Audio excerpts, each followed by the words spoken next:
Wa-dong. This is hard copy. All right. Yesterday, man, that shit is loud. Yesterday, we managed to beat Act 3. We went to all the elemental planes. We did a bunch of optional. Stuff. And I kind of thought that we were going to have like our big showdown in like the shadow plane, but instead they're like, no, go to the castle that's got the vampire man. What vampire man? So then they started up Act 4. So that's cool. And we've got companions. And we've got companions. Jarek and Karn joined our retinue of Ysuran, Wilbur, and Wilson. We named our... Oh my god, I made that strong. That is really strong. I never knew what people meant when they said strong coffee. But when you get used to, like, the coffee blend that you make with how many scoops you make, if you add more, it's really strong. I wasn't paying attention to how many scoops of stuff that I put in tonight. I was just like, coffee, coffee, coffee. I was distracted.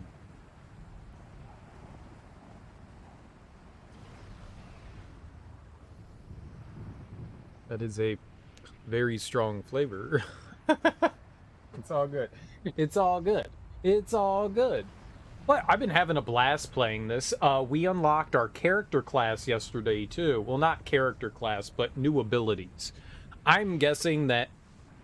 So, Amdwil, you pay him, like, a ton of money. And then he's just like, oh, okay, I heard this rumor about whatever.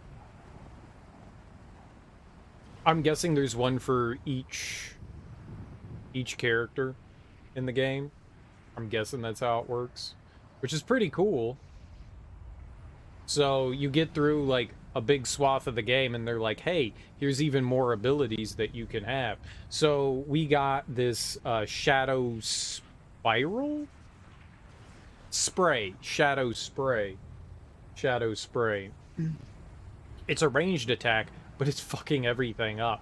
Then they had a shadow shield, which is basically your standard shield, but it also has a chance to block. That's the only added advantage to it. I wish it added a little bit more. So it's the exact same shield that you already have. It goes all the way up to giving you plus 10 armor class and 50% absorb. It's great. What's up, Derek? How you doing, homie? But then it also adds like a 15% chance to block. That's nice. It's not like the big boost that you need. Fucked up my neck and can't tilt it to the right. Dude, I know that feeling. Sometimes you like sleep awkward and you get like tension in your neck and you like strain it and then you're like, oh. I had that happen like a few weeks ago. I think I slept weird and just like, okay, I can't move it all the way to the right. And then moving it to the left kind of hurts. I got you. How am I? I'm doing all right, Derek. I'm doing all right. We've been enjoying Baldur's Gate. We'll just call it sleeping really wrong. Yeah, it happens, man. It's really unfortunate. The only thing, Advil will work, you know, to help with like a little bit of pain relief. But I usually just suck it up, and for like a couple of days, it's like, all right, well, I guess we're not going to move our neck. It was co-op sleep. Oh, I got you, you dirty pervert. That's not sleeping. But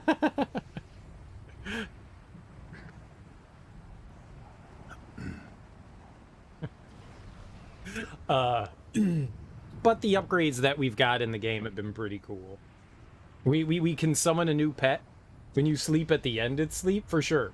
For sure. I mean, sleep is sleep. I like how people try to be coy. Well, I slept with my partner last night. You mean you had sex? I mean, just say you had sex. So I was boning last night. I was getting freaky deaky. We were doing all kinds of scissor action. I put the meat in the potatoes. I don't even know what that means. Is that a euphemism for sex? I was putting the meat in the potatoes. Oh, co-op sleep sounds significantly more fun. Co-op sleep could also mean that there's more than one person, though. I mean, like, not just one other individual. Co-op sleep could be multiplayer. We were co-oping. It was an orgy. It was an orgy. It was an orgy. There's a lot of oils, essential oils, and burning candles, and we accidentally committed arson. It was a very, very unfortunate situation. Just about everyone died. I barely made it out alive. I've got some third-degree burns. Don't do it. Don't oil yourself up and have candles everywhere. Someone's foot got a little freaky, knocked over a candle, and now we're almost all dead. I've got a great idea for a comedy. A great idea for a comedy. You definitely need to play through the Sonic Advance games. Did you beat the boss? I'm assuming since you're here, Teak, you beat the boss. What's up, Teak? How you doing, homie? That's fun. I did. Garbage game. I don't like Sonic. Why would I want to play a bad Sonic game? I mean, people said Sonic 06 is bad and I enjoyed it. Maybe I will like it. I am weird. What's up, Axeman? How you doing, homie? You got phase 2 down for Melania? Then she waterfouled as I had no stamina under her. That fight could just fuck you out of nowhere. It's so cheap. Waterfowl is such a bullshit attack. Such a bullshit attack. But you should never use enough stamina. It's kind of what teaches you how to, like, approach her. Don't ever burn out all your stamina. Even if you can squeeze in that extra hit, never do it. Never do it, because of the random factor of her just going like, it's just like, she's getting hit, waterfowl time, and you're like, oh, fuck. You just don't get greedy. You hit her once, maybe twice, and then you just make sure you get out of dodge. 06 is enjoyably bad. I don't think it's bad. Are there some rough spots in it? Yes. Does it suck that it loads every 2 seconds? Yes. The amount of loading can be frustrating, but that necessarily doesn't make it a bad game to play. I had it installed on a hard drive, and it loaded well enough. We were talking Sonic. Teak apparently just beat Sonic Advance 2, and he's not a big fan of the Advance games. Maybe 3's better, Teak. Maybe 3's better. Sonic Advance 3 might be better. It's Loading Simulator Sonic Edition. Yeah. Yeah, it does a lot of loading, but it's fun. Maybe it's a little too long. If I were to have, like, one big complaint about it, maybe it's a little too long. You go through, like, 3 full campaigns, sort of, you know? You've got Sonic, Shadow, and Silver. It's a little too long, you know? But I do like the fact, so they reuse levels, but you get to access and go through levels in a unique new way, which is kind of cool. I like that idea. So you're reusing things, but you're doing it in an interesting way. You know, each playthrough is not going to be the same. I think that's good. I'd go as far as like 6.5 or 6.5. I'd go 6.5. It's almost seaworthy quality. You know, it's right at that 70 percentile, which would be 7 out of 10. I would say it like floats right around that seaworthy. It's not failure. It's not failure. There's a lot of fun to have in that. There's also some jank in that, for sure. You want to play Sonic Heroes again? I've never played Sonic Heroes. I've only played a handful of Sonic games. I have beat Sonic 1. I think I beat Sonic 2. I've never played Sonic 3 and Knuckles, ever. Sonic Adventure. I've beat Sonic Adventure. I've never played Sonic Adventure 2. Teak likes that one. That's Teak's favorite out of all the Sonic games is Sonic Adventure. He really likes that one. Sonic Colors! Dude, I played through Sonic 06 and then we did Sonic Unleashed. And then people were talking about how good Sonic Colors was. And that game is fantastic. That game's really good. Sonic Heroes is the Sonic game that made you stop playing Sonic for like a decade. That was the GameCube Sonic one, right? I 100% in Sonic Colors on Game Boy Color. I wonder how it plays. That's a vastly different game. The Sonic Colors on the Wii is just wonderful. It's just absolutely wonderful. It is a just ton of fun. It does what 3D Sonic games always wanted to do. It seems like the precursor. I haven't played much of Legends or Generations, but it seems like it kind of was like the precursor to that. Of what Generations was having like good 2D and 3D, like a nice mix, and the levels are just well designed, and the 3D stuff works really well. You're just running kind of straight ahead. Like they made that game really well, and you get to go fast. And mixing in all the like Chow abilities or whatever those things are called, like most my biggest complaint about Sonic is that like Sonic wants you to go fast, but it constantly throws idiotic ways of preventing you to go fast. Colors kind of amends a lot of that, and you could just fly in that game, even if you haven't memorized, you know, the levels. It's really good. Colors looks fun. You want to pick it up. I haven't checked out the remaster, but that looks cool. Wii versions of games are great. Mario Kart Wii, it's so good. Mario Kart Wii is a lot of fun. It is a lot of fun. And you have a distinct advantage if you're using the motion controls versus using a controller in Mario Kart Wii, which is fucking stupid.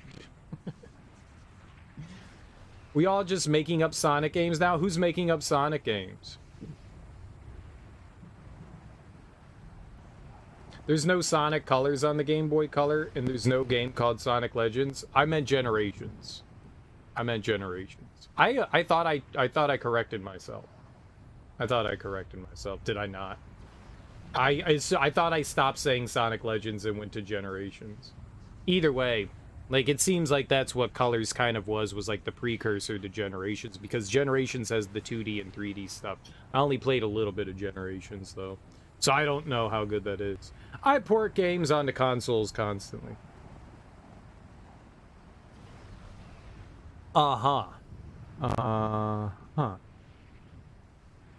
Was Sonic Colors available on any other consoles? I feel like that's when the Game Boy Advance was out. Was there a Sonic Colors on the Game Boy Advance?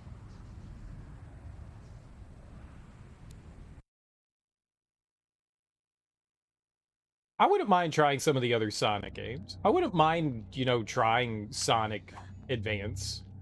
I'm not saying I would ever beat Sonic Advance, but I wouldn't mind trying Sonic Advance. I'm just saying I wouldn't mind trying it. I've only seen a bit of the Sonic Advance. I saw someone at one of the GDQ's speed run Sonic Advance, and they were just sitting there, as every speedrunner does in a GDQ, and talk up how great the game they're running is, and everybody's just like, wow, this game's really great, people should really give it a try. Also, the music's banging. Also, the music's banging.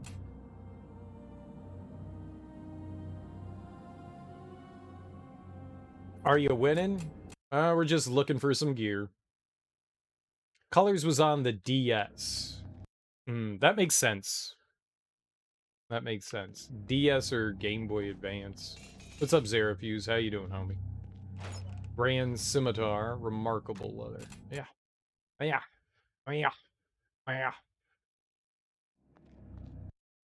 I think we could just agree that Sonic is a franchise that should probably just end. And we can, people that like it can just kind of like remember how good it was. It's like F-Zero, right? F-Zero released a handful of games and people want more F-Zero, but there's never going to be a better F-Zero. It's going out on top. F-Zero for the GameCube is best F-Zero. If they stop making Sonic games after, say, like Sonic Adventure 1, and they were just like, all right, we're never going to make a Sonic Adventure, we're never going to make a Sonic game again, people would be like, man, remember how good Sonic was? Remember how good Sonic was? That's so great. Sonic was great. Man, we all really like Sonic. And then you could be like, come on, Sega, make another Sonic game. And they're like, nah.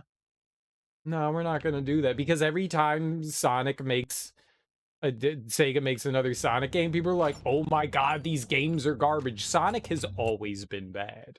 Can we just admit that Sonic's always been bad? And the reason why most people like Sonic is because of nostalgia. And when you were a kid, you only had like 3 games. So you played the hell out of Sonic and you like the bad games. Because I don't know that there really is such a thing as a good Sonic game. Good for Sonic game. But good Sonic game? I don't know. I don't know. The Genesis ones aren't that good. Doing alright, going garage sale shopping with your moms tomorrow. Nice, dude, have fun. Get some cool things. Get some cool things, like get some neat used shirts. Get some neat used shirts. Used shirts. If recent history has shown anything, it's that it's absolutely possible to still make good 2D Sonic games, and that Sega consistently chooses not to. Well, you think they're great because you have, like, nostalgia for Sonic games, T. Us people that don't have nostalgia can see through the thin veneer that's Sonic, and Sonic's not good. Sonic's not good. It's not. It's just not. The bosses aren't that fun. The levels are poorly constructed. It's not good. It's not good. I mean, look at Sonic 1. You've got Green Hill Zone, which teaches you that going fast is a bad idea. And they're like, okay, you can go fast and have fun. And then immediately they hit you with Labyrinth Zone, where you can't go fast anymore. Need I say more? Need I say more? Sonic's a bad franchise. They just need to let it die. And I love how Teak said he wanted to torture himself by playing through all the bad Sonic games. I like it. I like it. If you guys like watching people play through Sonic games, you should watch Teak. He's awesome. He's a lot of fun. And he's playing through all the Sonic games. It's worth it. He likes Sonic, so that makes it even better. Here. Everyone go follow Teak the Gamer if you have. He's a super fun streamer. And he's playing through all the Sonic games. Follow him. Follow him! Follow him! What I want is Pokemon Gale of Darkness on the Switch. You know, I never realized how many, like, spin-off Pokemon games that there are. I didn't even know that Gale of Darkness was a game. That's a GameCube one, right? That was like the... What do they call those, like, Dungeon Explorer games? Is it just Dungeon Explorer? Isn't that what that is? Like, they randomize the dungeons? Or am I thinking of... Didn't they re-release one of those? Pokemon Dungeon Pikachu... Pokemon Pikachus? Pokemon Pikachus? They just remastered some sort of, Pokemon game. Dungeon crawlers. Yeah, maybe. Mystery Dungeon. That's it. Mystery Dungeon. Yep, that's what I was thinking of. You're absolutely right. That's what I was thinking of. And Gale of Darkness isn't the same thing as that. They're not the same thing. No, cereal, they're not the same thing. Half plate gloves. Imperial full plate. It's... one... Gale of Darkness is more like Pokemon Stadium. Oh, okay. Then, yeah, I got no idea what that is. Interesting. I don't think I've ever seen Pokemon Stadium. I don't know what that game is. I mean, I've heard of Pokemon Stadium, but I don't know what kind of game Pokemon Stadium is. So me going, oh, really doesn't mean anything in that instance. Oh, it's like a flurble flop. Yeah.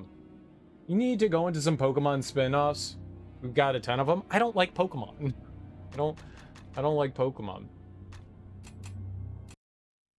That was GameCube. Remember watching the kids you babysat play it on the Switch you gave them?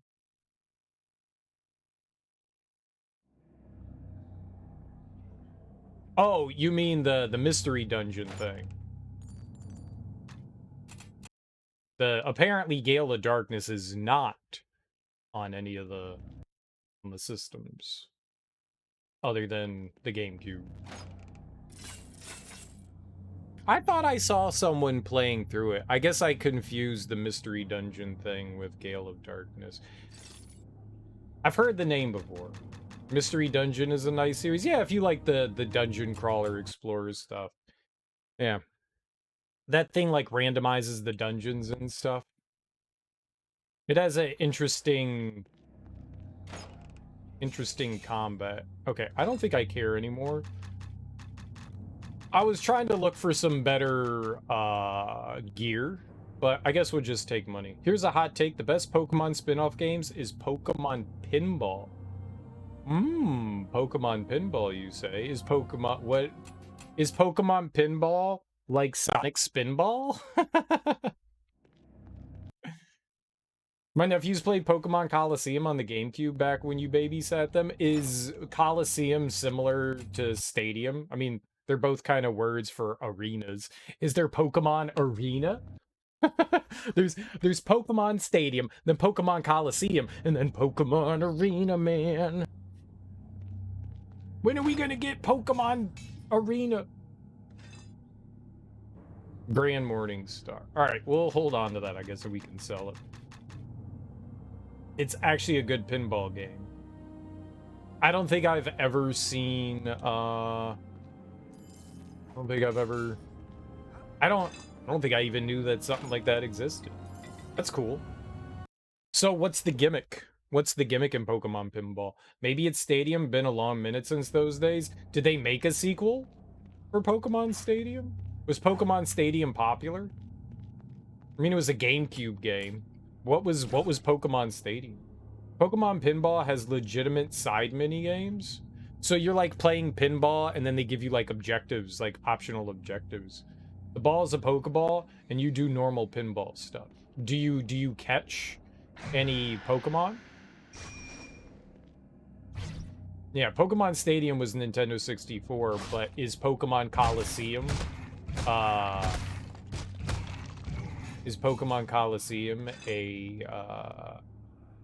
it's GameCube, right? So that's the sequel. Every so often you catch Pokemon with the Pokeball, and what's the advantage of catching the Pokemon in a pinball game? I'm like, how would you incorporate the like Pokemon mechanics of like catching Pokemon in a pinball game? That's what I'm trying to like wrap my head around.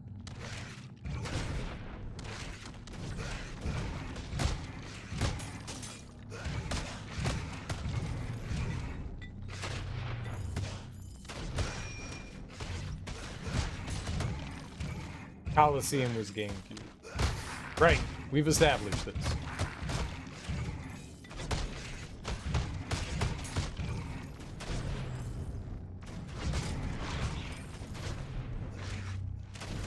Oh my goodness.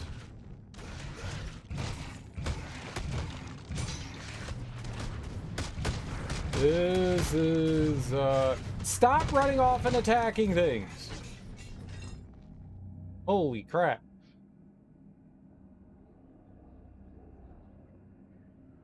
I don't remember, like I said a long time ago, just remember Pokemon fighting each other. It wouldn't be a Pokemon game if the Pokemon didn't fight each other, right?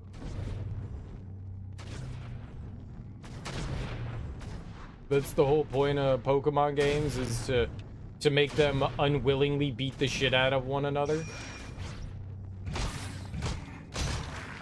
Coliseum was basically Pokemon taking the stadium games and throwing a massive story into it. I still don't know what Pokemon Stadium is. Like, what kind of game is it?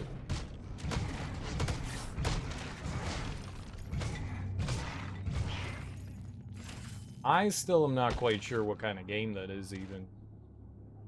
Finish him! Friendship! Gotcha. Yep, friendship is good.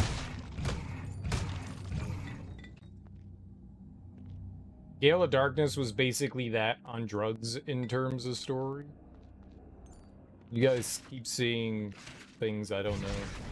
Pokemon Stadium was largely just a way for people with Pokemon Red and Blue to do battles. Oh, so like you could integrate Pokemon Stadium? Did it have like some sort of peripheral that you could hook up your Game Boy to? So I'm gonna take a stab since no one's explained it. It's a one-on-one fight. The Game Boy connected to it. That's really cool. They had an adapter for the Nintendo 64 controller that you could put into your game. So you import your Pokemon into the game, and then you, since it's a gladiator fight, right? You're going into an arena. So Pokemon Stadium, it's a gladiator fight. You put two Pokemon in, and now do they auto battle, or do you have any control over like the moves and stuff, or is it just like, okay, we're throwing them in and anything can happen because it's out of your control? It came with an adapter that let you put your cartridge into the controller. That's really fucking cool. That's really fucking cool. It's just like playing Pokemon, but on the Nintendo 64. Now, is there like an overworld and stuff like that? Is it like an RPG game? Or is it literally just the battles in the arena? That does sound cool. That does sound cool. A 3D Pokemon battle. So it's just all menu based. Oh, okay. So can you go around and like collect new Pokemon? How would you get new Pokemon in that one?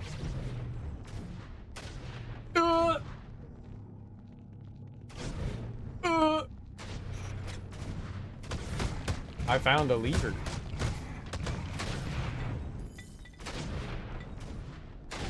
Oh, my face. It's just for fighting. Okay. Okay. So you collect your new Pokemon and then you fight them. I'm assuming there is some sort of like actual mode to it. So Coliseum adds a story to the game. Before it's just like, okay, you're gonna pit Pokemon against one another in a Coliseum. In Pokemon Coliseum, they actually attempt to give it like some sort of like semblance of a story as to why you're like pitting the Pokemon against one another. Coliseum in XD.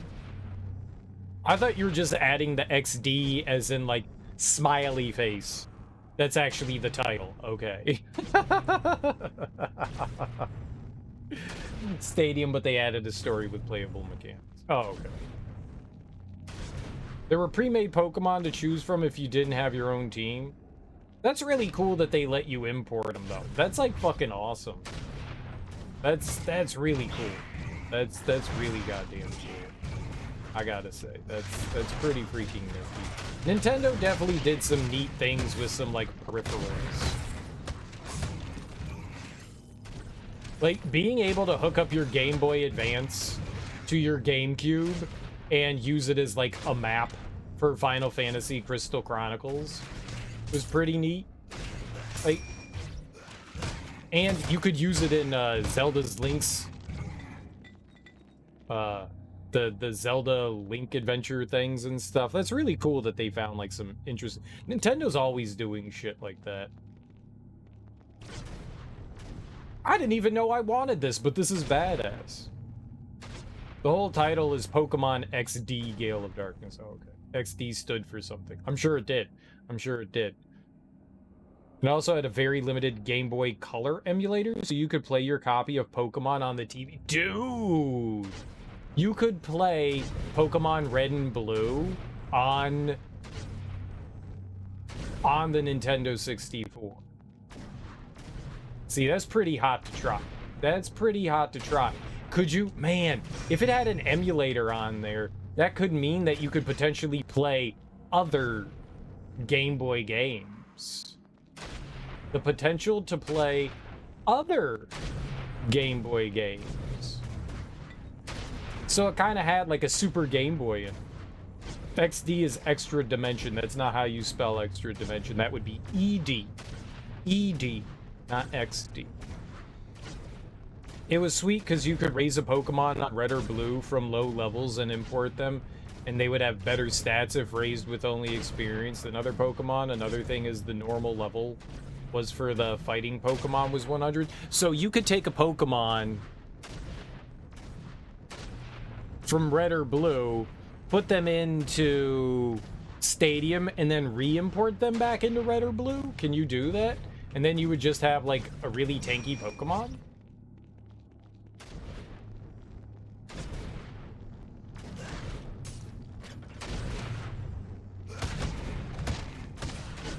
A reference to the final boss of the game, but that's just in name. Sure.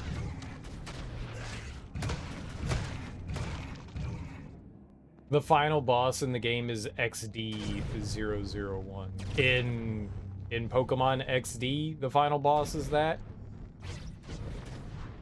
No, it's one way. Oh. So, just like, it's just better to build your Pokemon up in the game if you want to use it in-game from a low level. I got you. Interesting nonetheless, though.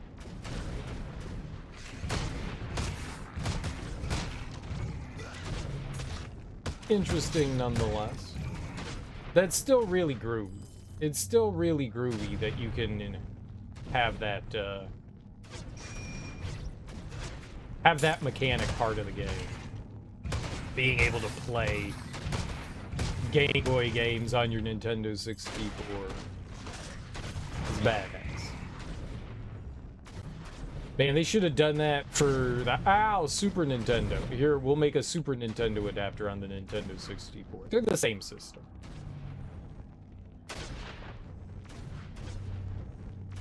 You remember when the Genesis had the one lever? God damn it! The Genesis had the ooh, there's a side thing over there. It had the adapter for the Sega Master System, so you could play Sega Master System games on your Genesis. They should have done that with the Super Nintendo and the Nintendo 64. Here's another peripheral that you can plop down on top. Congratulations, you have unlocked the prison door. Yay. You actually use the adapters from old stuff like Nintendo 64 to play games on other devices? How does that work? Oh, the fireballs stop. Neat.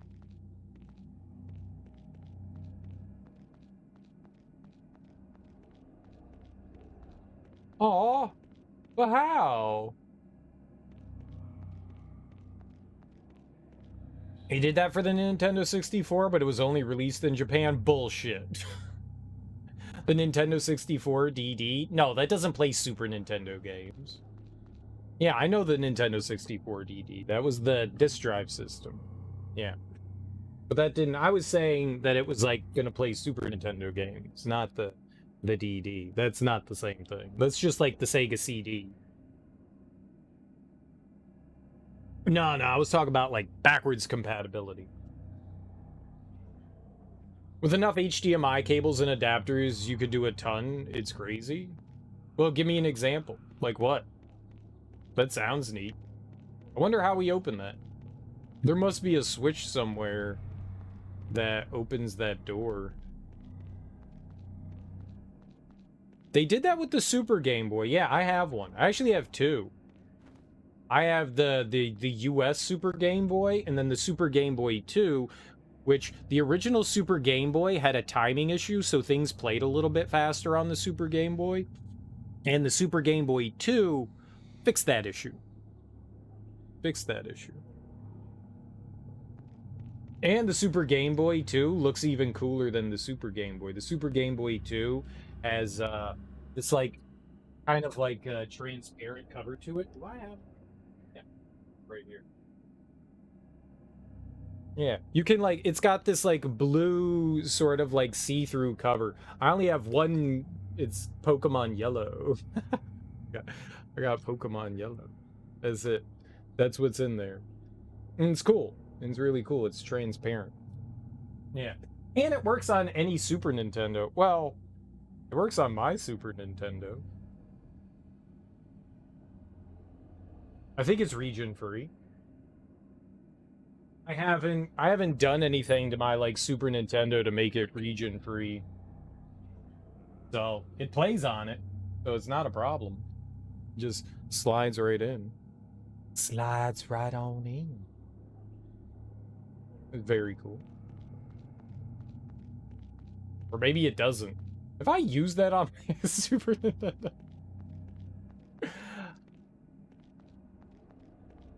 Either way. Oh, no, it's because I have an adapter. I literally have an adapter on the Super Nintendo. That's why. I bought this because I imported a lot of games back in the day. I bought this like mini adapter. Basically, what you can do to play import games is the only difference between a Super Nintendo and a Super Famicom, as far as like cartridges are concerned, is the Super Nintendo has these two little slits on the back. So when you put a game in, it's got these like two little slits on it that like they slide into. If you crack those off, then any cartridge will fit into it. Or if you didn't want to harm your system in any way, you could pay like $10 for this little plastic gizmo that slides right on top. And so that's what I did. I have this little plastic gizmo that slides on top, so you can put any game in there. Maybe it was like $20, I don't remember. It wasn't super expensive. For example, if you use the device they sold for the DS and Game Boy that lets you play them on TV for the screen, there was a gizmo. There was a device they sold for the DS and Game Boy, really, and hook that up to a modded controller matching the keybinds of the original device. You can basically play large console There is no Game Boy and purpose to my DS. standing here. How do you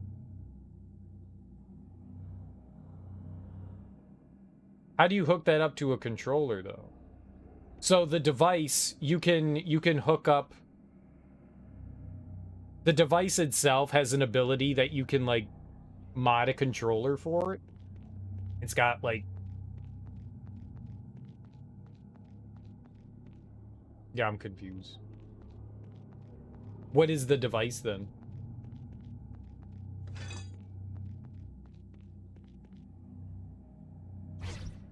Touchscreen is disabled, so then you couldn't play like games that need touchscreen.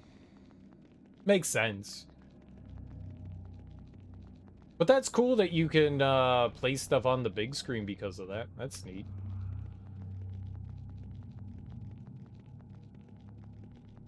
That's really cool. But you gotta mod things. I was hoping that it was like, you know, right out the bat. Heroes of yore, sitting in their cells, are the legendary heroes of Baldur's Gate, now imprisoned by Mordok Cromlech, the Dwarven Fighter. Cromlech, the Dwarven Fighter, Adriana, the Elven Sorceress, and Vaughn, the Arcane Archer. And what do you want me to do with them?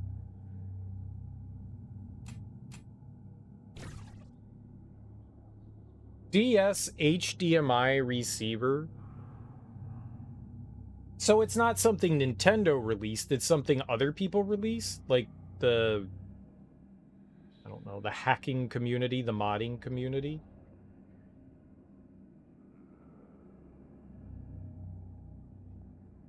You could do a big screen. DS HDMI TV. And is it sending it? Is it like it's sending it over an airwave? Receiver? Receiver.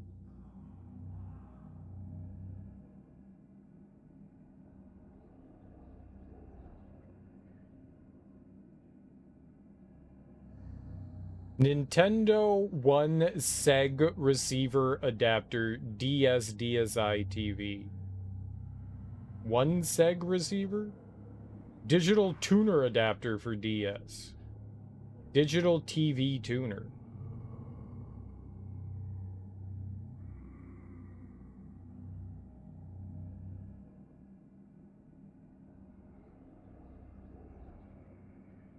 May the shadows take whatever player has left me here. How to configure the TV setting. That's different. I mean, apparently there are ways to, like, send a signal over it. I don't know. I didn't see anything there on a cursory look there, but I only looked up one thing. All right.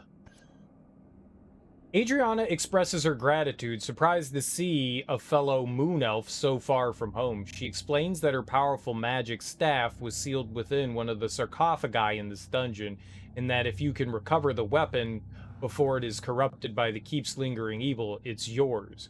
You gain 12,000 experience, you gain 10 gems. Before they corrupt it. Somewhere in this dungeon? Like, where else would it be? Other than over here, right?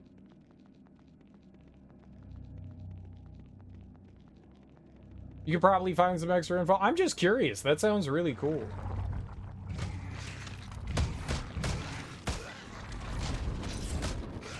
What?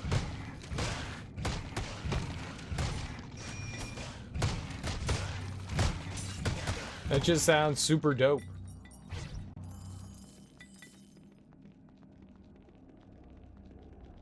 Super duper dope.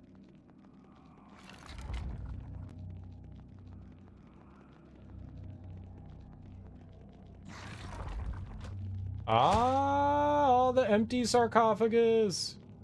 I think the enemies will still be there, right? Pushing aside the desiccated remains of some unknown creature, you discover Adriana's magic staff. Sweet. We got a magic staff. And we got a bunch of bonus points. We'll just kill all these skeletons. That's really neat that there's stuff like that. Game Boy Advance SP modding perfection.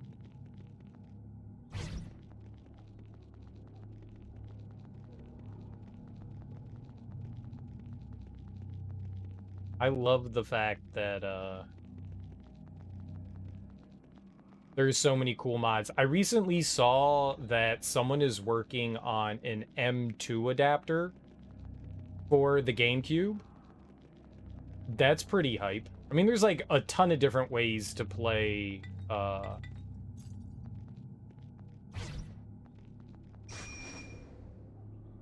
shit on, the GameCube. Like loading games and stuff like that from hard drives.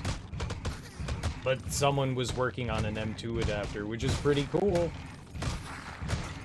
And it fits in that little slot in the bottom. The bottom slot. You can literally get an HDMI to micro USB cord for an SP. Really? Giggity. Yes, bottom. Yes, yes, bottom. Yummy, yummy bottom. I like how it keeps telling me the sarcophagus is empty. I know! Oh yeah, I done found it. The official Nintendo one? Or the knockoff one? The Game Boy TV tuner. Oh, and it works in the DS because the Game Boy Advance has the bottom adapter. You can put a GameCube, you could put a DS or a Game Boy Advance cartridge into the Game Boy Advance. Yeah. Yeah. That's actually really nifty. That's actually really nifty. Super keen. Super duper keen.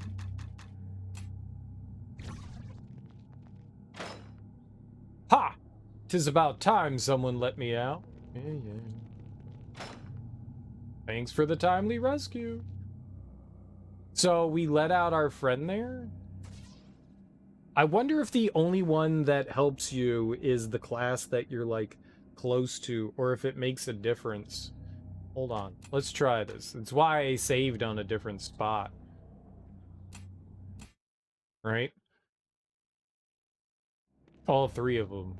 So if I go to, say, this guy first. Cromlech thanks you, explaining that his powerful magic axe was sealed within one of the sarcophagi. In this dungeon, if you can recover the weapon before it's corrupted by the keeps lingering evil, it's yours. So you get a choice. Use that with an additional modded controller adapter to play big screen older Pokemon games with original hardware. That's really cool, and that's like minimally invasive on the hardware itself because you're using some. More XP? No, I think we got 12,000 experience from the last one as well. I think we got both. Hold on. Let's see. Well, let's see what the axe is. I didn't even see what the staff was. Yeah, 12,010 gems.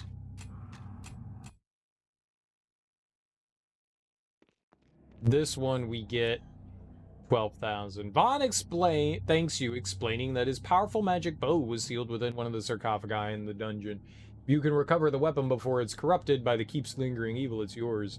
All right, well, let's see what the staff is. Yeah, this staff. It'll be all the way at the bottom.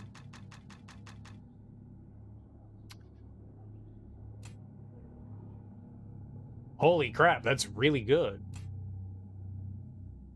It's a +5 flawless defending staff. I mean, it's not really good, but it's good. Staffs aren't great for attacking. I bet you I can't equip the axe. I bet you I can't equip the axe. But it's a +5 and it's got extra defense. That's cool. It's not... We can sell that if we want to. Alright, let's see... No, this one. Let's see what we get for the other one.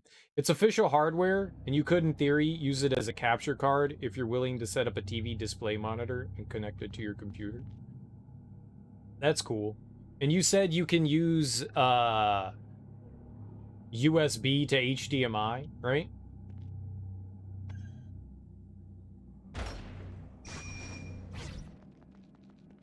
So that's pretty sweet.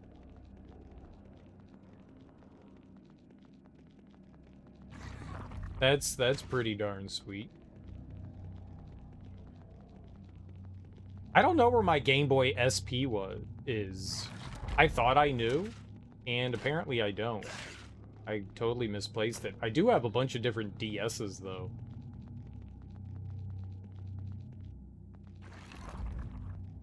What does the image quality look like?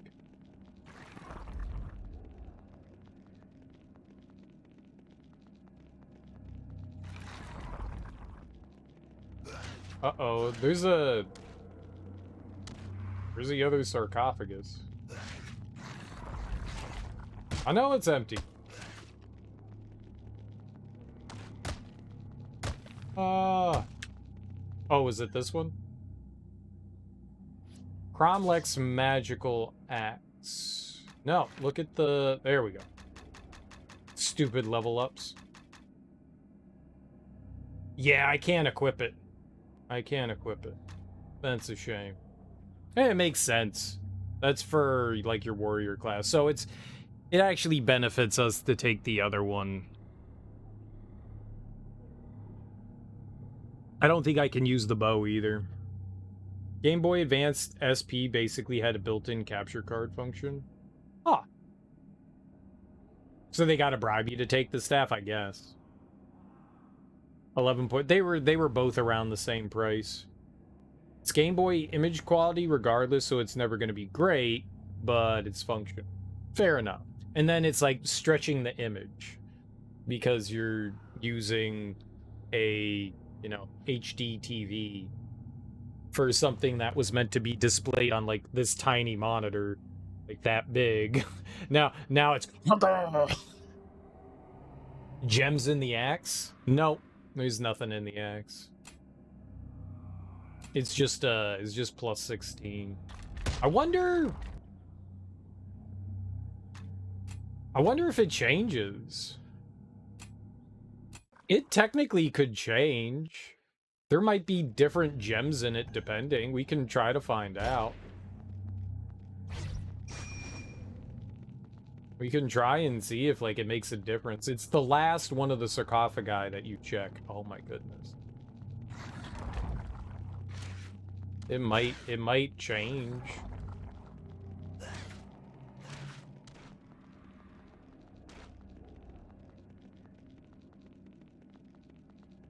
If it's the same thing with Jet, then obviously nothing happens, but if it's different, it might be worth, like, trying to, like, get a better one. For some reason, I doubt it, though.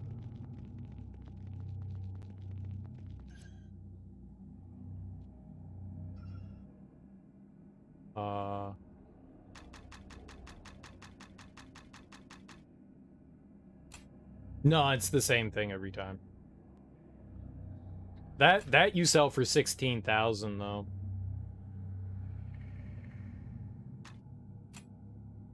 Let's see what the thief gives. Or the archer. You could use the TV turner too with adapters, invert the function, and put a different thing on a DS or Game Boy. Hence how you could play a computer on a device like that. It's inverting it. That's interesting.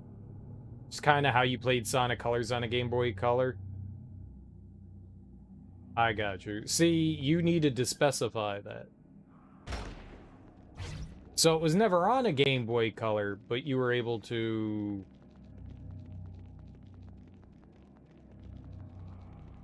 send the signal. Do you need a receiver, though? What's the receiver? Like, it's not just gonna, like... Just because you're sending out a signal doesn't mean you have a receiver. You need a receiver on the Game Boy Color. What's used as the receiver end? No, that's not how things work. The Game Boy has no built-in receiver onto it, so it needs a receiver, right?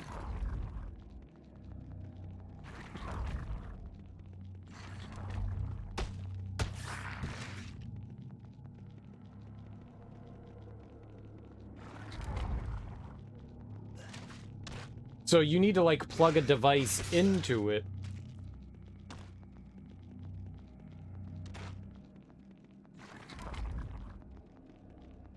Unless... My brain is not working well. It's all wired. Oh, okay. Yeah, it looks like, damn, look at that. It's 7,000. Yeah, the staff is the better thing, obviously, to hold on to. That's what benefits us. I didn't realize it was all wired.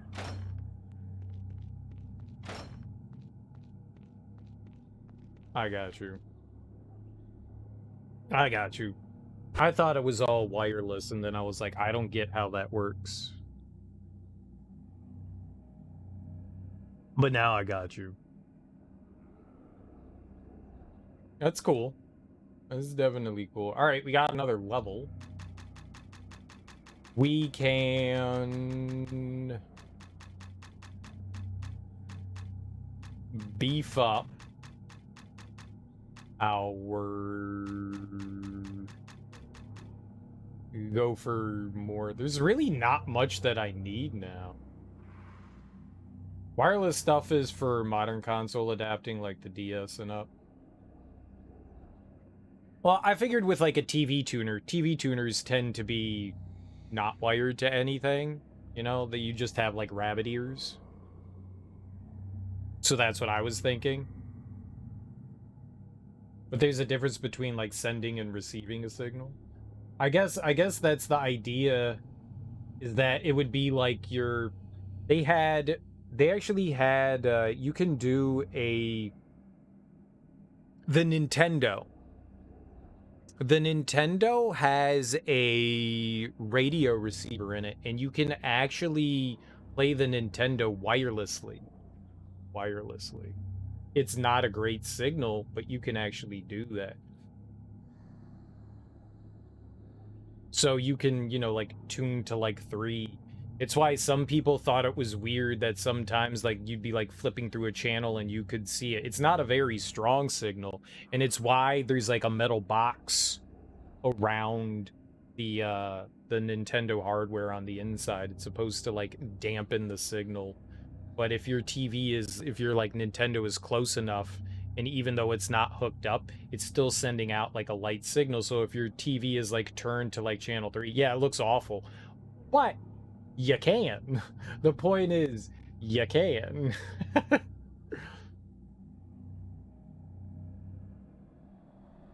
But that's still really cool. That's still really cool.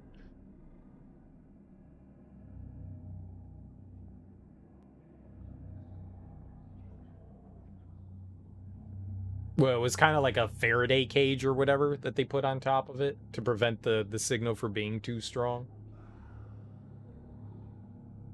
But it's neat. It's neat that it has that. You could crack it open and then attach an antenna to actually make it good. Yeah. Yeah. Yeah. There's some YouTube channel where this dude just like fucks around with like technology to see what he can do with it. And he did something akin to that. And I was like, that's really cool. It was also super illegal what he did, because he was using some sort of like radio station broadcast box to amplify the signal. Not TV station amplifier to like increase the signal's power so it could be picked up on like TV and shit, but it was like hyper illegal what he was doing. Yeah, not legal, but funny as hell. Exactly. Not legal, but really fucking cool. Really fucking cool. I was like, this is awesome. Yeah. Maybe you shouldn't put that on the internet. But he does a ton of cool stuff. He does a ton with just technology, not necessarily like console stuff, but he does a fair amount of console stuff. You got Windows to run on a baby monitor?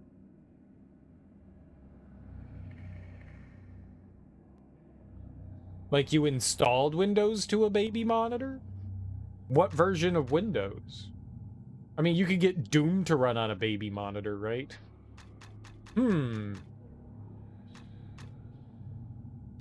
I really don't know what we would want. Maybe I can go into Great Fortitude? I don't know what else I would do. I don't really need much of anything. They're really like all the stuff that we really want. We could do Enervation. There's no point. I could get more endurance. I guess we should do Fortitude. I'm right at the save? Yeah, okay. We just saved, so. Yeah, alright. It was a journey. It sounds cool, though. I like the idea of fucking around and seeing, like, what you can figure out to work. Oh, that was not nearly as expensive as I thought it was going to be. But now we can't get endurance. We're 1 point short of getting endurance.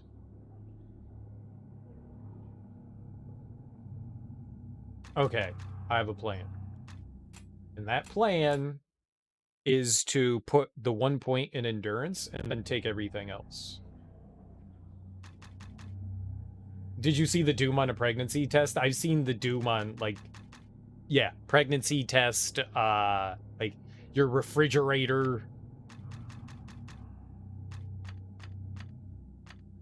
Okay, so now we're just 1 away from Great Fortitude. There we go. We'll do it that way. We can hold 15 more pounds, and we can do that. But I don't know what else we would...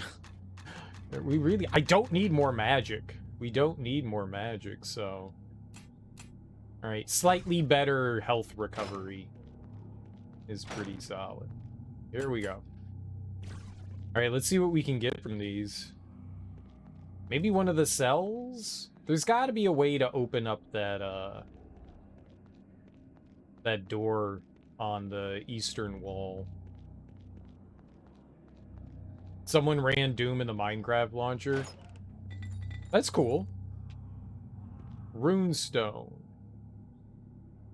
No, we don't need a runestone. Let's see what else we can get from here.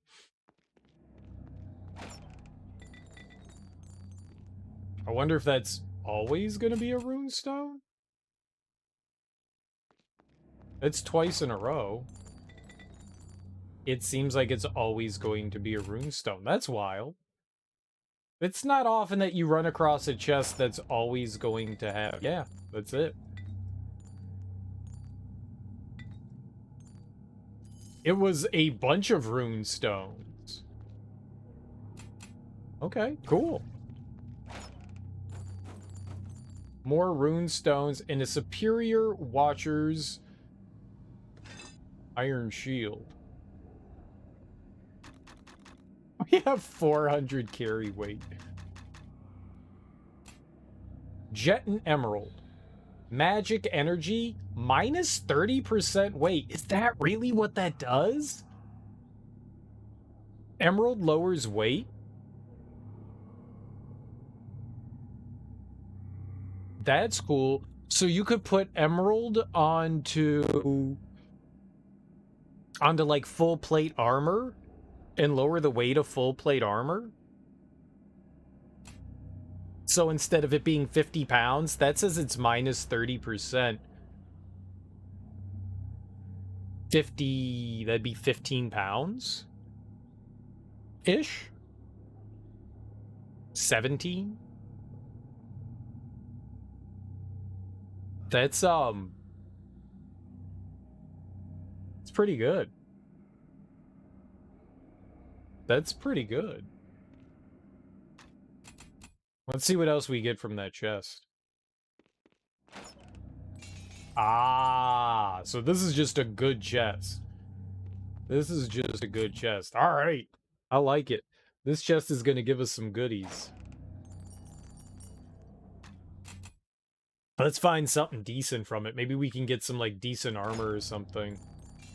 Superior full plate mail. I cannot hold anymore. That weighs like 50 pounds. Okay. So, what we need to actually do is warp home. We need to recall. Sell the shit that we have. Then search that chest. Because I want that full plate armor. We have lots of inventory space now. I don't envy you, friend. Okay. Grand studded leather.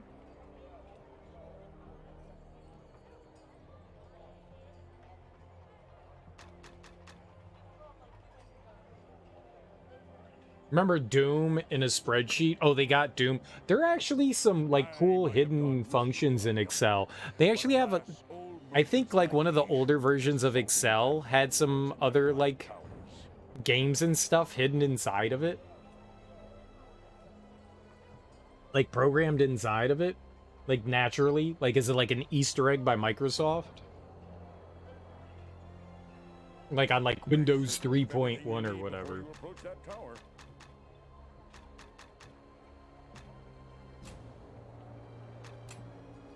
So what do we have as far as gear? Grand full plate helmet for a helmet. Gonna try to power LEDs with a plasma arc lighter. Don't blow anything up. I don't envy you, friend. So we can lower the... Alright, well, whatever. Let's get rid of... Grand studded leather. What armor do I currently have? The superior scale mail. Yeah, okay. If something blows up, it's not my fault. Isn't that... There's that channel where the guy, like, intentionally, like, electrifies himself. He just, like... He fucks with electricity all the time, and he's just constantly shocking himself. Electro Boom? Yeah. That guy's great. That guy's great. He has a delightful sense of humor. And it's fun watching somebody intentionally injure I don't themselves. envy you, friend. That can't feel good. His heart's gonna explode one day. Alright. So, get rid of that. Get rid of that. Imperial full plate. What do we have for leggings? Flawless half plate. That's one step away from flawless. One step away. He has like 5 degrees. Oh yeah, he's engineering. He's a pretty smart dude. I'll pray for your success Imperial while you're half gone, plate. friend. Okay, we don't need that. We don't need this. Fine half plate helmet. Nope. Studded. Remarkable scale. Remarkable added. Okay. So these boots are really good. They're just slightly less powerful. Make certain you've everything We you could need power before them you up approach with that something. tower. We'll hold on to them for now. Okay. Weapons. We have the Grand Morning Star. So the only thing better would be Imperial or Flawless. I don't think I have anything like that. Imperial Flawless Hand Axe. Yeah, it's not gonna do great for me. Dagger of the Herald. What are you on there? Amethyst and Diamond? I think I can buy a diamond cheaper. I don't envy you, friend. Or yeah, we'll just sell it. Short sword, another morning star, throwing axe, long sword. The jet, though. I kind of want the jet on that. I kind of want the jet on that. I might have gone with you were I younger, but alas, old merchants like me shouldn't be assaulting vampire lords in their black towers. Alright. You have a car headlight bulb just sitting here, just waiting to be screwed around with. Okay, how Make much? certain you've everything you need before you approach that tower. I just...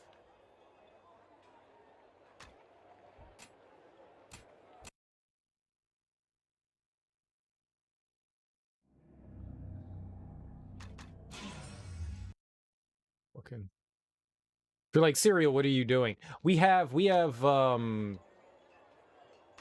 amulets here that increase the amount of stuff that we sell things for and get discounts on. So that's like super stupid of me Back, friend. to Certain you've everything you sell need before things you without approach that thing tower. equipped. We get so much more money. We get a 20% increase. So we're going to get more monies for all the stuff that we had.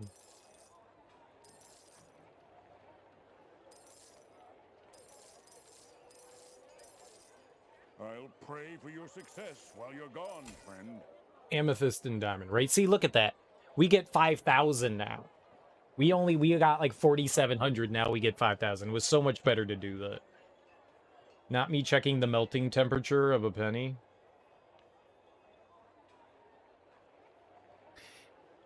Is destroying, intentionally destroying currency illegal? Whether it's coin or paper? Isn't that illegal in some way? Or are you allowed to, like... Alright, who's to say that whether you did one thing or another, right? But, like, isn't it? I felt like it's not illegal entirely. I remember hearing something about, like, destroying currency. I'll pray for your success while you're gone, friend. Like, the reason why the nickel is called a nickel is because it used to be made out of nickel. Now it's no longer made out of nickel, or like partially just made out of nickel. So like eventually it was like people were like taking the money and melting it down and selling it for more than what it was worth. It's not illegal to melt, form, destroy, or otherwise modify U.S. coins, including pennies, unless the objective is fraudulent or with the intent of selling the raw materials of the coins for profit. That's exactly why they did that, because people were doing that. Because eventually it got to the point where the metal was worth more than what the currency said it was, so they were melting it down and selling it. Yeah. Projects that use coins as materials are entirely legal in the United States. I got you. An amethyst and a diamond. What? How much is an amethyst and a diamond? Amethyst is 3,200 and a diamond is 2 grand. So that's 5,200, right? You've everything you need before you approach that tower. So I would make $100. I would make $100 if I sold this and then rebought them.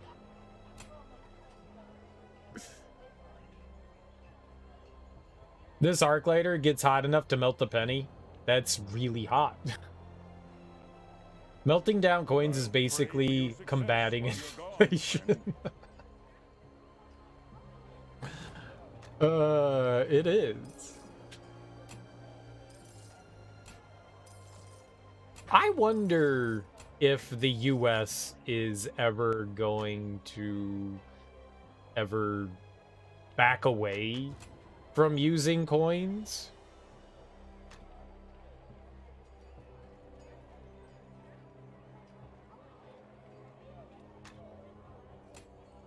I don't know if we need the amethyst and diamond. I do want the diamond. Amethyst does critical hits. That's cool. Yeah, alright. I'll take it.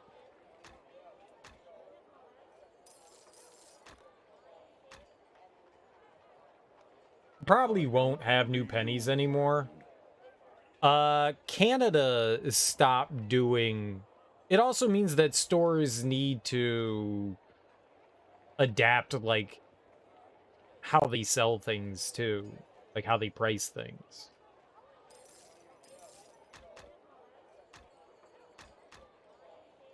Right, what is it? A lot of... I think Canada, when they price things, they include tax. So you don't go to the store and walk up and you go, okay, this is $3.99. Instead, it's $4, and it's just, that's already including the tax fee. Which, I mean, come on, that's so much better. We definitely undersell things here. Well, that's before tax. What? You have to add that? Yes, they do that at the register. That's super helpful. But yeah, getting rid of like small coin is... I mean, how often do people outside of like maybe some like older individuals actually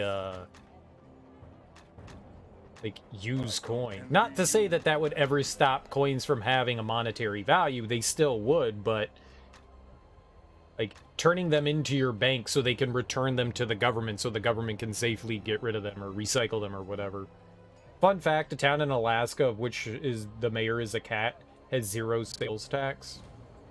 But then they make up for it in other ways. I mean, you look at like states like Pennsylvania or New Jersey, where it's up to a state to decide what they want to tax on. Certain things in Pennsylvania and New Jersey don't have taxes, like sales tax. Like certain things that you buy. It's just a complete different thing. But then they make up for it in other ways, like super high property taxes and stuff like that. I'll pray for your success while you're We could gone. tax the ever-living fuck out of the 1%, take that money out of circulation by paying down debt, and reduce inflation to the point where the penny is actually worth the material it's made of. Oh, but you can't tax the rich. That would be unfair. How will they continue to make all their monies? I mean, the money that they make allows them to trickle that money down into us. The more money that they make, the better it is for the poor people. Obviously. Because that money is then reinvested into the economy, because rich people stay rich by spending their money in the economy, and that way we get the dividends. Talkeetna, Alaska's unironically smarter than most of the world. I would not vote for a cat.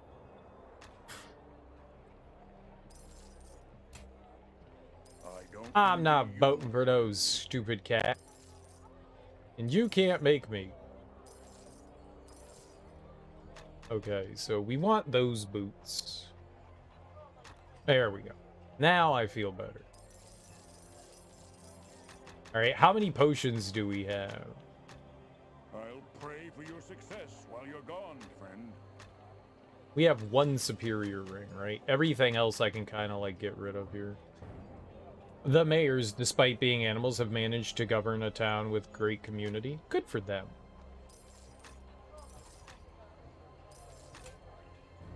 Emerald and Ruby. Envy you, friend. Runestone. Okay, we can sell that. Sell that. Sell that. I definitely don't need 8,000 of all of this.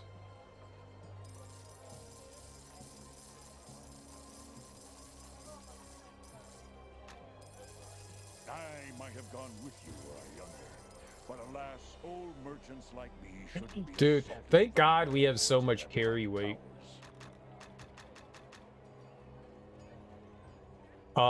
Let's see. We're going to take the emeralds and rubies from that. And I'm going to sell that, I agree, though.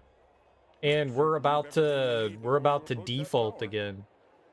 And that's scary because people in Congress don't want to tax the, like, make rich people pay their fair share. Just make them pay their fair share. What the hell's the problem? Who cares? They're billionaires. They're millionaires. Like, they're ultra rich. Why is that a problem? Why do we constantly need to make it easier for people to cheat the tax system? Why are the poor people paying for the rich?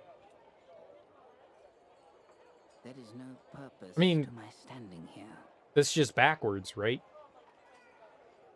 I've always been a fan of a flat tax. I'm also fine with taxing if you make over a certain income, and let's say that's a huge income, like a billionaire. If you're making hundreds of millions of dollars every year, right? I'm okay if that person gets taxed more. Because it makes sense. Because it makes sense. But a flat tax is fine. If you want like a 6% flat tax, sure. You don't know of any city that has a sales tax? Well, lots of states have sales tax. But it depends on the state. States are not cities. Yeah, but states make those rules. That's a state law. Your state decides what the sales tax is. Like, the state of Maryland sales tax is 6.5%. Now, it's not applicable to everything, though. Like, certain things have sales tax and some don't. Like, groceries, but like clothing, electronics, whatever would have you. Oh, I see what you mean. I see what you're saying. You're saying cities don't decide that. Right. Right. Yeah, I got you. I was like, that's a dumb thing to say. Of course they don't have a sales tax. It's the state that decides it. You're agreeing with me. Yeah. I was like, you're stupid, Teak. Of course they don't. No, cereal's the dumb one here. Yeah. Because cities aren't states. Exactly. Welcome back, friend. I wonder how that backfires. So, Alaska has a sales tax, right? But for whatever reason, this town decides not to enforce said sales tax. Or, that's not up to them. You know, any sale that you report to the government has to pay tax. That's how it works. So one of two things happen in that situation. The sales tax is already factored into the price of the item, which that's how it should be. That's how it should be. Or that town is really fucked. Alaska doesn't actually have a statewide sales tax. I'm going to go with I don't believe that. I'm going to go with I don't believe that. The only way a flat tax works is if you include like a 50,000 income deduction. Why is that? If you flat tax, maybe I'm a little ignorant on it, but if you just say everyone owes 5% of their yearly income, then you just give whatever that 5% is. Why do you need a 50,000 income deduction? The state of Alaska does not levy a sales tax. There are, however, several municipal governments that do. Therefore, if you're a business entity subject to sales taxes within the state, you'll need to contact the local municipal government for their particular sales tax regulations and forms.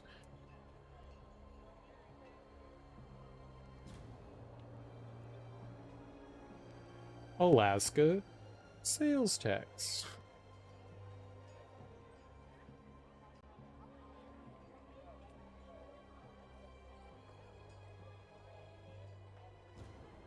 Commerce.alaska.gov. That's where you got it from. That's really interesting.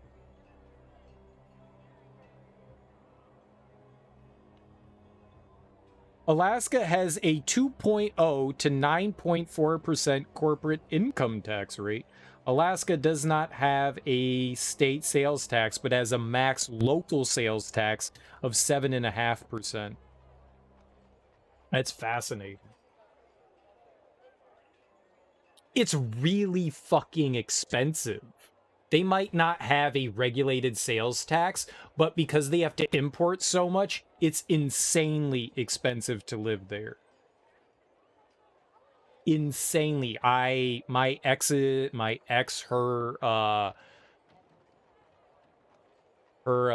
sister lived there. Her sister and her family lived there, and like, yeah, there's some nice things about there, but it's insane. It's extremely expensive to live there. It's extremely expensive. Like, oh, we'll just go get some milk. We complain about prices of like eggs and milk and shit here, where we're like, oh my god, it's $5 for $7 for a carton of milk, or for a carton of eggs, and then you're in Alaska and it's like $25, and you're like, okay. It's like $10 for a bag of milk. Taking $1,000 away from somebody making $20,000 a year, it's going to make a lot more impact. Going to have a larger impact to them than taking 100,000 away from somebody making 20 million a year. I got you. I got you. I got you.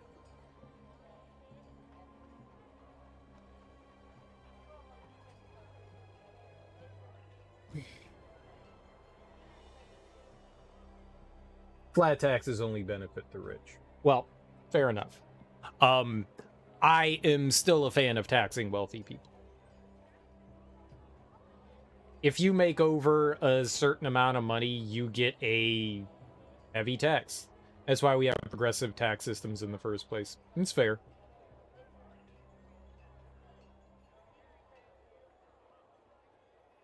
You know, it's just, I guess the idea behind the flat tax is that, like, everybody's not taxed the same amount, but is giving their same share. You're right. That would be that, you know, having, you know, making less money and having a flat tax, yeah, I guess can be a little detrimental there.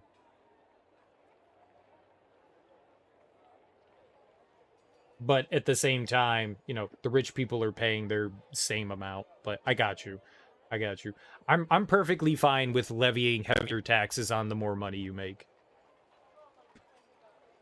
I mean, that seems to be the most logical solution. Billionaires are people that shouldn't exist. That is a huge disparity. There's nothing wrong with saying, like, you can't have money, but holy crap, man. It's the opposite. No, I know. I got you. I wasn't saying it was the same thing. I don't envy you, friend. I got you. All right, I think we can go back in now. We have to remember to re-equip our other 2 items. There. I think we good to go. No. Yeah, I think paying ultra wealthy people, making them pay their due share. There are too many loopholes for exceptionally wealthy people to hold on to their money and not give anything back. And I mean, that's not how it should work. That's not how it should work. Well, corporations are people. The fact that we even could think that a corporation is a person is absurd. Flawless? Was that... Hold on. Was this a move? Flawless Morning Star.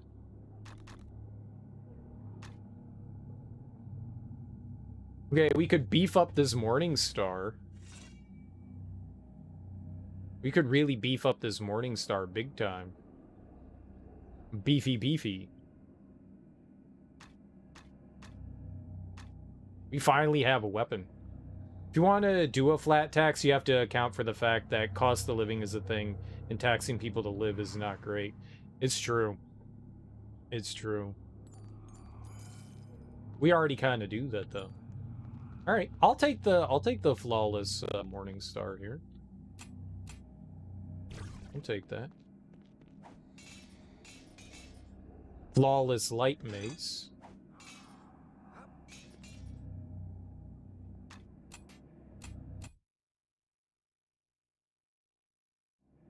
Flat tax on everything after the first 50,000. Yeah, still have like some like stipulations that go along with it. I think that's probably a solid idea.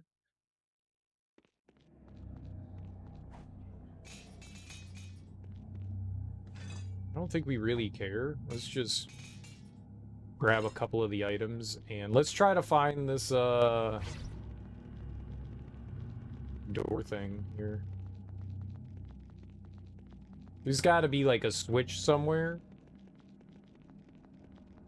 or a button on a wall around here that opens up the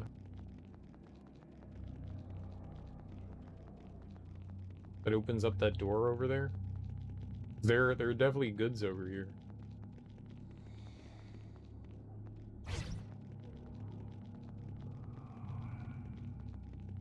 But for sure, making the ultra wealthy pay their fair share is certainly something that needs to happen. And the fact that there are people that are opposed to it, is absurd. Okay, we've got 3 chests here. Got 3.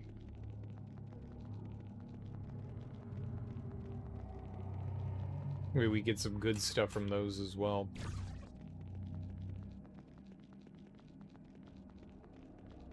No, it's not fair that you make rich people pay money. How dare you? The poor people should support the economy. Oh, just 2. That is a bunch of gems. Okay.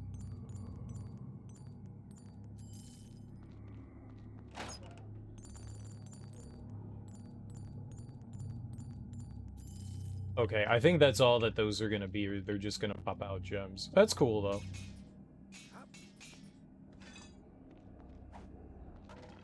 I'm just gonna take that shit. I'm not worried about it. We got our weapon now, I think, so I think we're good.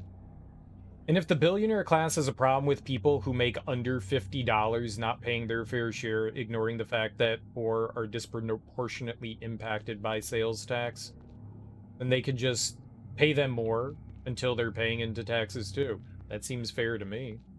I mean, what happens? Oh, 50K. I got you. Yeah. And maybe livable wages.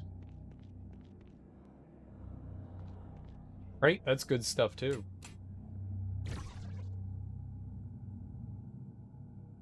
I think I would farm from those chests. Well, it's too late now.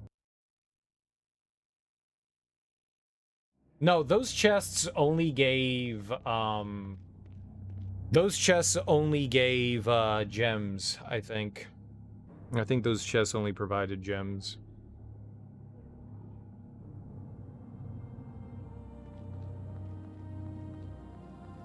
So we have gems. I don't think I need anything specific from them. Oh! We can make our weapon now, though. We can make our weapon now. It's ruby and emerald that we want. Let's see how much ruby and emerald that we have. We have 21 emerald and 9 ruby.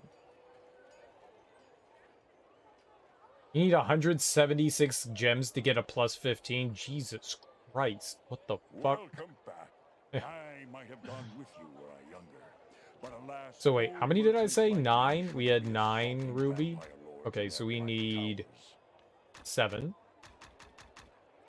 We need a bunch of rune stones. And we need ruby. 7 ruby. I'll pray for your success while you're gone, friend.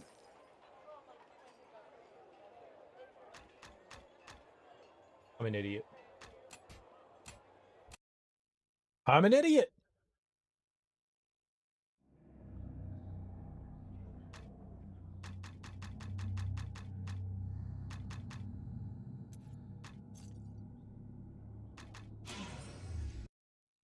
I'm an idiot. Now I'm smarter. I was like, why are they priced like this? Welcome. Because you're I'll stupid pray cereal. for your success while you're gone, friend. See, now they're cheap.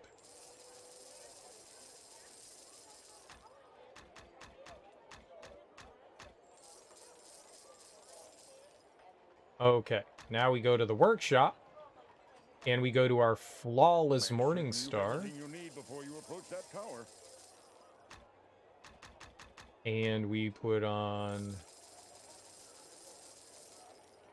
everything we could possibly want.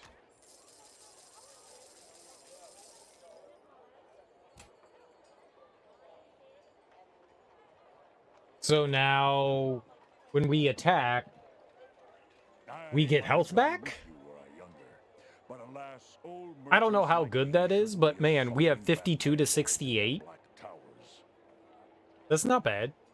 I'm going for it. I'm going for it. There's probably better things that we can make, but I'm doing it.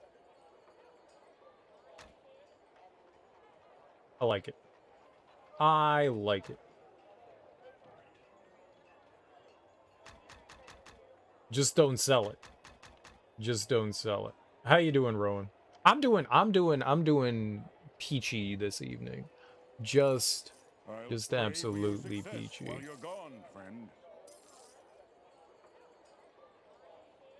Okay, equip. Let's put on our other, oh,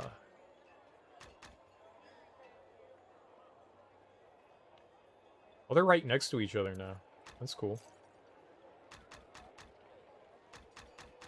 That's cool.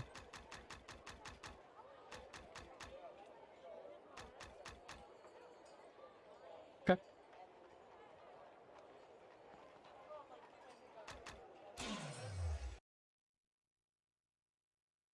We have a really strong weapon now. We at least have the ultimate weapon we're going to have. Smack! Smack! Whoa! There's juice coming off of it.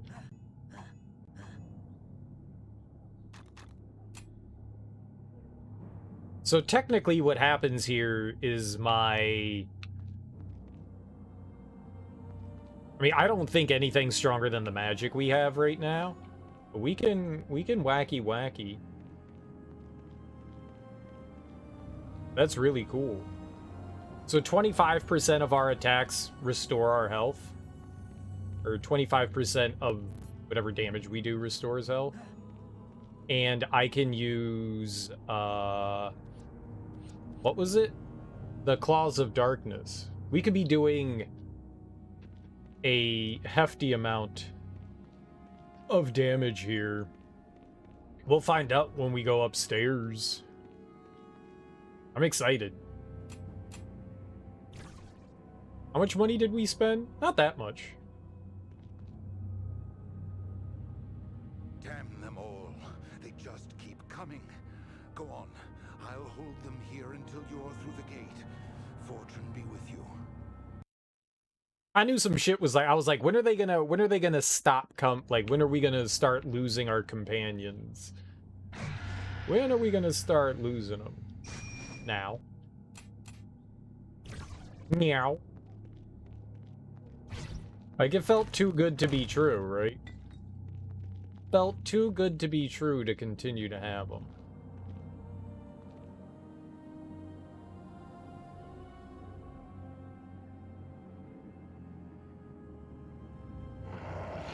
Mummies? Mummy, is that you?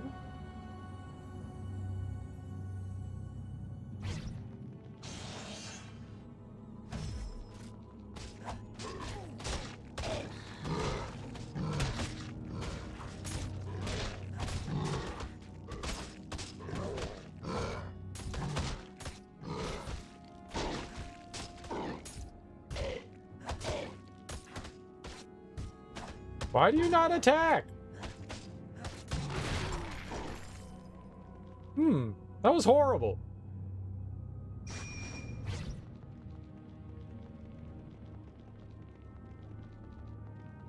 What?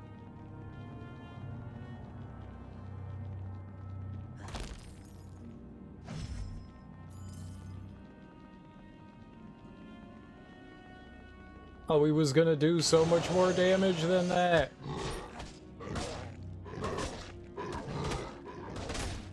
I'm not even hitting him.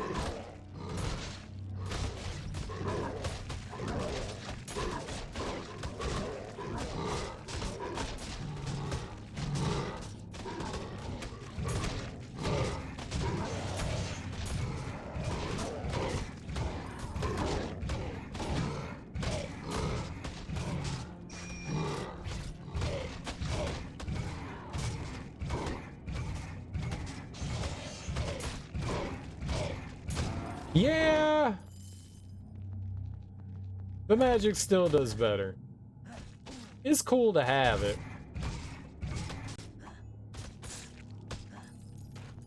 But the magic is still, like, insanely better. We're tanky, though.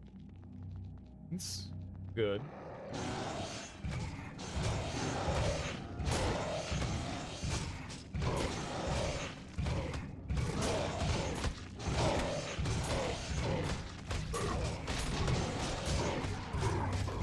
Fight, fight, fight, fight.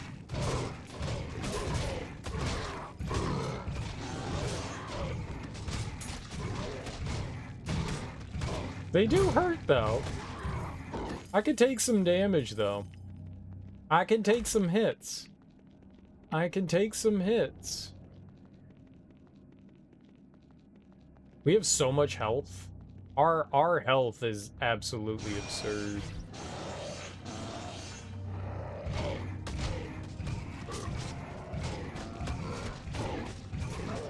Are you just gonna use throwing daggers, huh, boss?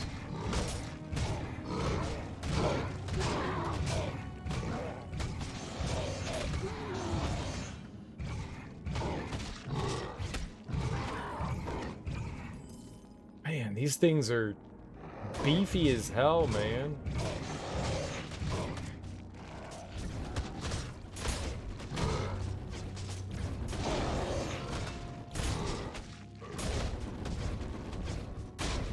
Maybe burning them is better than Keeps moving.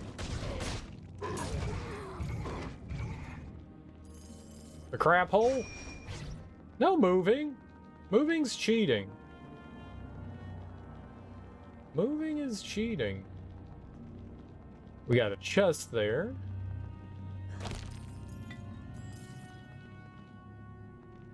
Ah. What?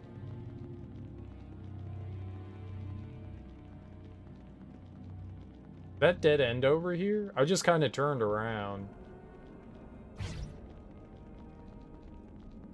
Yeah, it did. Oh, okay. I feel like there should be some sort of indication on the map. They do that all the time for, like, structures out in the environment, and then here they're like, nah, it's weird. We got pillars and stuff here that are on the map. You can't go there. No. No. Oh, it must wrap around. Okay, so we got the save over there. We can see what we can get from that chest. We're still looking for armor. It's really one of the big things we're looking at here. What?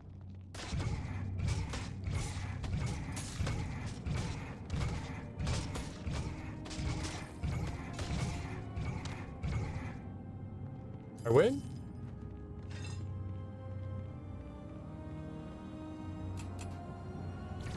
Alright. What do we got from this chest? Stop attacking things. Amethyst. Is that it? Something's not right.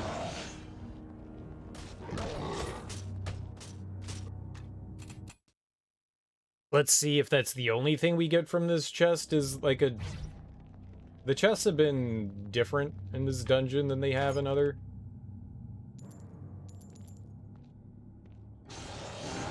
The hell was that? Superior Ring of Thunder. We don't really need rings. I need armor. And it turns out my weapon's garbage. Garbage! Pearl. I wonder if this is just... No. Okay. The chests in the basement were pretty damn good. Pretty... Imperial half-plate helmet. No, we're looking for, like, full-plate stuff. So if we get...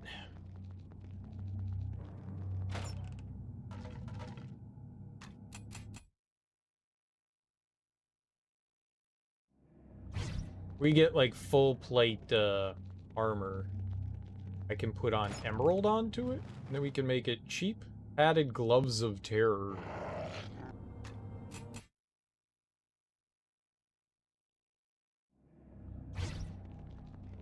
It's like, I don't want to invest in upgrading any of the gear we currently have, unless it's something that we're gonna, like, hold on to. Like, it's non-replaceable, because it's just, to me, that's just wasting money. It might be helpful in the immediate sense, but... I guess you can take the gems off of it. You're just investing the rune stones.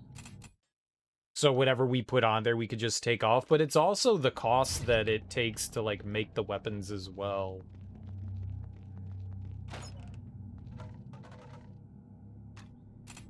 That shit's, it's expensive. It could cost, you know, multiple tens of thousands of dollars to do it. What are we looking for? We're looking for everything, right?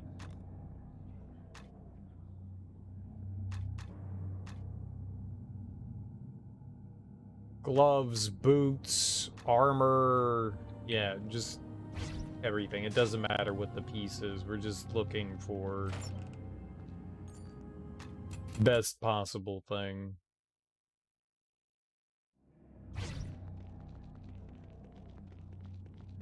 We're just looking for best possible thing. Resonating staff. We definitely don't want a staff. I don't think I'm looking for any... Gems are nice. I think we really want to invest in jet for the armor. So jet's gonna be the thing. Fortunately, jet isn't super expensive. We could also invest in emerald for like the super heavy stuff. And that will lower the cost or the weight.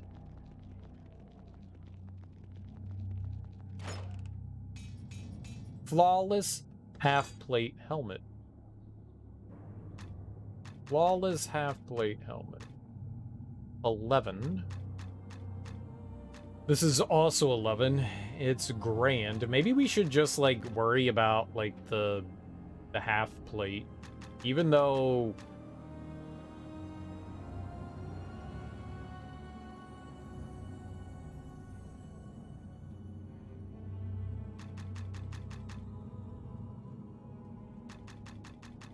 So maybe we get like 2 more defense. That's 8 and that's 7. I guess we could hold on to it for now. Sure. We're not really getting full plate stuff, so maybe it's not that big of a problem.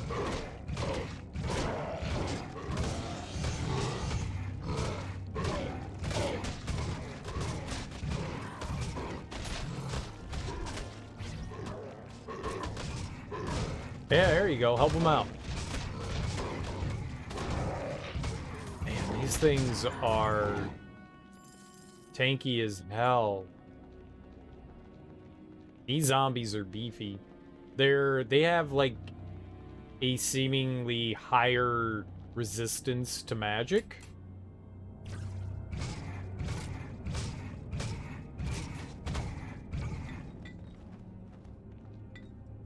Which, that's not great. That's my means of damage.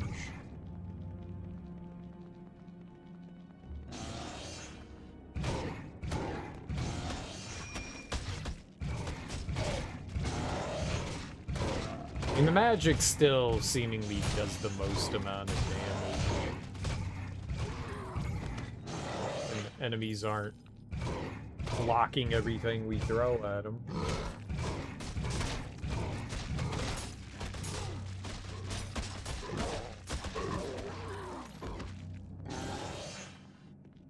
That went really good.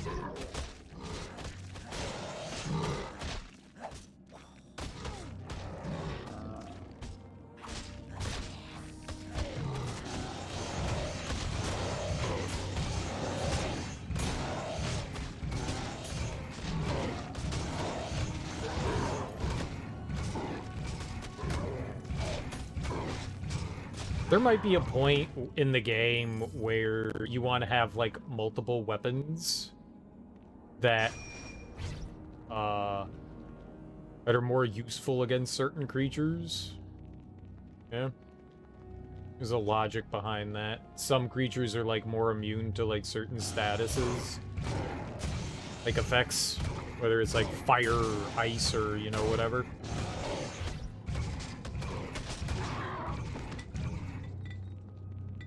So, like, these guys are, like, highly resistant to magic, it seems.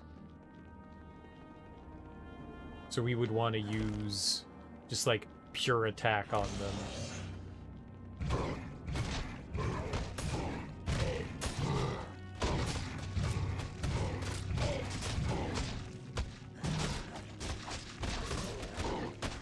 Smacky, smacky! Does it seem that using, Ah! No! You attack them! They hurt me! That's what friends are for! But beefing up your character here, it seems silly turning the Necromancer into a melee fighter.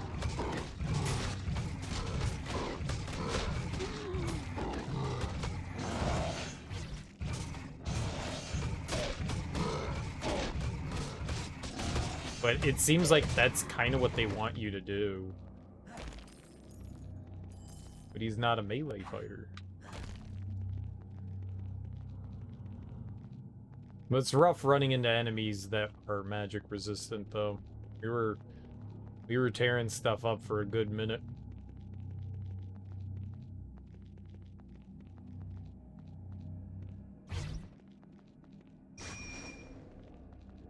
For a good minute or two.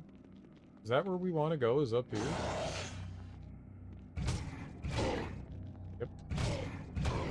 Hit him!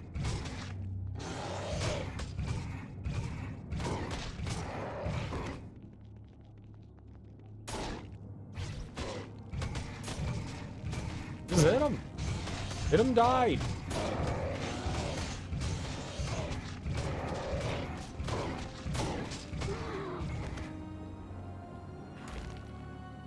Of course. Alright, we'll see what we got in this chest.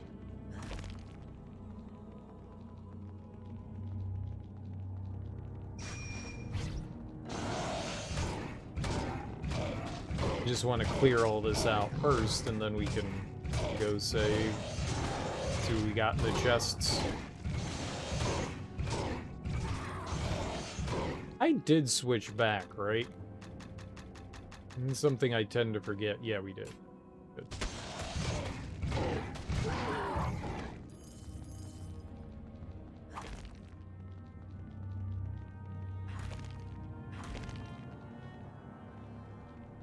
Okay, so just a little... Not much of anything right here, other than the chest. And what was this over here? Oh, there's another little spot you can... Okay.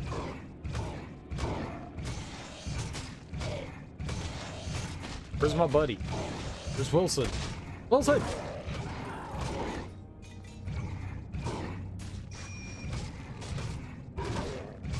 I need help! They're hitting me! And we're not blocking anything! They're using their power of power.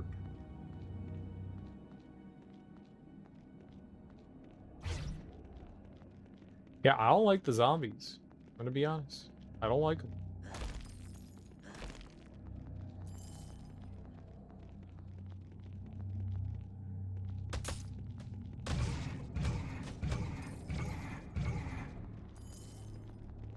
Okay, so that's what's gonna lead us around. I got it.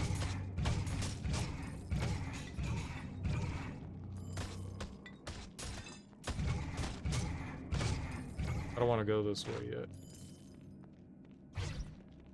I definitely don't want to go this way quite yet.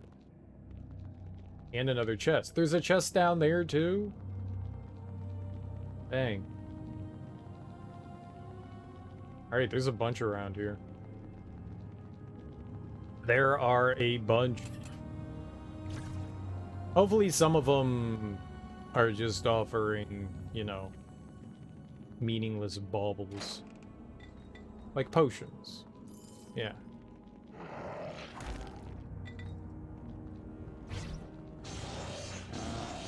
Oh, okay, friends. Magnificent chest ahead. It's a mushroom. It's an arteria leaf. Gotta get all your mushrooms and arteria leaves. Leaves.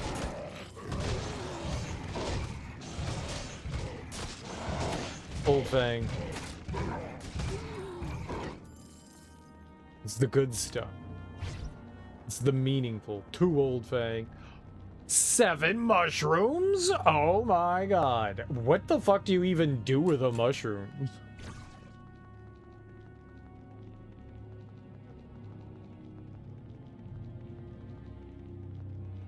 I didn't really dabble in any of the crafting.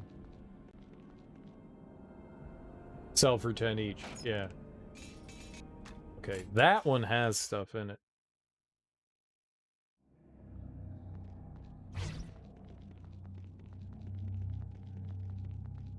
You do all the arrows? Being a bad gamer, Archer. Dooku. Dooku! Like a couple of the perfumes. God, like there was so much of that stuff that I just completely ignored on both of my playthroughs. Like all the craftable items. None of the pots, none of the perfumes, none of the throwables, like all the consumables. Completely and utterly ignored. They gotta be helpful in some way. Looks like they really want me to have a dagger. What's up, Smoke? How you doing, homie?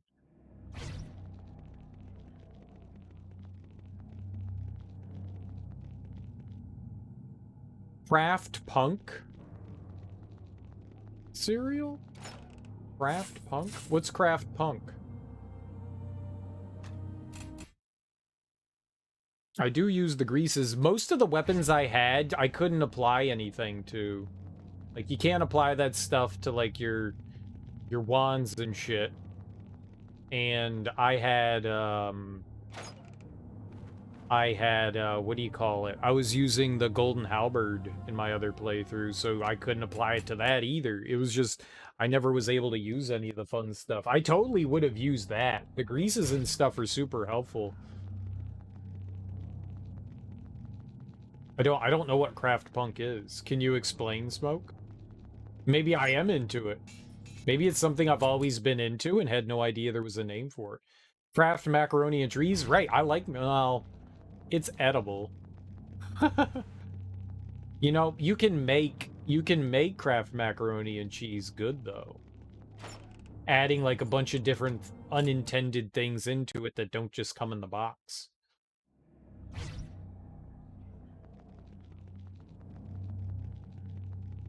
So, Smoke, what's Craft Punk? Is Craft Punk cereal? Were you using my name, or is it like an actual cereal? Is like bacon? No, no, no, no, no, no. What exactly is it? Daft Punk. I like Daft Punk. I do like Daft Punk. I do like them. Daft Funk?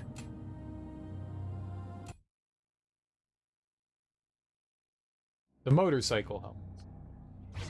You were running two katanas, left ice, right keen, so I was spelling and greasing the right hand. Nice. Daft Punk. I do like Daft. They had a good run. They had a good run. Made lots of solid music. The Tron Legacy? Is that it? Is that what it was called? Tron Legacy? The soundtrack to that is fucking amazing. I was watching the movie and I was like, holy crap, is this soundtrack good? Like, what is happening here? And then I was just like, oh, Daft Punk did it? Oh. Yeah, that's why. Yeah, that's why. It definitely made the movie a more enjoyable experience. That's amazing what, like, good music can do for a movie. Like, music shouldn't make or break your movie, but it can definitely improve or worsen the experience. Motorcycle helmet. Oh, right. They always covering their faces, yeah. You like the plane scene? I haven't seen Tron 2.0 since maybe like it came out. I watched it once. I don't know. I enjoyed it. I enjoyed it, but I didn't think it was great by any means, but it was certainly cool.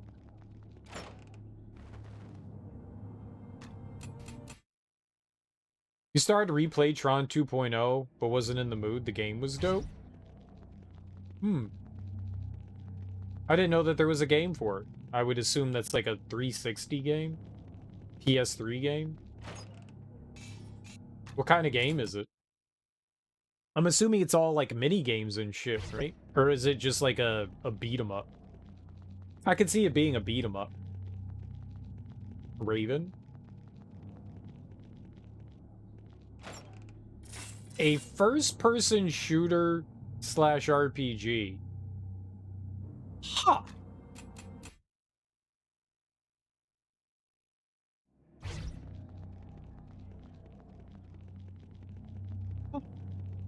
You got guns and shit?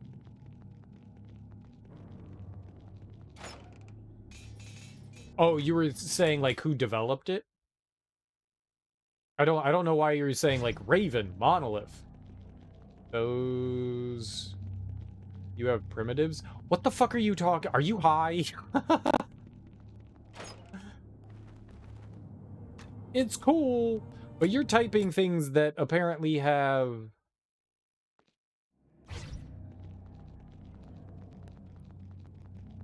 oh, like the weapons and stuff? A bit, a rod, a disc.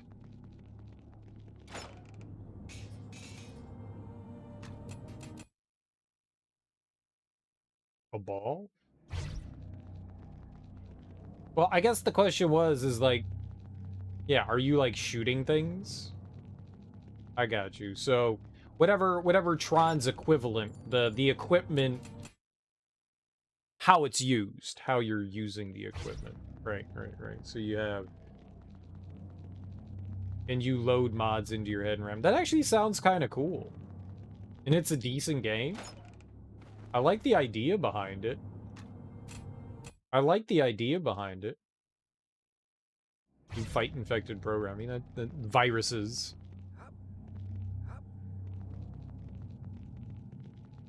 It even has the bikes. Bikes are cool. Bikes are definitely cool. I think it was the Tron arcade game where you had red bike and blue bike. And basically, you would race and you would try to like do it so that you would make the bike crash into you know your light wave that you left behind. That was a cool mini game. I thought that was neat. It's like it's a little actiony, it's a little puzzly. I remember that being a lot of fun. There are jumping puzzles. So platforming. First person platforming is not great. I'm not a huge fan of doing precision first person platforming.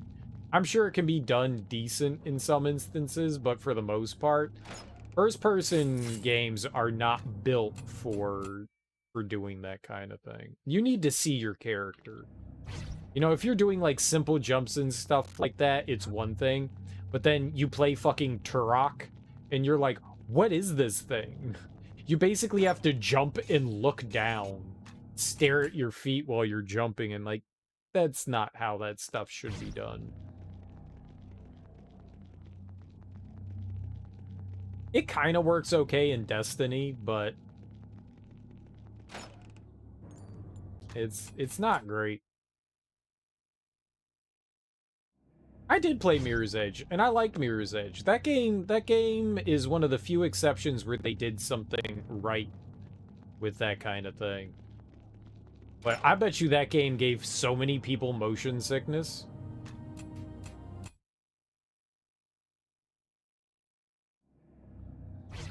FPS jumping puzzles aren't your favorite? Yeah. Tron Arcade had bike recognizers, tanks, and MCP cone. Yeah, I had a bunch of different mini games. I was just saying that the bike one was my favorite. This is on Cube Stacks. I'm not sure what that is.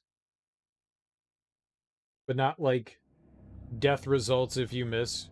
You just don't get up to the prize. So it's like an optional challenge thing. You clear the area before the jump puzzle. Destiny has triple jump or high jump or friggin' glide. Yeah. But there aren't too many like conditions where you're forced to do like platforming jumping in Destiny. And when there are, most of the shit is like optional. And it's not like, okay, here's a mandatory thing you have to do.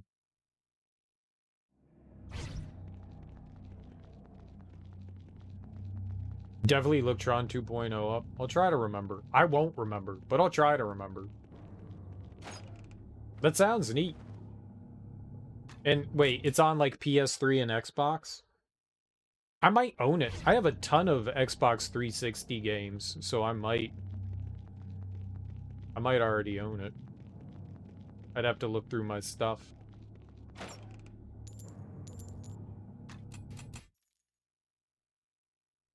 Has those graphics too. The lines. You had the PC version and now the Steam version. Oh, if it's on Steam, then that makes it easy. Does it have controller support on PC? It's a first-person shooter. Why would you play it with a controller? Because that's the only way I play games. Alright, I'm getting tired of this. Xbox, Game Boy Advance, and Gizmondo? What the fuck's Gizmondo? Is that one of those, like, cell phone things? Man, that's the first time we've seen the Imperial. 18 to 25.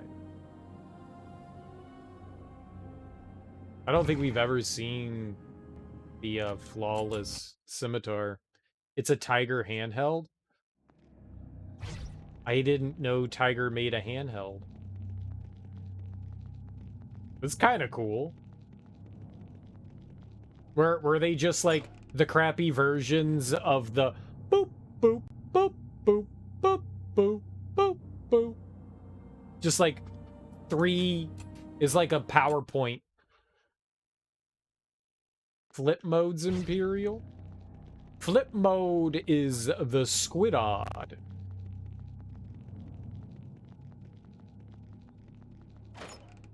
I love Rampage, the last Boy Scout. That's my dude. He's got some great music. Rod Digga. Dude, Rod Digga. She's not just a great female MC. She's just a fantastic fucking MC. I love Rod Digga.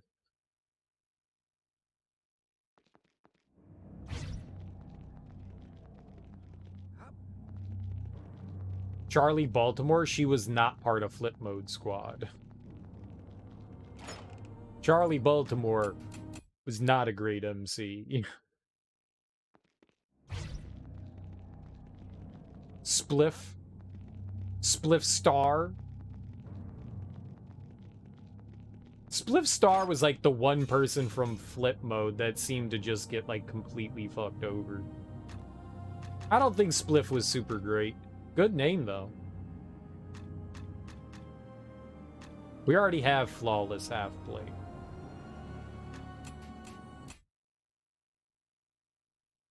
Not sure if it applies in part 2, but Baldur's Gate Dark Alliance had the Scimitar had a natural double crit chance. Yeah, you were saying that the other day. I don't know. I don't know. But that still wasn't a flawless. That's the only thing that's going to... Lord have mercy, depending on what he was on, yeah. I have a bunch of his music, and some of it is subpar. Actually, a lot of it is subpar. He made his own record label, Sword and Shield, and, you know, was able to put out his own stuff, which is cool, but most of his stuff wasn't, all that worth listening to. Though, like, he had a couple of good tracks on, I think it was, like, Sound Booming Volume 1 he had a song on, and then there was the, oh, there was another mixtape thing that had him and DV Alias Christ. That was really good. But a lot of his, like, solo work, when he was with other people, he did a great job. His solo work didn't shine as bright. He was good on Flip Mode, though. He has a very distinguishable voice. That baritone.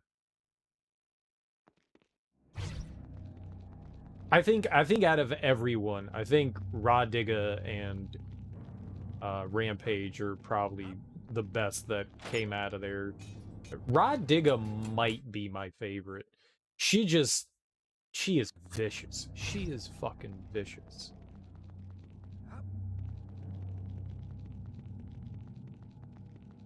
There's a song that came out, God, a few years ago, and a few years ago, it might have been a decade. There's a lady MC named Eternity who's really fucking good too. And she's on a track. It's a remix of one of her tracks. And it's Eternity and Rod Digga and a couple of other lady MCs, and they go fucking I suppose I could use this time hard. to study.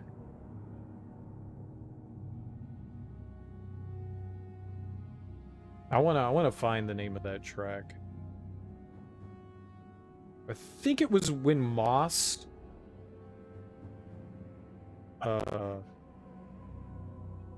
produced her album.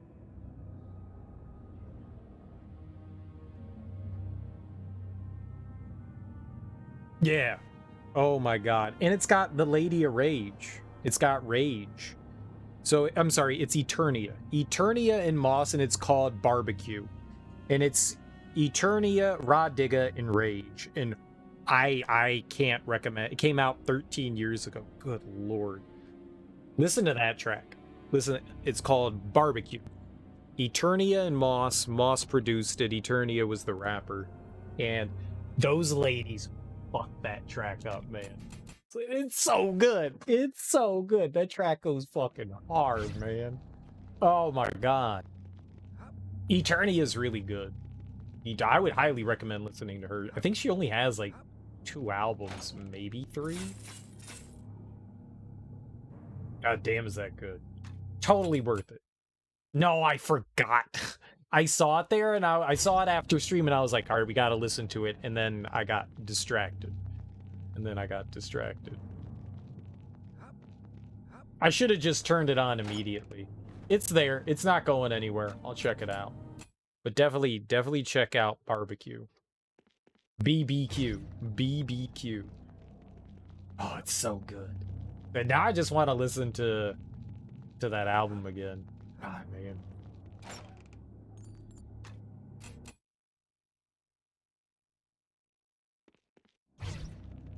That's so good. I really like Rod Digga. I really like her.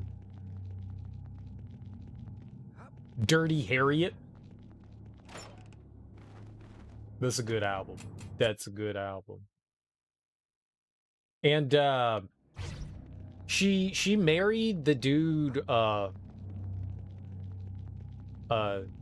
Lil Z? Young Z from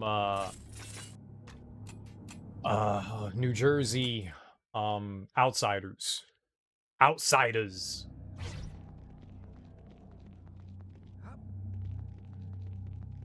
Young Z.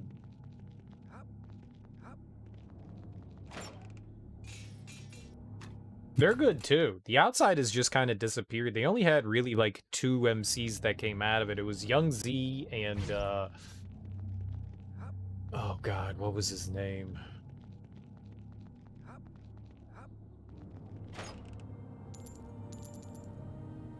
What was other dude? God, he did a bunch of stuff with Mr. Green. Outsiders.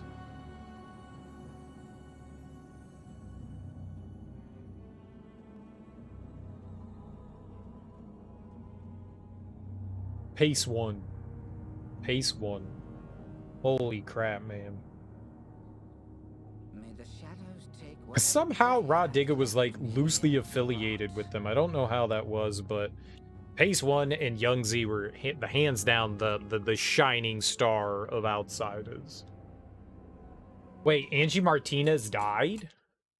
When did Angie Martinez die? Didn't she had a morning show for a really long time, like up until like recently. I didn't know she died. Like this year? Holy crap. Dude, she must have been like 45 years old.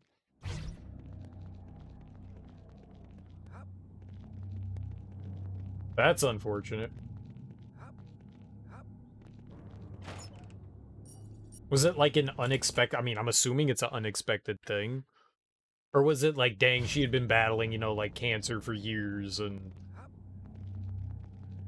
Yeah, she had pancreatic cancer, so... Yeah, we're not getting anything from this chest. We'll move on from this one. Just grab something and then go to another.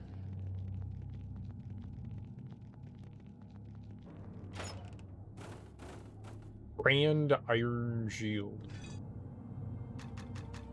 My Iron Shield does 4. This one does 6. It weighs 15 pounds. That weighs 5.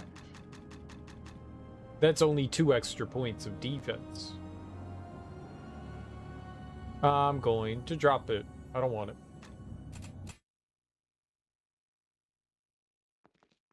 That's unfortunate.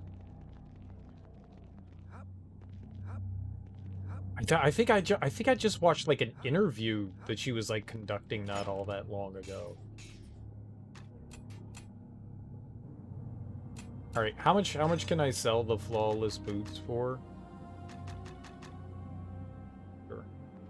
I'm tired of trying to farm that one. We're not getting anything from it. There was like another one over here.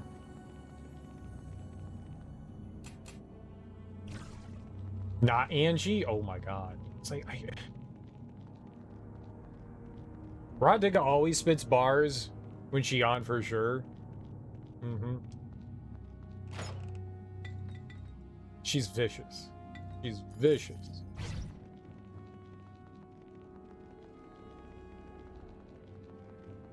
Gangsta Boo. Oh.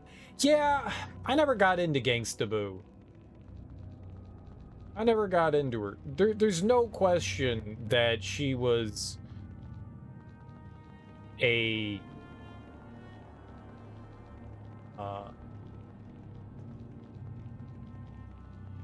had an important role when it came to like the female MCs gaining, you know, respect and all that, but I never really I personally didn't think that anything I heard her on was good. Like, I in fact think that she ruined some songs for me. Like, I'll Call Before I Come on Outcast. I hate her fucking verse on that. I hate that shit. Like, I want to edit her verse out. I love that song. And I'll call before I come. I won't just pop on over out the blue woo woo. Whoops. No, after you. And I fucking hate her verse on that song. It's awful. It's so bad. I genuinely think it ruins the song. Like, I would just take her out of that song. It's just, she's awful. She ruined that song for me. Dude, there's a track. There's a track. I forget who it's with. It's got like Raekwon, Kanye, God, I can't remember who the other person is. There's like 3 or 4 people on the track. And then there's fucking Swizz Beatz. And I literally edited out Swizz Beatz so I could listen to the track without getting pissed off, because Swizz Beatz should not be allowed to rhyme on anything. Like, I was just like, nope, taking them out. Now I can listen to it. now I can listen to it. It's a killer fucking track. The beat is sick. But then Swizz Beatz comes on and I'm like, nah, we're taking him out. So I edited the shit out of that track and took him out. It was beautiful. I do like Missy Elliott. Missy Elliott's fantastic. I may not like everything that she does, but she has undeniable talent. Undeniable talent. I love her first album. Me, I'm super hot, super duper fly. Me, I'm super fly, super duper fly. Dude, I love that shit. I can't stand the rain. It's my window. Dude, goddamn it. She can produce her ass off. She can rhyme. She's got the whole package, man. She's great. Missy Elliott's fantastic. Absolutely fantastic. And she was huge. She was huge. You can't say, like, she was slept on. Like, she got her due respect. I just wish she got more of it. She's fantastic. Yeah, I love Missy Elliott. One of my favorites. Her first album is just a classic. The second album's alright. But oh, this is ladies' night. And I feel alright. Oh, this is ladies' night. Ladies' night, dude. That's a killer, man. That's a killer.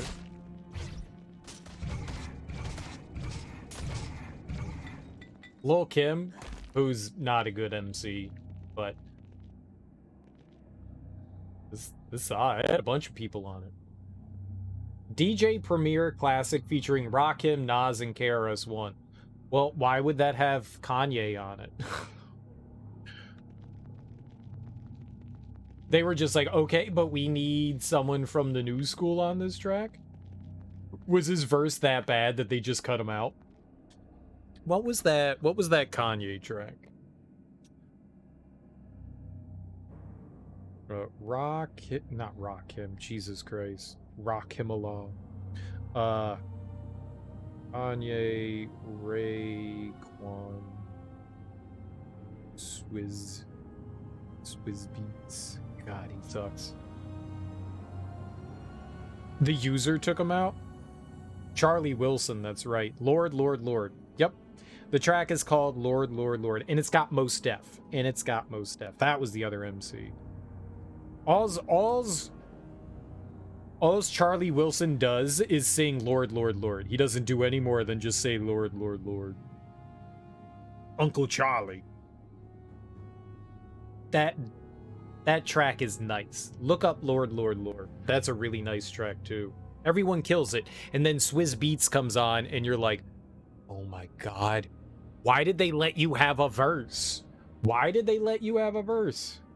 Oh yeah, that song is awful. That song is so bad. That Bubba Sparxxx song is so... I went back and like looked at a bunch of like Bubba Sparxxx stuff after I listened to that track, and it's all bad. It's all bad. It's all bad. I was just like, oh, yeah, this is unfortunate. Yeah, I don't know what's happening in that Bubba Sparxxx track, but it's not good. Whatever's going on there, it is not good. Anyone that's associated with that should feel bad. And you deserve to feel bad, because it is bad. Holy crap. I don't even know what the fuck they're singing about in that track. Like, they're just like making up words and shit. Whoever the woman was on that track. They just made up a word that I've never heard of. Please go to... Oh, okay. What was that? I'm gonna look at my history here. What was the name of that? Here we go. It was Juug Finesse. What the fuck's a Juug? Juug. Juug Finesse was the name of the track. Juug Finesse. You know what I needed to do though? After I listened to that horrible song, I was like, oh, I'm gonna go listen to some Janelle Monáe, and I listened to Lipstick Lover. That video is not safe for work. That video is not safe for work. I don't know when Janelle Monáe decided not to wear those like zoot suits anymore.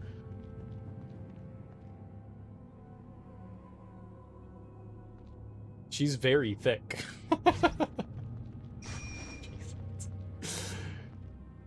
Jesus.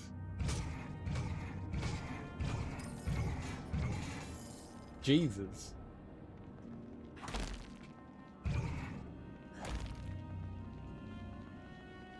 Good lord. It made me feel better though. Bubba Sparxxx made me very upset and angry.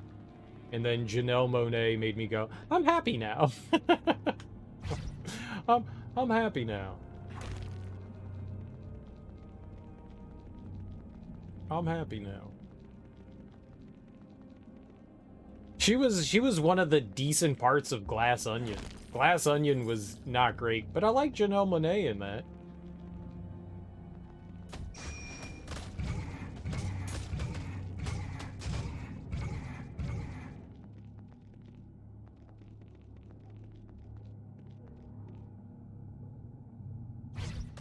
I had to go get Ugly to clear my palate.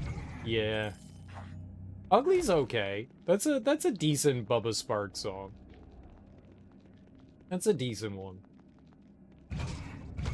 Like, his first album is solid. But yeah, his new material is not for me. It's not. Do you, man. Do you. Do you. I'm glad he's, like, still making music and shit, but ain't for me. Like Batista having his gun at the pool. Batista wasn't letting that gun go. He was funny in it. I think, like, the casting was done well. Like, I like all those people, and I think they had decent performances. I just think that the movie itself was just not very good. You wanted to see him Batista bomb some zombies in Army of the Dead? Yeah, Army of the Dead was horrible. That was not good. What's up, Don? How you doing, homie? That movie was, it was bad. It was bad.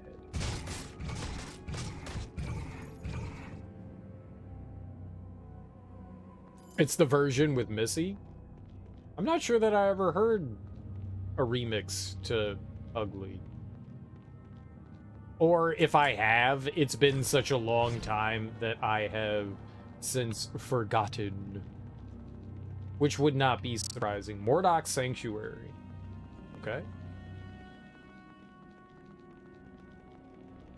There was a path over here we didn't go down. Yeah. Glass Onion was...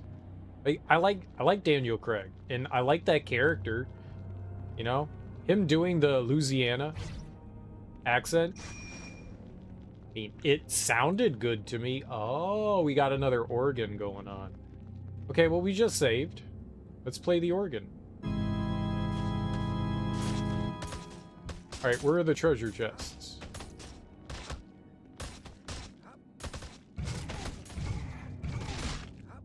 Damn it, I'm stuck.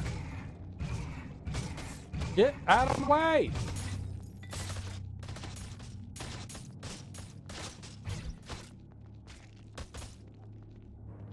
Are there?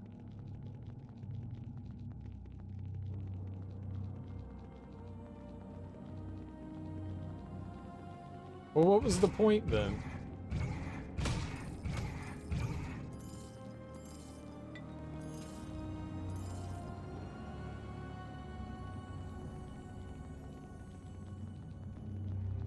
There had to have been a treasure chest there, right? There had to have been.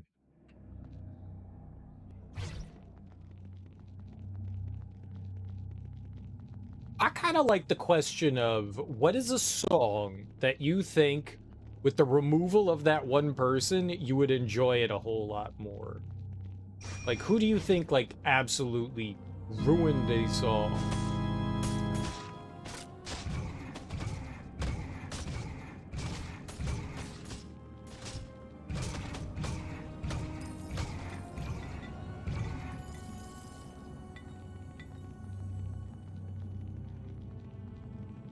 This song would be infinitely better without this person on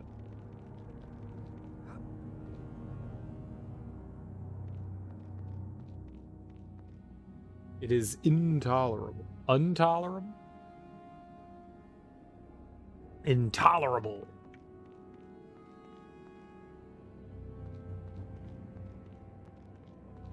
So that served no purpose? Did that really serve? That seems so strange. The last organ we found, it had chests that were rising up and down. And you had to open the chest within a time limit. So I just assumed that the only other time we've seen this, you know, gimmick here, they explained something.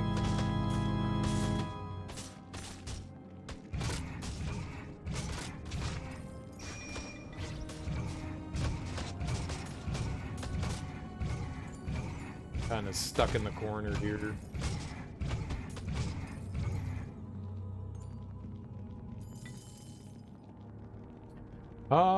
Yeah, I guess there's nothing really to that.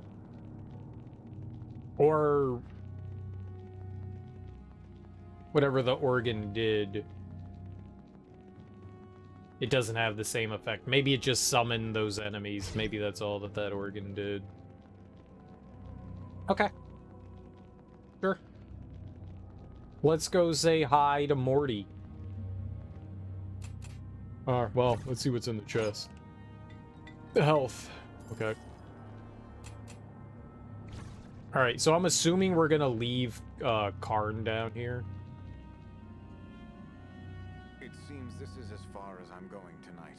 I will remain here so that you can move on. I can't say that it hasn't been interesting working with you, adventurer. We'll have to meet again someday.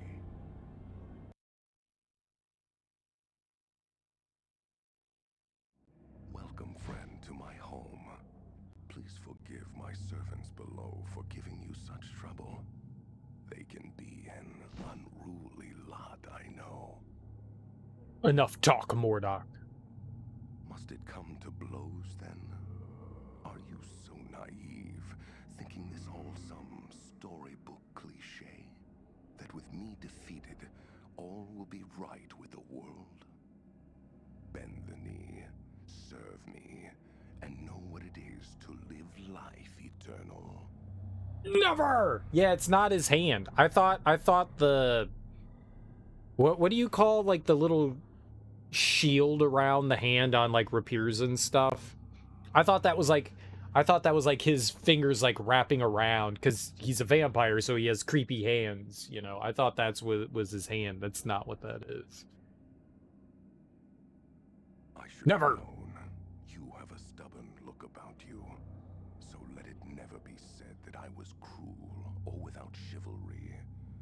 I offered you my hand, and you spurned it. Mortal, on your guard. Okay. I like that's our response. Okay.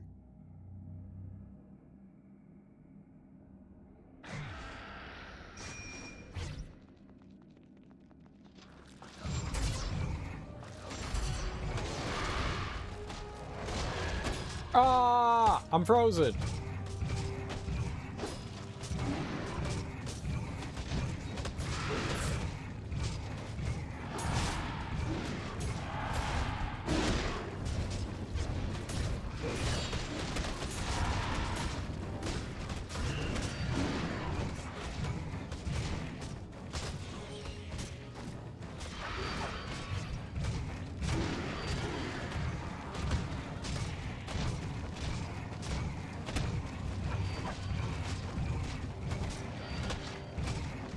Go, Bitey!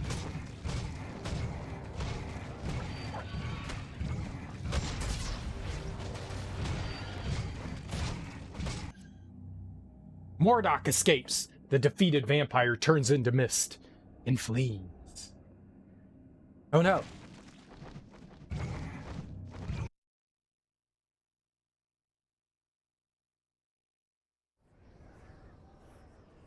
We do get to go to the plane of shadow. The time is upon us. Prepare to move the Onyx Tower into Baldur's Gate. But, my lord, your allies are not yet prepared. Now is not the time to question me, Thrall. An army of 40,000 undead soldiers will allow us to hold the city until our allies can mobilize. Besides, what would any army sent against us do? Besiege the city? Our troops will not need to eat, sleep, or fear disease. Nose and hast, meddling fools may have forced my hand early, but they have not beaten me. Let us go. As you command. A coward.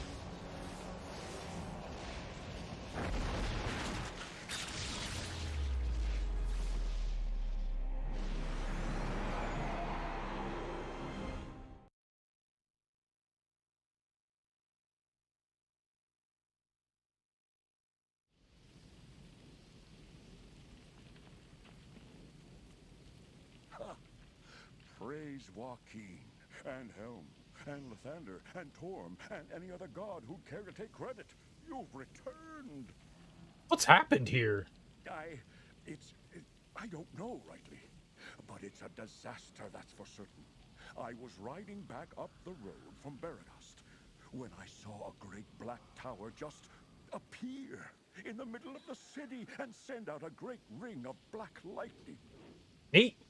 The city gates were open when I arrived. It's as if everyone has been turned into a mass of maddened cannibals. It must be that accursed tower. I'm grateful as all the hells I wasn't here when it arrived. It's the Onyx Tower. Once Eldris, and now Mordok's. He must be behind this. So, what are you going to do? Defeat Mordok and put an end to this chaos. Well then, best have a look at what I've to offer. Perhaps there's something here that you could use in your last battle. Baldur's Gate is a zombie-infested ruin. You want to haggle? I am a merchant by trade, after all. I'm sure as gold glitters that you'll succeed, so there's no sense in giving away my best equipment for nothing. You will succeed, won't you? I might have gone with you were I younger, but alas, old merchants like me shouldn't be assaulting vampire lords in their black towers. Well, he has full plate gear, but it's just regular full plate gear, so that's not going to help me in any way whatsoever. Superior full plate mail. Now, he does have that, though. Everything you need before you approach that tower. I'm not going to buy anything from him. Assassin scale gloves. Right. That's the only thing of value that he has. He's selling the potions now, though. I don't think that there are any, like, amethysts or anything like that, you know, items. Selling a lot of grand stuff. Flawless Warhammer.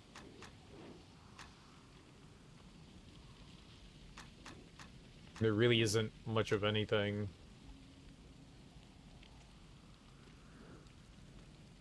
He doesn't really have anything that's going to benefit me. By your liege, son.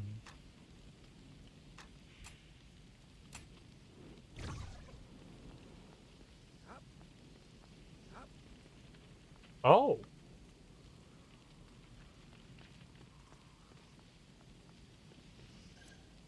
Wrong way. Turn around. You're needed the other way.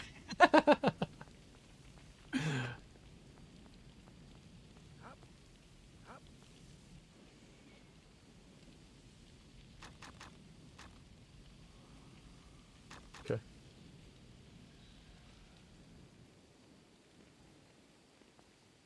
I mean, we're gonna go into the final tower. Maybe we can do some, Oh, we should see about, like, selling off whatever I have. I did all the things I didn't want to do in the wrong order.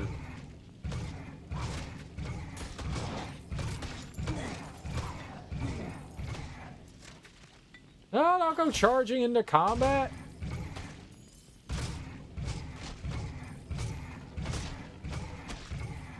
Can you not? Stop! Stop! Stop! Stop! Stop!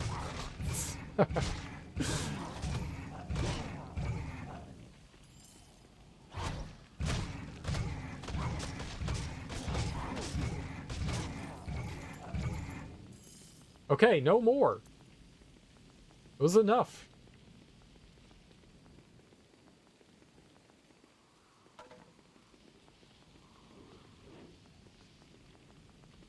I wanted to go sell shit. I mean, we did pick up stuff. So maybe the final tower will have like really good gear in it. Block, block, block.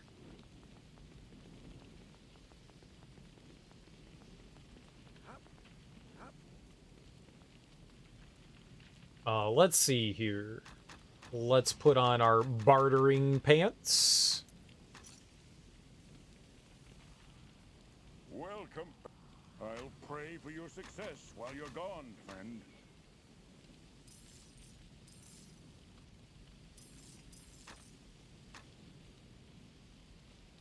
Grand full plate helm. I have the other one currently on. Right. Shoddy, we have that one. Grand leather armor. Lawless, but we already have those. Everything you need before you approach that tower. Yeah. I don't know if we're gonna be able to, like, leave and come back out or not.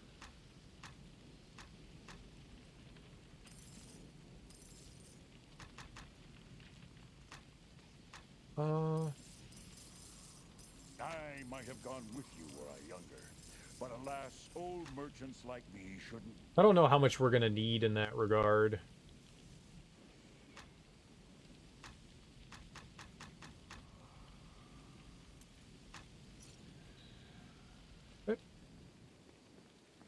We have 200. I think I did the right thing. I think by making all that strength-oriented gear, that was the right thing to do. I can make even more for our boots. We can get more strength and more constitution. Maybe we should do dexterity. I don't know. We never were able to go down that alley. Can't get into the inn.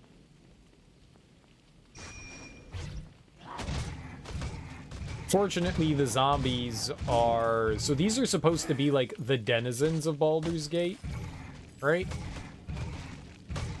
Like, the tower turned them into zombies. For shame. Ah! That. A lot of zombies. You'll be fine.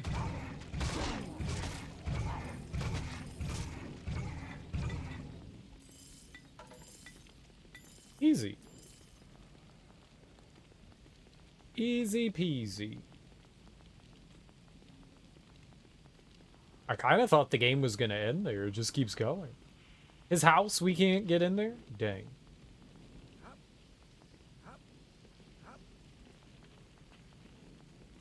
We're going to the manor? Oh, shit. What's up, girl? Oh, Randala, yeah. Joaquin be praised, you've returned. I thought the city was lost, but perhaps you can stop it. What's happened? Is it Mordok? We're not that dumb. Come on. I don't know. The Onyx Tower, it suddenly appeared. People began to die, and then rise again. Come, I can lead you to the base of the tower. Let's go. Okay.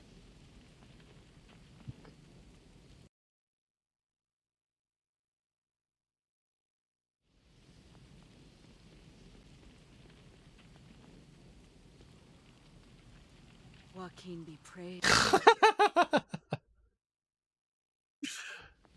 Okay.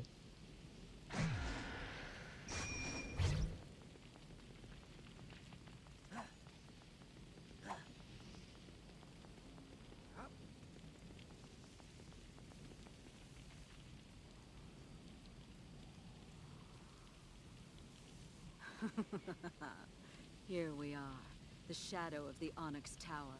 My master's tower. No. Xanast made me his, just as I'll now make you mine. Oh. Come, I promise it won't hurt. Badly. Okay. What are we gonna do?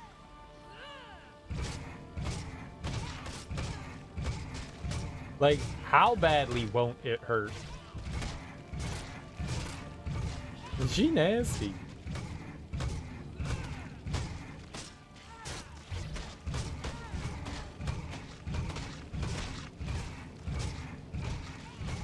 He did, but we didn't want anything from him. Did you not see I just went to him? I looked at his stuff. He has just regular full plate gear. That's not helpful. What's up, Kay?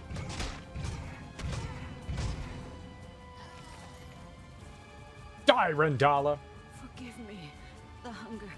It was too much. Xanast is in the Onyx Tower, guarding his Lord Mordok. You must destroy the Pale Knight and his tower once and for all. You must save Baldur's Gate. Please, hurry. I will destroy Baldur's Gate. You must save Baldur's Gate. So fickle. So fickle. Now teabag. So fickle. Yeah, I think the tower's gonna have good stuff.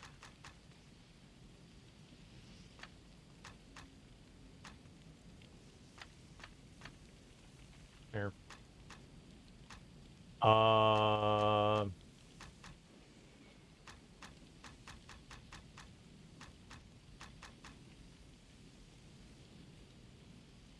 That could be helpful. The stun is kind of meaningless. You could do Dark Possession. Don't think I really need accuracy. 84 to 100. That's probably okay-ish. It's probably okay-ish. Whee! So we do, like, slightly more damage. We'll build back slightly more, HP or regen. Alright. Enter the Onyx Tower.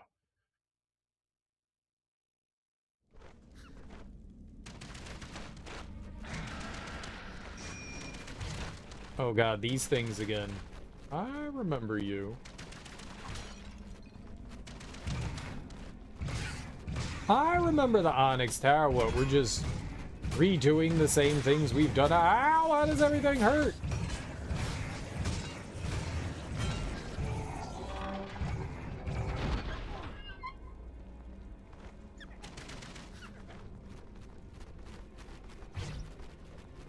Heidi!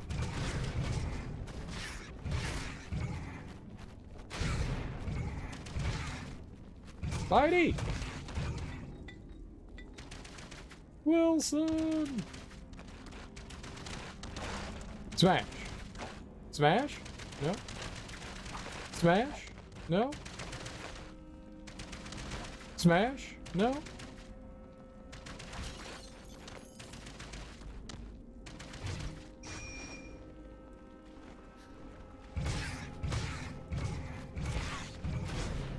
I mean, whereas we don't have Lightning Ball anymore. We still have the Spiral's still pretty good. The Shadow Spiral. Uh-oh. Ah.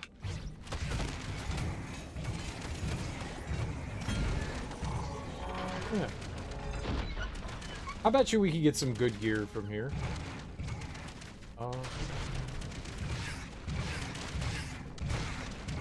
It's the final tower. There's got to be some great and delicious treasures for little old me. I see a treasure chest right over here. Speaking of the treasures, it's just right here. All right, let's squatch on this save point. Let's see what kind of treasure we can acquire.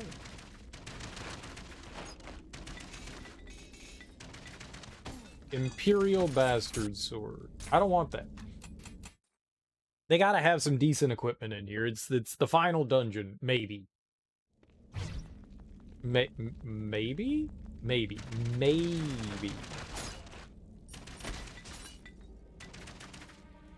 Salamander amulet. Maybe we can finally get some, like, good full plate armor. Give me the armor.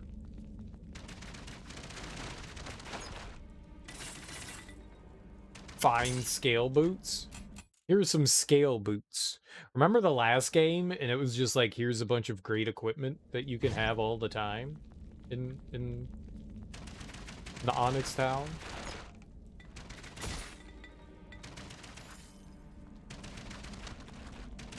Superior leather armor.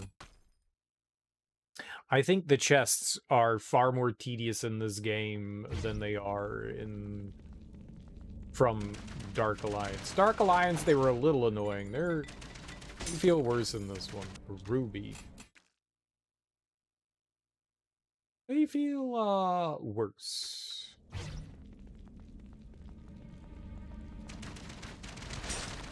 Ow. Yeah. Whoa, I didn't see what that was. It was a flawless something. Maybe it was a hand axe. It was probably a hand axe. Yeah.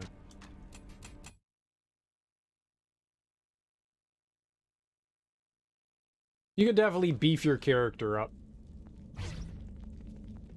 There's, yeah, the upgrade system definitely added another layer to the game for sure. But, like, I just want the best of everything, you know? I want everything to be flawless. You know, to be just like me. Perfect. Tee-hee. Cute. Cute things. Smile. Innocent fingers.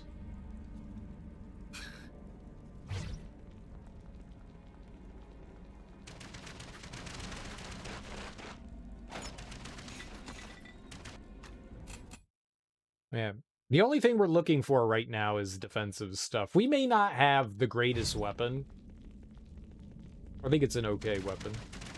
But some more defensive gear that we could actually upgrade.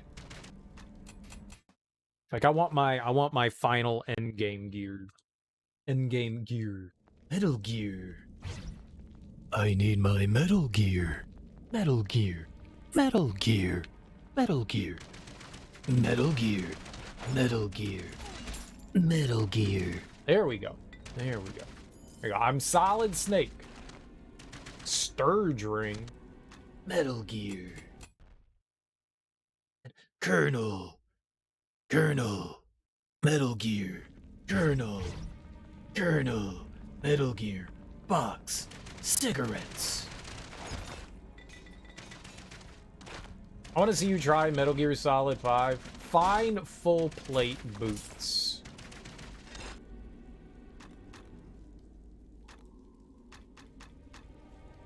Imperial full plate boots. Yeah, fine full plate. I've never played Metal Gear Solid 5.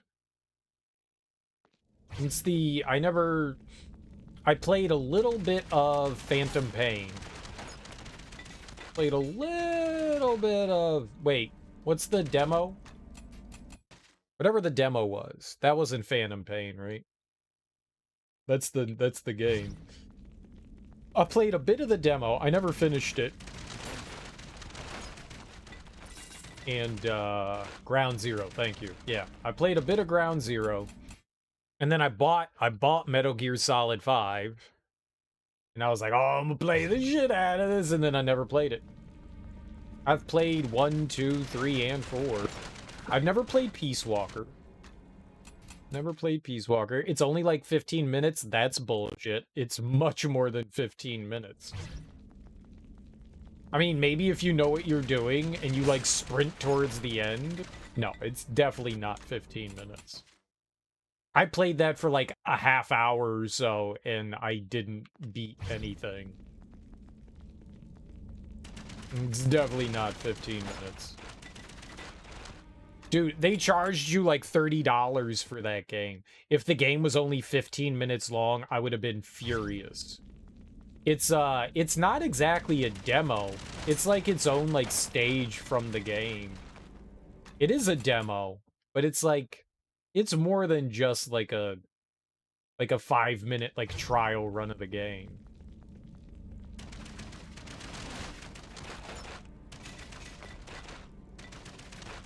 Which for, you know, paying whatever. Maybe it wasn't $30, maybe it was like 25 or something like that, but it was like a demo? Yeah, that's like, it's not even, the stuff in Ground Zeroes I don't think is part of um Phantom Pain. Like, it's its own unique thing that they like developed as like a teaser. I would hope it's not 15 minutes. 'Cause like I said, I spent like a half an hour fucking around in there.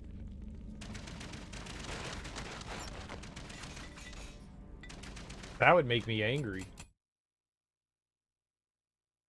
Either way, um, I haven't played through Peace Walker either. I've never played that one either. I bought it on was that a PSP or Vita game? It was a PSP game, wasn't it? Peace Walker was a PSP game. I never played that either. Peace Walker's tight?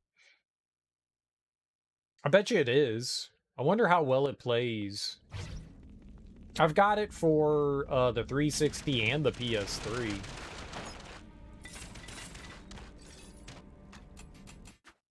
I may even own like a digital version of it for the PS TV. I might. You haven't played Portable Ops?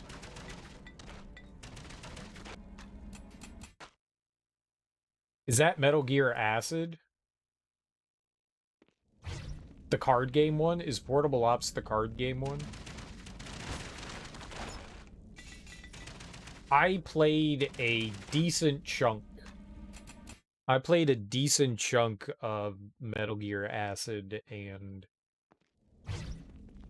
I wasn't a big enough fan to keep playing it. I liked its presentation, and I like how it gives you like, you know, I guess it's like an alternate universe kind of thing. It's a different one. Oh, okay. I don't think I know Portable Ops then. Or maybe I played through it and forgot. I don't know. What is Portable Ops? It plays like Peace Walker. I for some reason feel like I played through Portable Ops.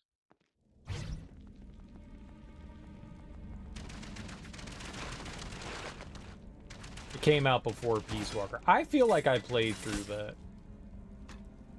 Maybe I didn't, but I feel like I did. I know I didn't play through Peace Walker, but I think I might have played through Portable Ops.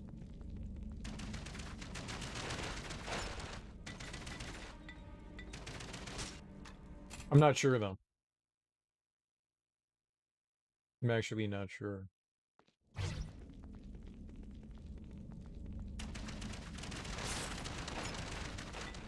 But yeah, I would like to go through and, like, replay. I think they're supposedly remaking again. I think that they said that they were remaking 3. Which is weird, why you wouldn't just start with, like, 1. 1 technically has a remake. Metal Gear Solid 1 has a remake on the GameCube.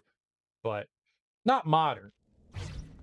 That would be cool if they return to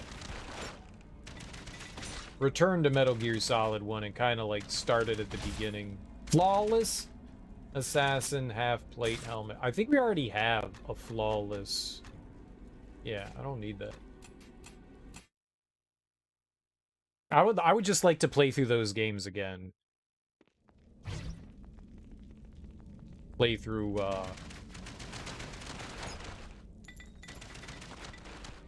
all of them. All of them, all of them, all of them. It's been a long time since I've played through them. And have the opportunity to play through Peace Walker and actually, you know, play Metal Gear Solid 5.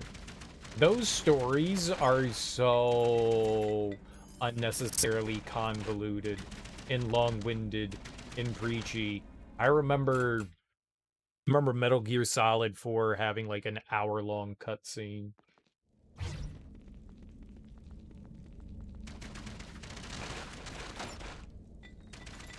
Typical Kojima. Typical Kojima. Very high-minded. Interesting, though. I mean, like, I like the idea behind them. Superior Iron Shield. Yeah.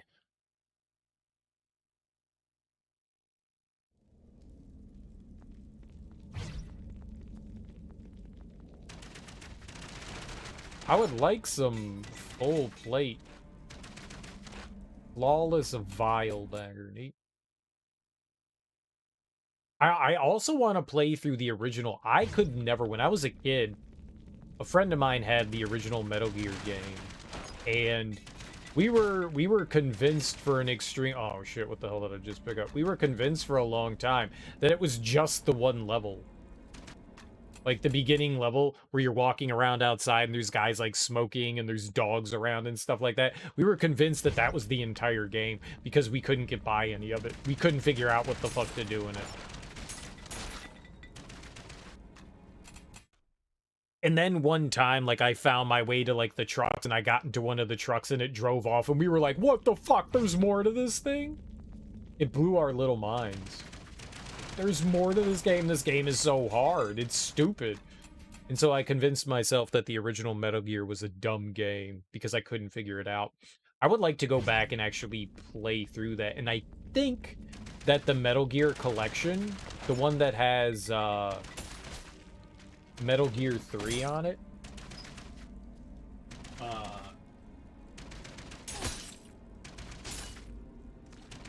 this. Oh.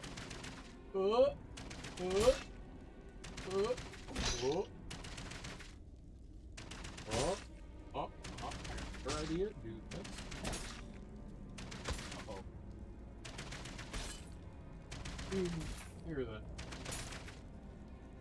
This thing, the Metal Gear Solid HD collection, it's got, I think it's Subsistence on there. Metal Gear Solid 3 Subsistence. That's like the like remastered version, or like the version with everything on it. And I believe that it includes the MSX versions of Metal Gear 1 and 2. I believe that it has it on there. And you can, like... My manual's in French. Table of contents. French. Parlez-vous français? Table des matériels. Jeu d'inflation. Pour commencer. Commander. Personnage. Why is it in French? I don't know French. I don't know French. Dude, it killed me. I was trying to see if in here, like, it listed out what, like, it even has a comic book in here. There's a little comic at the back end. That's cool. A little comic book. I don't know what it says because it's not in English. All of them have it. November 10th, 1974. Caribbean coast, Costa Rica. Ready to get this show started, Snake? Yeah! This is a sneaking mission. Avoid combat and don't let those mercs see you. There's a little comic. Why is that there? I was wondering if it was going to say anything about... Oh, that's Peace Walker? I was wondering, okay, so there's like a couple of pages for like each of the games. It's kind of cool. It even gives you like a story. Like a summarization. That's kind of cool.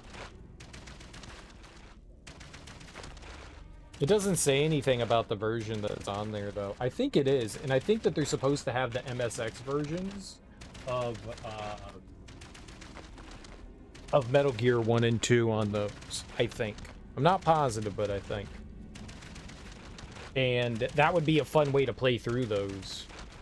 Read a sentence from Metal Gear Solid. If only I had one. I've read that before. So, I prompt. Sexy. Sexy. Sexy.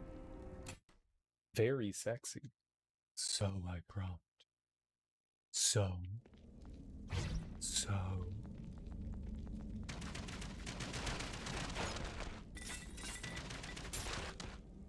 So. But that would be fun to do. I have the Metal Gear Solid graphic novel. That's a thing? That's cool. I always liked the art style that they used for like the covers and stuff like that. It looks like watercolor. It looks neat. It kind of reminds me of Amano, the guy that did a lot of the designs for Final Fantasy. It's not the same thing. It's just like he has a very different style, but he likes to do a similar look. Fine half-plate helmet. Nope. Yeah, it's how the book is. That's cool. That's cool.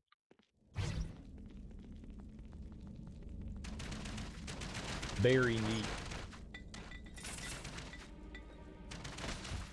Chain gloves. Yeah, I don't think we're gonna find what we want in this. We'll just move on to another chest. I think we can... I think in my state, we're probably good enough to beat the game. It would just be nice to get some... scale mail of retribution. Alright, whatever. Whatevs.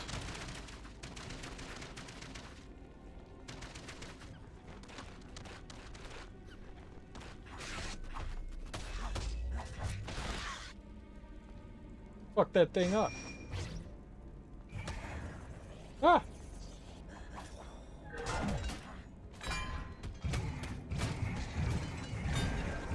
It definitely does more damage faster than me whacking it. I'm always like, why am I gonna read it when I can play it? I don't know. The art's very cool though. Yeah. I like that style a lot. So I feel you on that. You can stop shooting fireballs at me. Be great. Get him! Fighty! Get him!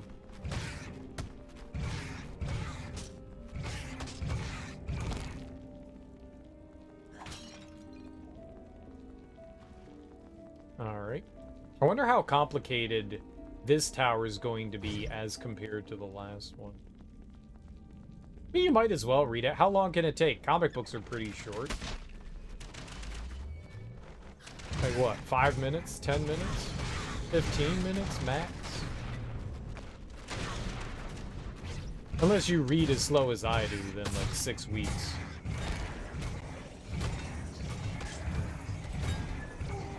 Attack something! You lazy.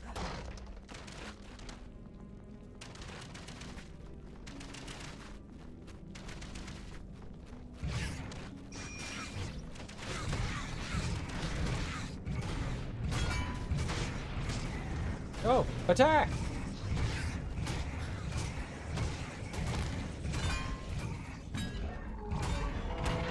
Yes, very good.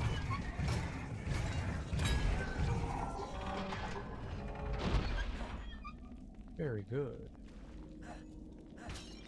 Dead things are dead things.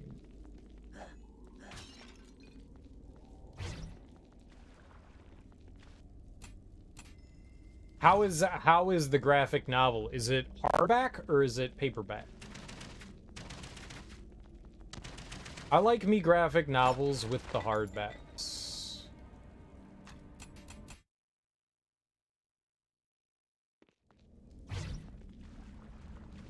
They look nice on the shelf. A nice sturdy spine hardcover. Very cool.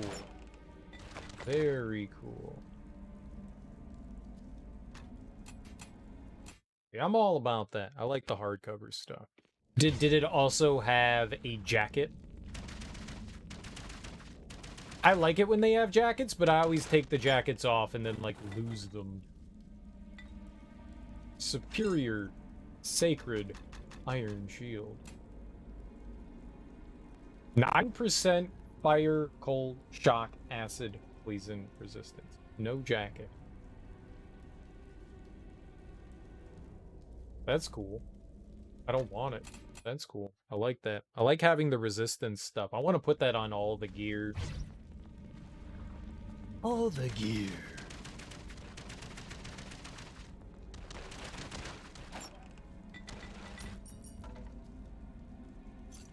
Wait, this thing has 2 items that could pop out? That's cool. I mean, not every book needs to have, not every hardcover needs to have a jacket. It's just nice when they have jackets.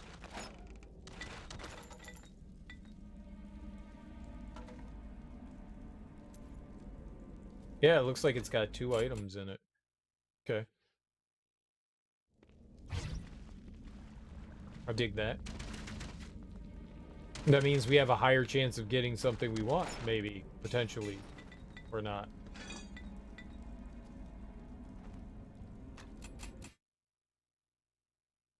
We're looking for anything. Anything. I really want armor. I really want armor. Shock chain gloves. Remarkable full plate mail.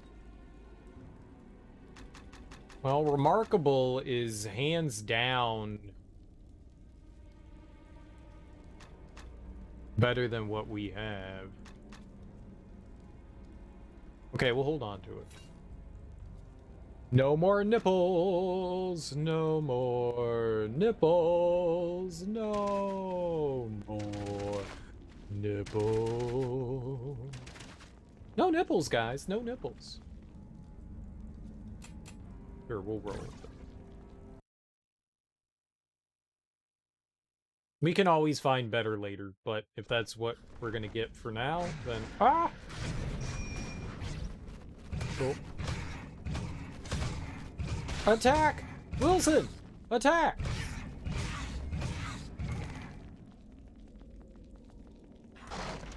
Wilson's a little knucklehead sometimes. Oh, what the shit?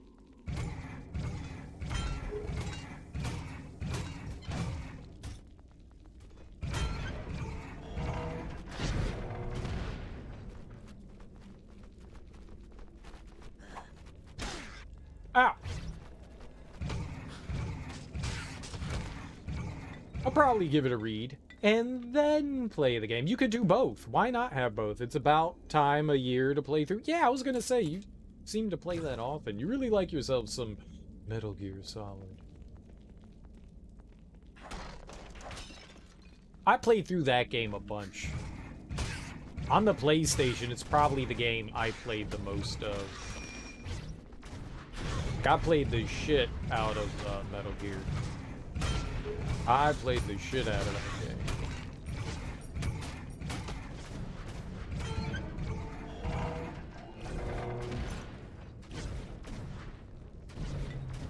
I played so much Metal Gear.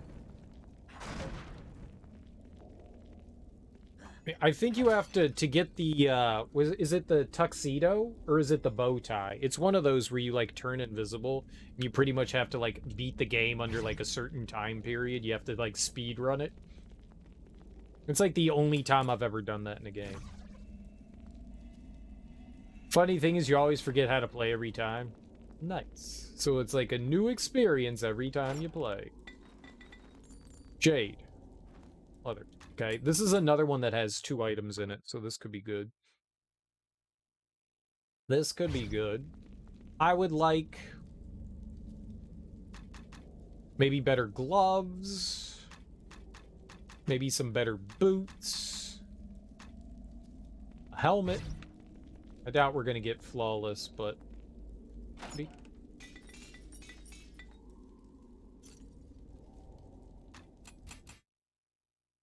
If I could have all flawless half plate, I think we might just, like, accept that and roll with that.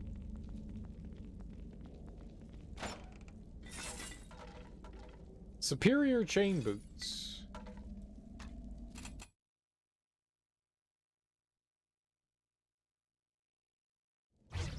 I was very disappointed in Metal Gear Solid 2. Not because it wasn't fun. It's a ton of fun. Just because they kind of like pull the okey doke on you in Metal Gear Solid 2. Like you start out as, you know, Snake, and then, you know, you play the intro and then they're like, ha, got you, you're riding. Like, I don't want to be riding. Who the freak is this bimbo? This himbo? I don't want to be this nerd. I want to be Snake. Why are we riding? Like, you're gonna go and change the protagonist on me? That's fucked up, man. I don't give a shit about this guy. Literally don't care about this guy. Superior full plate. That's not better than what we have, though. I think in whatever they took us for a ride on. I know. I don't remember what the like, I don't know what they call those versions. There's 2 versions to Metal Gear Solid 2 and 3. I don't remember. Is that one Subsistence? One of them. It's either 2 or 3 is Subsistence, and then the other one's got another goofy name for it. I think you can play through Snake in that, like, version 2.0. I think they added him as playable in it.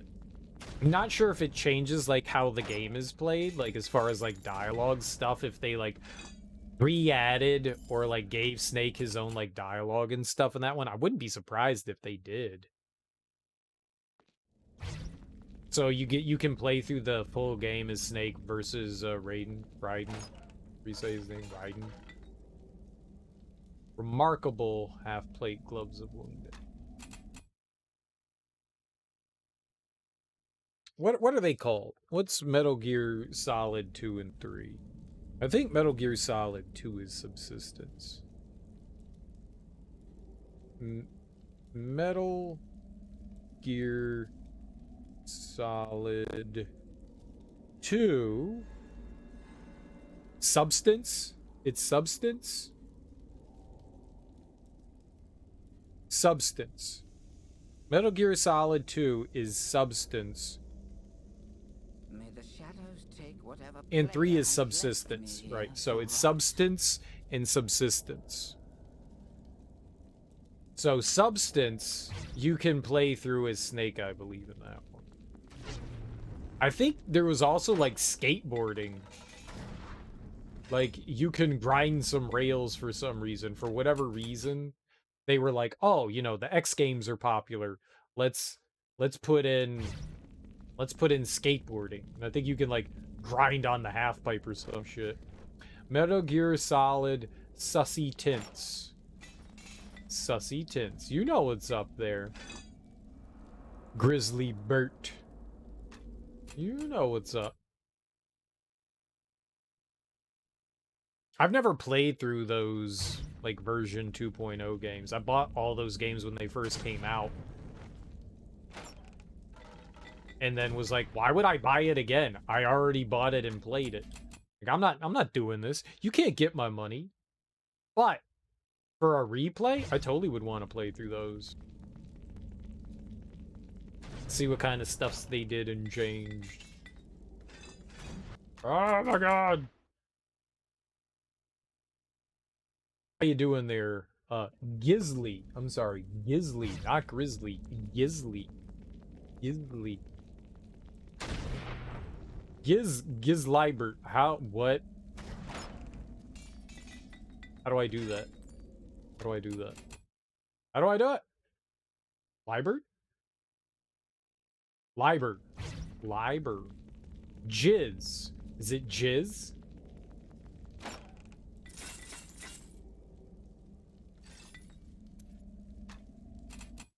I don't know where the words begin and where they don't.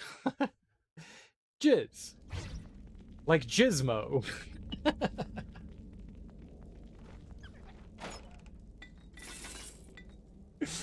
That's fun. That's fun. What did I just pick up? It's not Gizmo. Have you been saying Gizmo this whole time? Sussy Jizz. Sausages. Yes, I call it a Gizmo and not a Gizmo. Doesn't everyone? Doesn't everyone? Oh, God.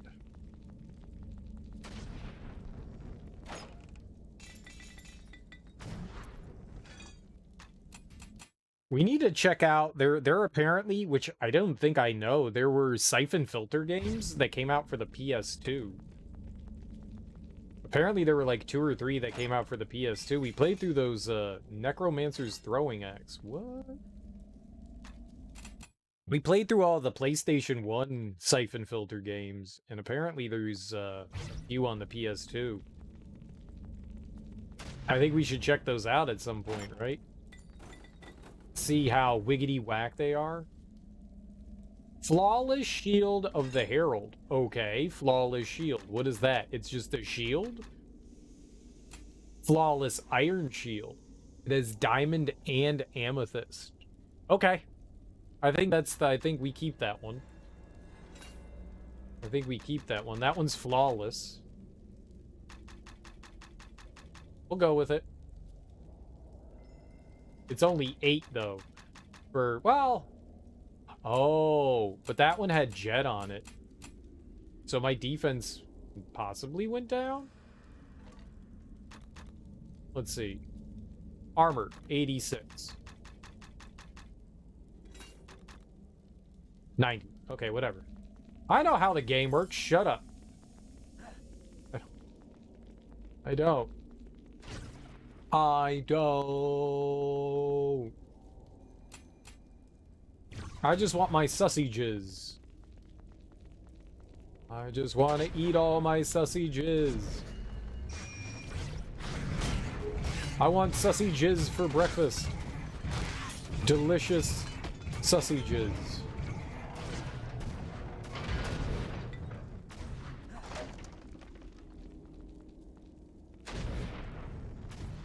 Smash. Ow. I blocked it. Oh. Oh. I have defense. You're not allowed to hit me.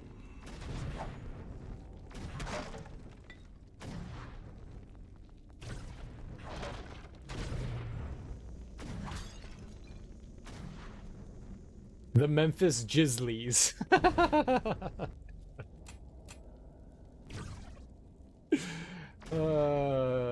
If only. If only. I would cheer for the Jizzlies. I am all Team Jizzly. I am Team Jizzly.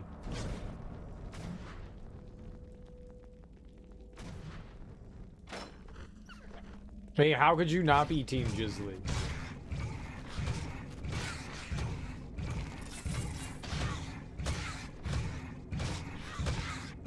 I love it. I love it when, like, so often our little buddy, our shadow friend, Wilson, is like hyper aggressive. And then sometimes he's just like, fuck it, I ain't doing shit. Hey, come on, man. Why you gotta be like that?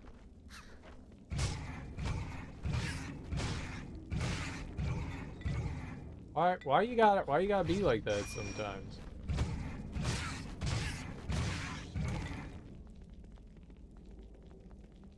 Oh, I was trying to pick up the floating shield. I thought it was a potion. Uh-oh. Get him! Yes, there you go. Oh, I kept casting magic when they were dead. Genius.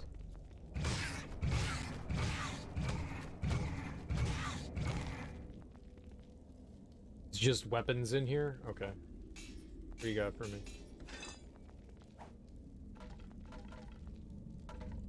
Grand Plague. That's me, the Grand Plague. Sausages. Memphis Jizzlies. Oh. Delightful. I wish I were funny. was only one treasure chest on that floor. Wonder how many tower floors we're gonna... Ah! Get him! This is too much! Tyrion gonna die!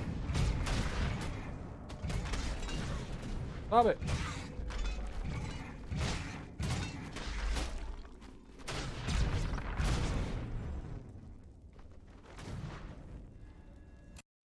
What the shit?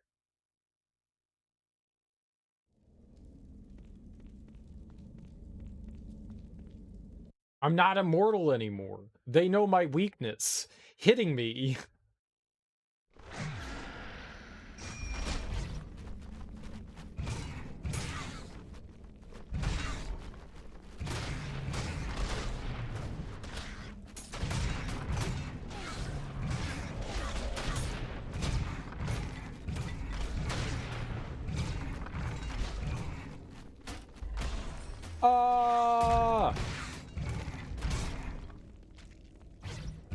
Attack him, man!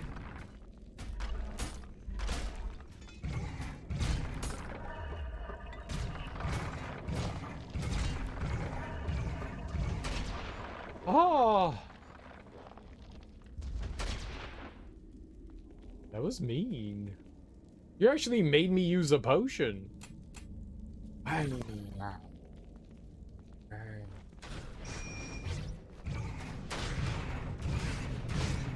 Potions are whack, man.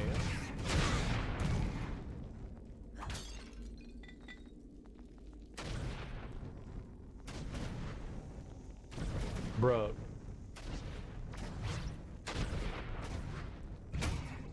Ah!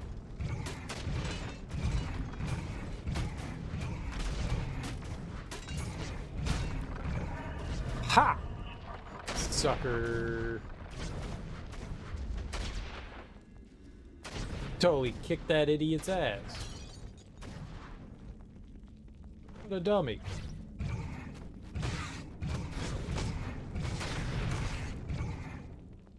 Alright. Alright.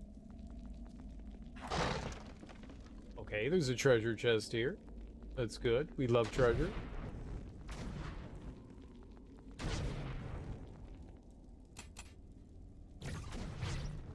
Okay, have some good shit in it. Mama wants a mama. Flawless ring of purity. Perfect. We gotta get something here, man. We gotta get something here. We're on the 3rd floor after all. It's 3 of 900.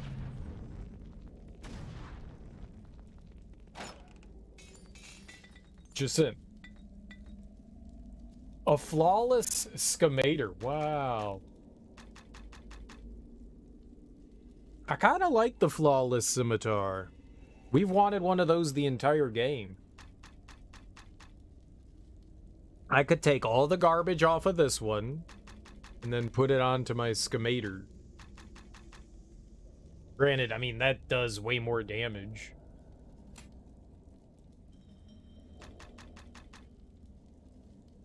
We would definitely be doing less damage, but if it crits more often... I mean, the entire game I've wanted the scimitar, so yeah, we'll take it. We'll take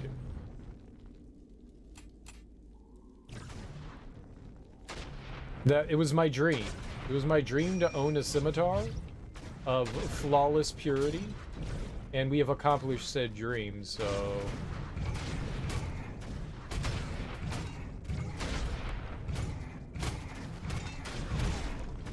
Ow. Bully.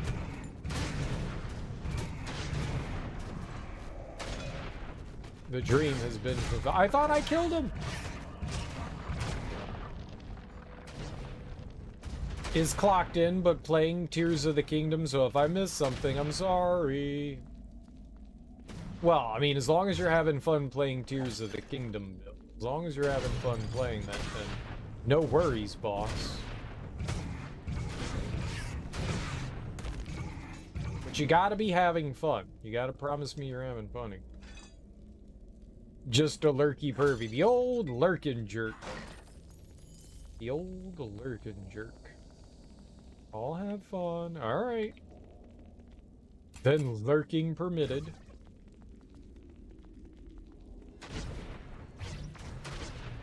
I don't understand how people can lurk without playing the lurk sound. No one ever plays the lurk sound. Like, it's there so that I know that people are lurking. It lets everyone know that you're lurking. And no one ever does it. No! It's a point redemption. It's a point. There's no exclamation point lurk. Shame on you. Exclamation point lurk. What do I look like? A legitimate? There you go. Now we know Bill's lurking.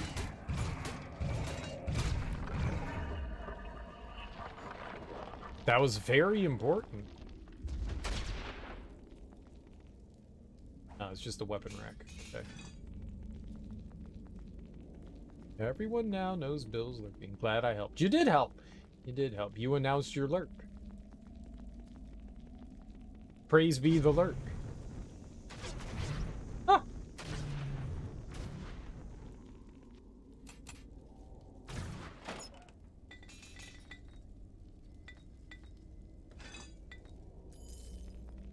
All right. Let's see what we got here. I guess we could go into town and crank up some things. Flawless Morning Star.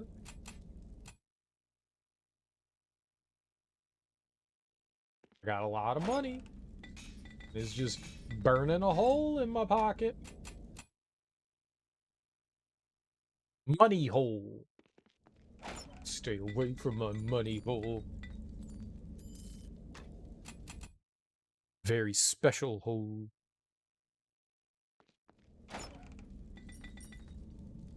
Imperial Amulet of Protection. Nope.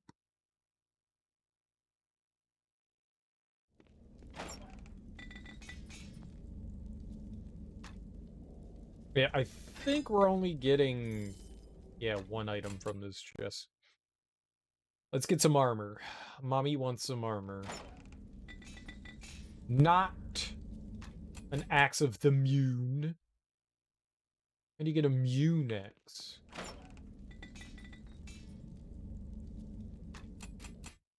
M-O-O-N? That spells trouble. A lot of weapons coming out of this.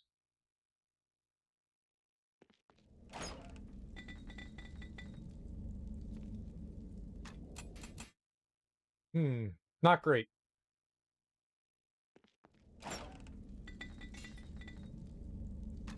Yeah, they really want to give me that flawless morning star.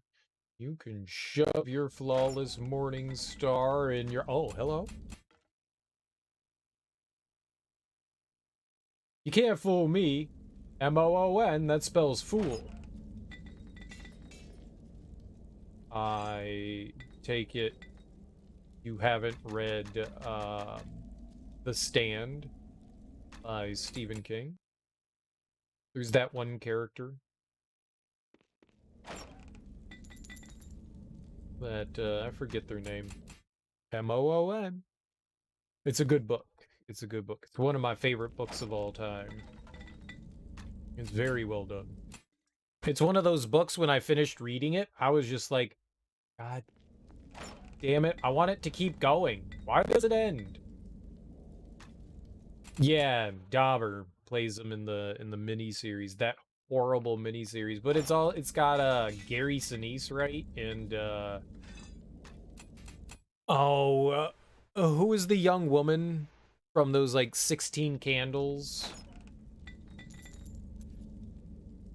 Matt Frewer? No, it's a woman. Matt Frewer is not a woman. Molly Ringwald. That's it. Molly Ringwald. Yep. Molly Ringwald. I had it before you guys even wrote it in there. Molly Ringwald. My brain did it. My brain did it. It's amazing. She just kind of stopped acting. Kind of like disappeared. You think she was just like, okay, I'm done. I'm just gonna go have a family now? Kind of like Rick Moranis. Rick Moranis was like, alright, I've done my acting thing. I'm gonna go raise a family. I think he had to raise a family because his wife died, though. I think his wife died, and he was like, I got kids.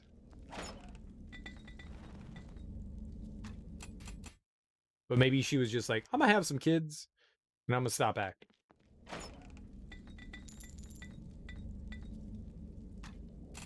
The Stephen King books that were adapted into miniseries for TV were not very good.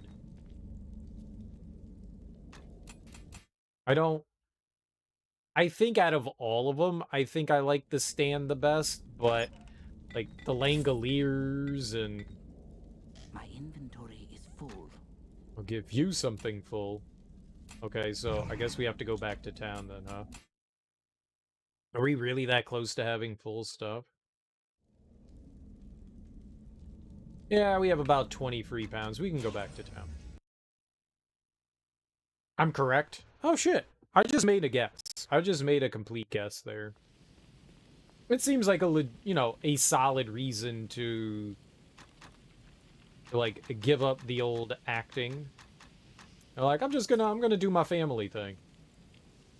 Welcome. She had a pretty successful career. Storm of the Century was not very good. It was horrible. I don't care what anyone says. Maybe Tim Curry did a decent job as Pennywise, but it was awful. It was like bad. The Outsider? Oh. Yeah, but that's more recent. That's more recent. What's the one with the vampire one?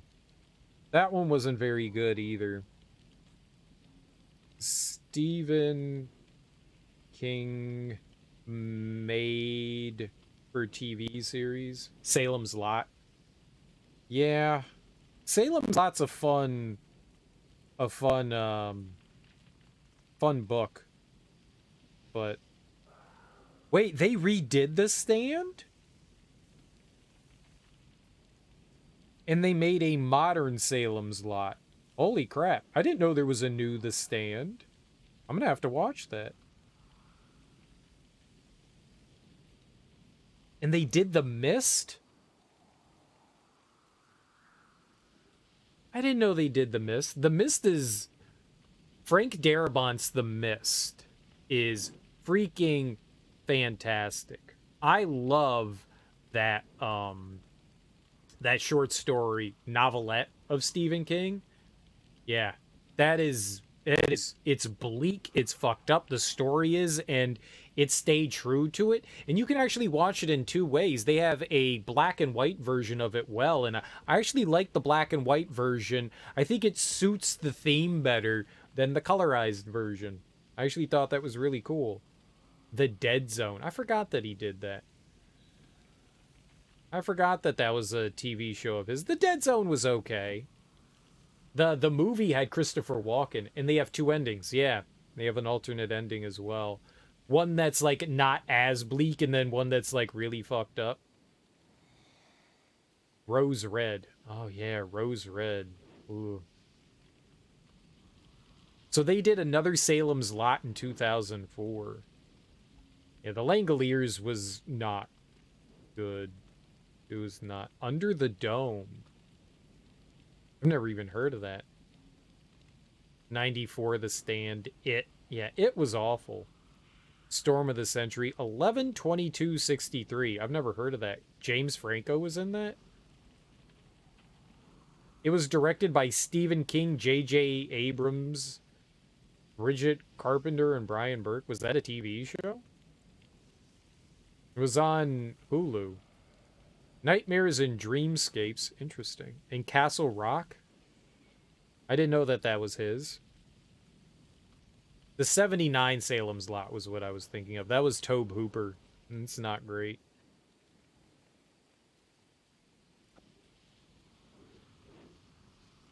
Which TV show was that, Teak? Which TV show was that? Sorry. I was like reading off like 40,000 things. The Mist TV show. I need to watch that. I didn't know that that was a thing. I loved the movie and the book. So if the TV show is more, oh, the Dead Zone TV show. Hmm. I remember that being on, but I never watched it. I like the Dreamcatcher movie. I like the Dreamcatcher movie. I agree. I enjoyed that as well. You haven't read or seen any of the Dome stuff? I've never even heard of that. I don't know what that is. I'm assuming the TV show just like takes the premise of the Dead Zone where this guy is like prescient and he like, I don't know. Is it did they turn it into like a detective drama? The guy that plays the lead actor is really familiar. He's another one of those like 16 Candle kids, right?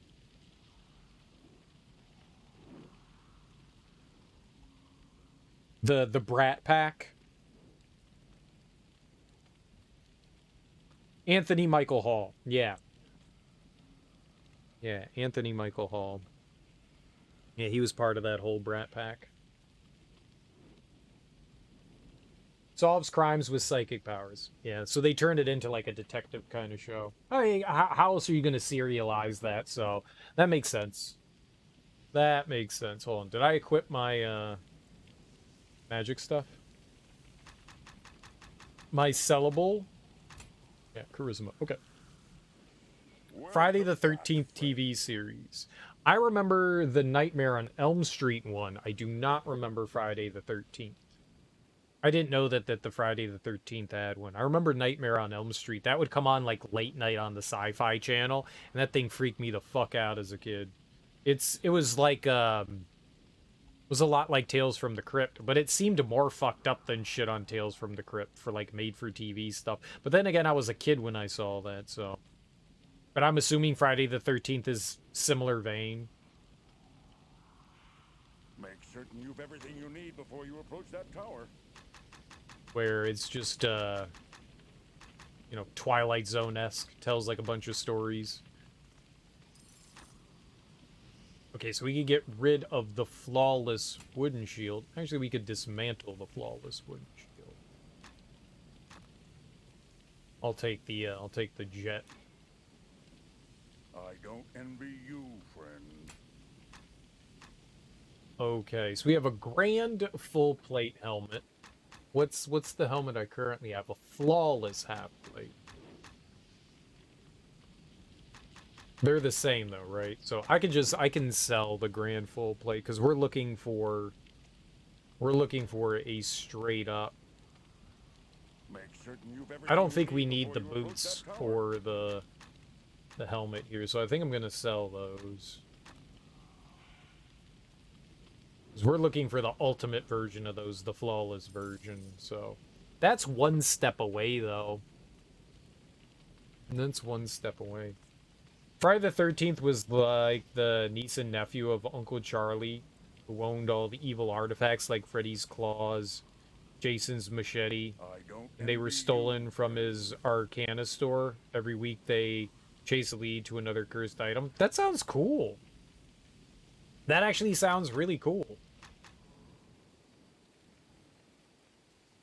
That's 24 versus what do we have on? 31. Okay. So, yeah, we'll sell that. Make certain you've everything you need before you approach that tower. Diamond and Moonstone. We're going to take the Diamond and Moonstone from that. Going to take the Diamond and Moonstone from that. Freak. The Diamond's good. I don't think I care about that, so we'll sell those. Sell you. Chain boots. Wooden shield. Scale man.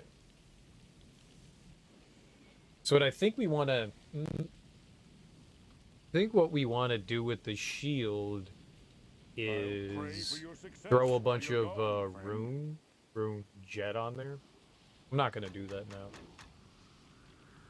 I don't know why I'm holding on to these. Friday the 13th reminded you a little of Kojak. The Scream show was pretty good, at least the first 2 seasons. That was an I might MTV have show, gone right? with you were I younger. But alas, old merchants like me shouldn't be assaulting vampire lords in their For black some reason, I towers. was just like, there's no way that's going to be a good thing. You enjoyed it? Would you say it's worth checking out? It was at least decent. Lord Whitern, welcome on in. How you doing, homie? I'll pray for your success while you're gone, friend. I take it kind of revolves around, you know, something similar to the to the movies. How do they handle that? Are they like constantly like getting chased by Ghostface? Not bad. Glad to see someone else playing my favorite game. Sweet, dude. Sweet, sweet, sweet. Yeah, I've been having fun with this.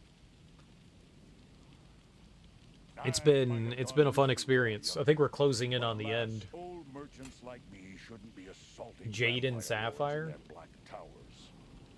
Yeah, all right, we'll dismantle it. Why not?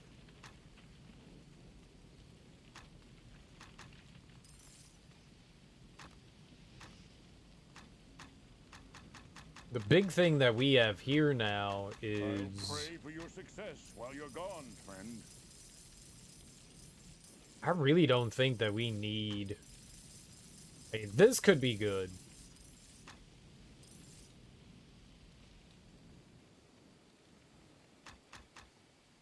Oh, that's right. We have such heavy gear. My Xbox. I'm playing on my Xbox. Who's the killer show? Okay. I got you. Are there a lot of fodder? Is there a lot of fodder? Like, we introduce somebody new at the beginning of an episode and you're like, yeah, they're all gonna die. Like, new character that's not a main character? They're like the like red shirts from Star Trek, right? Yeah, that guy's gonna die. Currently doing a cleric playthrough on your Xbox One. Nice. I hope you're enjoying it and having fun. Okay, so now we throw back on our you and you. Let's go back. The intro scenes in Law and Order episodes. I'm not familiar with Law and Order. I've never really gotten into like the procedural shows. I mean, I know what the shows are like, so like the crime happens at the beginning of the episode, right? And then they spend the rest of the episode like solving the crime, right? That's how like all of that works. How are you enjoying the cleric there, Lord Whiter? This is my first time ever playing through the game, and I accidentally chose Necromancer. If you're like, how do you accidentally choose a character? I was thinking that maybe they would give us character descriptions, and I clicked the A button, and then it was like, you're starting the game! So we just went with the Necromancer.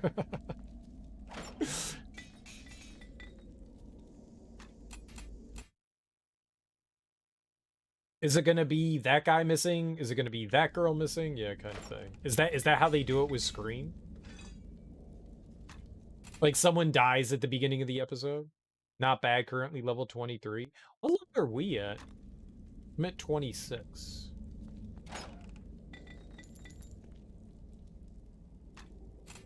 I made a ring with some wisdom on it, so we're at least getting some nice on there. Well, it sounds like somebody's been playing the game a lot. Brag much?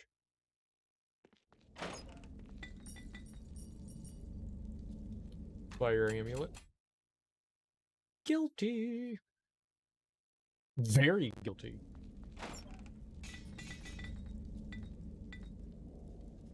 Markable half-plate gloves. Not gonna work for us. Not gonna work for us. I don't know what I picked up, but it wasn't what we wanted.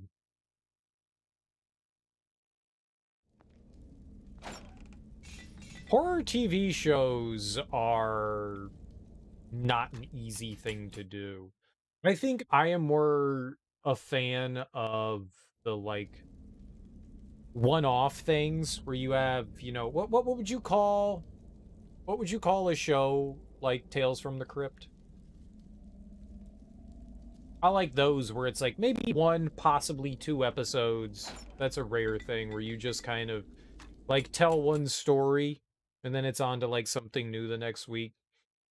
It feels like that suits like horror a little bit better rather than trying to tell. But then again, I haven't really watched too many shows, like horror shows akin to that. I just feel like it would be kind of hard to like maintain that kind of thing. You know, like you know that certain characters are probably not going to die. An anthology? Yeah, that's probably a good description of it, an anthology show. I think that's pretty good. I think that's a pretty good way to put it.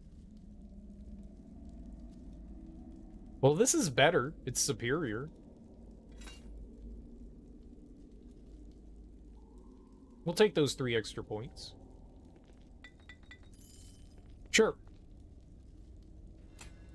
Yeah, I like the anthology shows a bit better for that kind of, I guess, like the TV formula. Because, you know, in a horror movie, especially like the slasher-oriented things, they're like, well, you know, like the main characters and stuff probably aren't going to die. You can usually pick out pretty quickly, well, this person's going to make it to the end. In a TV show, it's the same thing. So, like, how do you add tension to something? You know they're not going to die. Oh, they got stabbed. Oh, they got cut. But they're still going to live. They're still going to live. Did the Scream TV show, did it have any... Is it in its own universe? Did it have, like... Did, like, some of these people... Were they portrayed? Like, was it like, okay, here's Sydney again? Was it like a retelling of it?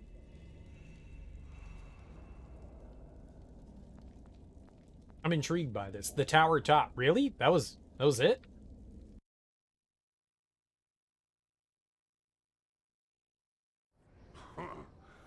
I was almost worried you wouldn't make it here. It would have robbed me of the joy of crushing you. Xanhest. You're the vampire that enslaved Randala. Her beauty is now eternal, which is more than I can say for you, mortal. But then, perhaps I'll add you to my harem as well. He's a bald vampire. I don't know why I find that amusing. Bald vampire. Mock him for his follicle follies. I've slain far worse than you. Do your best. Or worst?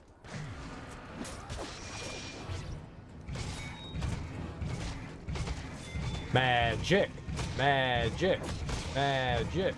Magic. No hose on. Right? You gain 10,000 experience points. Thank you. Why did they tell me that?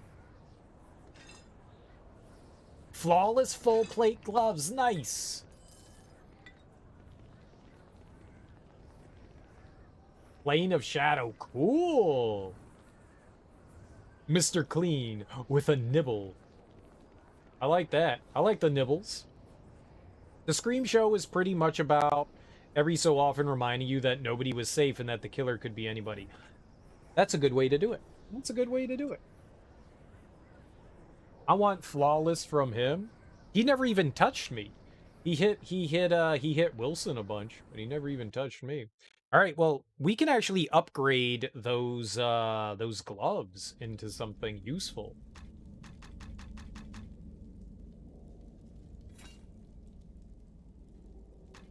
I don't know what kind of useful, but we can upgrade them into something useful. Okay. His name is Boy, you prick. What? You're the prick. Don't call me a prick. You prick? You're a wiener.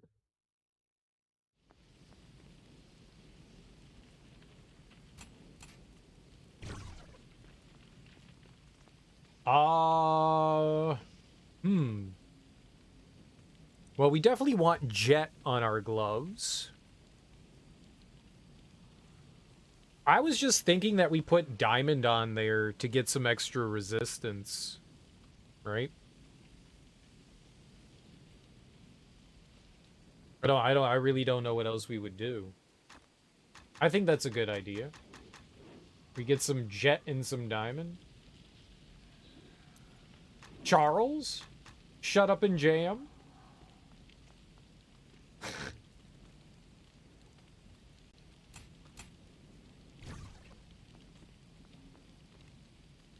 I know what's up. Welcome back, friend. Make sure I you know have what's everything up. you need before you approach that tower.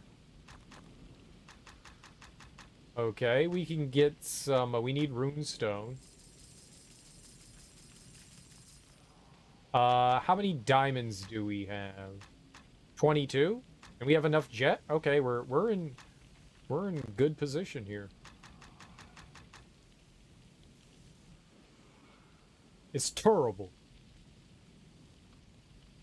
I might have gone with you where I don't really care too much about the NBA unless the Bullets are playing. But watching pregame and halftime with that crew and their like post-game wrap-up, they have some of the best chemistry for talking heads. Like you've got who's the main guy there? The bald white dude? You've got your straight man, you know, you're just he holds everything together. Ernie, yeah, Ernie. Ernie's great. Ernie's great, and I love it when you can just see him crack a smile. Yeah, Ernie's great. And then you've got Kenny, you've got Shaq, and you've got Charles. And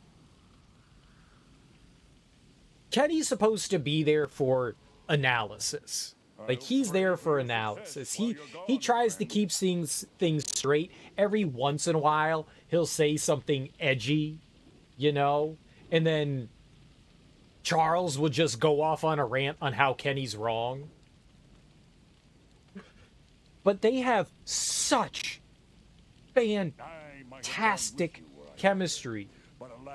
The missing piece, they had three good ones. Ernie, Kenny, and Charles always worked well together, and they could never find that fourth person. You didn't really need them. You know, they tried with Chris Webber, and Webber was fine, but he didn't really add anything to what wasn't already there. And Charles and Shaq kind of play off of each other extremely fucking well. Unbelievably well. Unbelievably well. You can sometimes see, like, if they do a long shot, and Charles, Reggie's solid.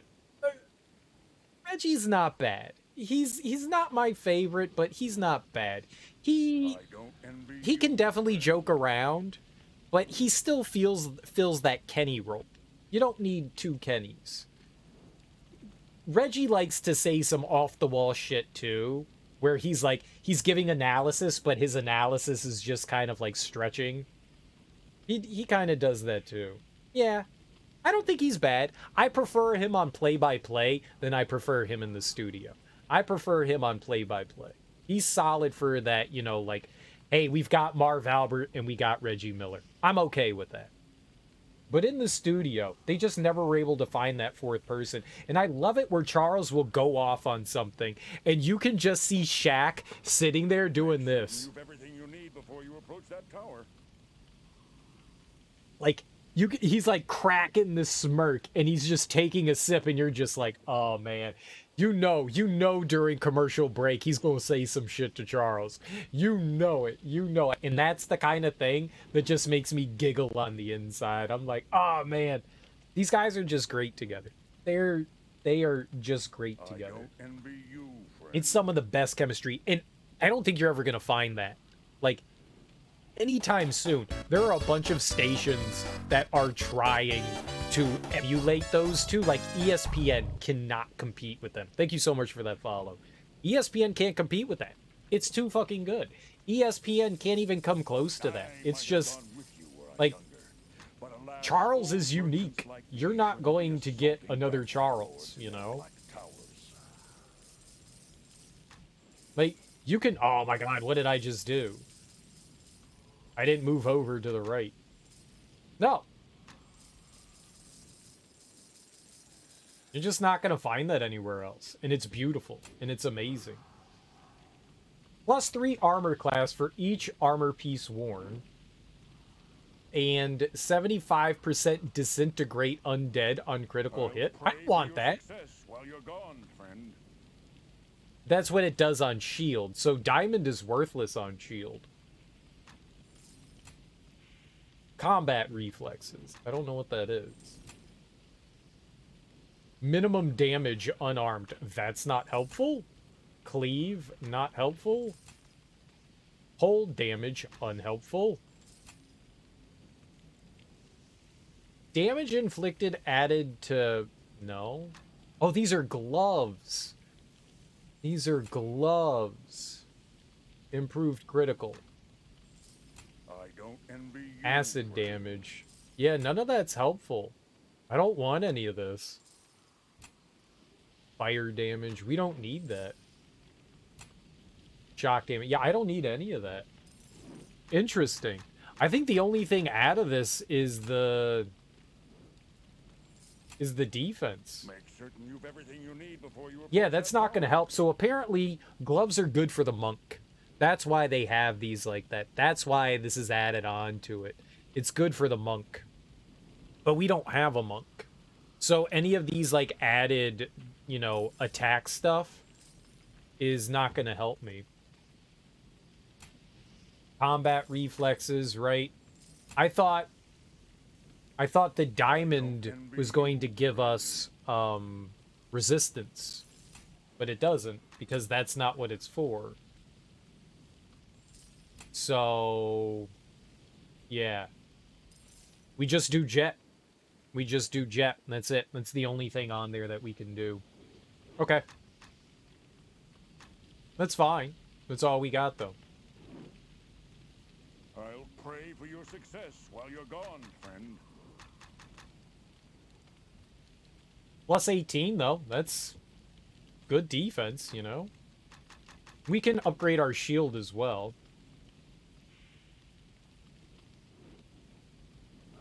You put Jet and Pearl in your gloves.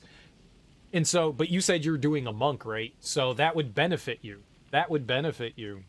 That would benefit you greatly by doing that.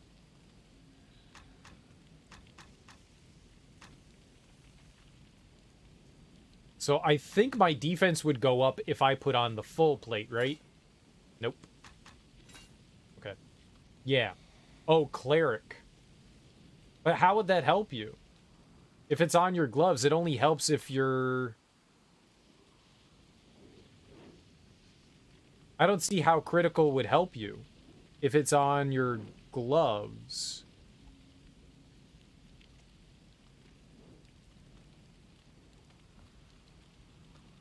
Like, why would that would only apply if you're unarmed, right? Make certain you've everything you need before you approach that tower. I'm sure the armor's one thing. I can't imagine that doing...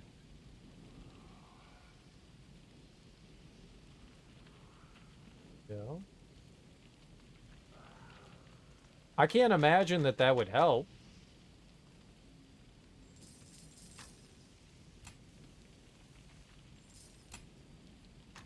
I don't envy you, friend. Disintegrate undead on crit.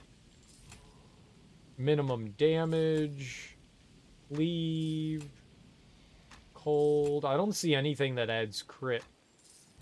Pearl. Improved critical. I mean, maybe it does. Maybe we should. I'll put Pearl on it. Maybe that's not a bad idea. I might have gone with you were I younger, but alas, old merchants I mean, like what's the me worst should- that's going to happen? It does nothing.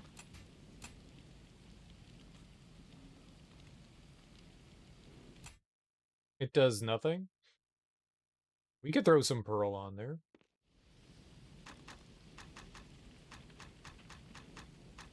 Alright, we got our Charisma on. Okay. Might as well. I don't envy I mean, you, the space friend. goes unused, so even if it doesn't really help. Pearl isn't super expensive.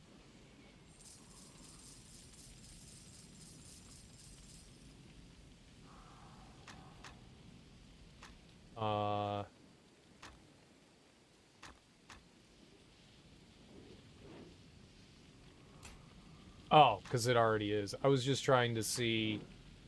We have only 11 moonstone, runestone. We need more runestone. Welcome. I don't envy you, friend. We need more runestone. Alright, now we go to workshop. Might as well.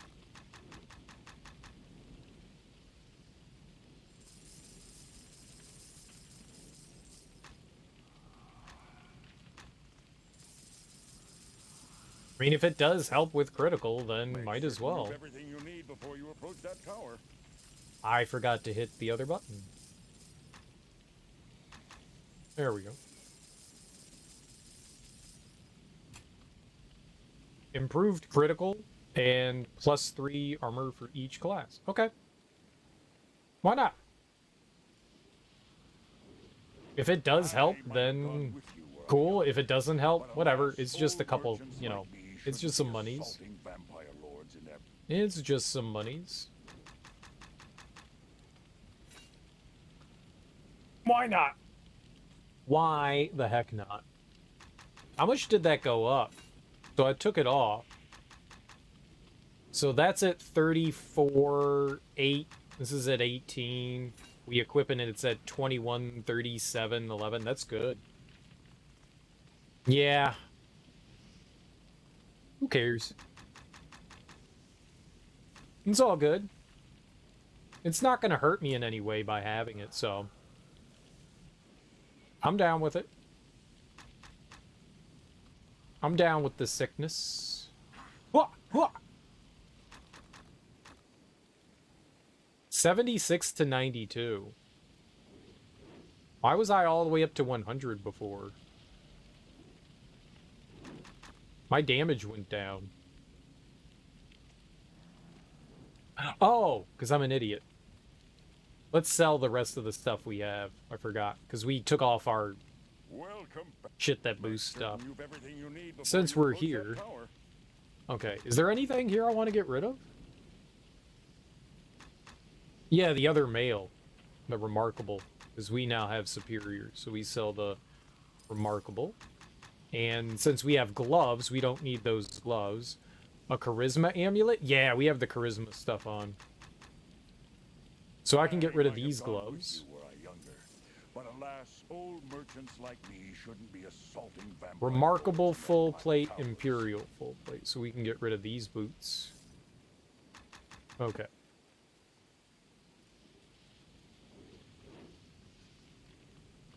So I could upgrade these boots. I think we should just sell them. I don't think that I'm gonna put them on.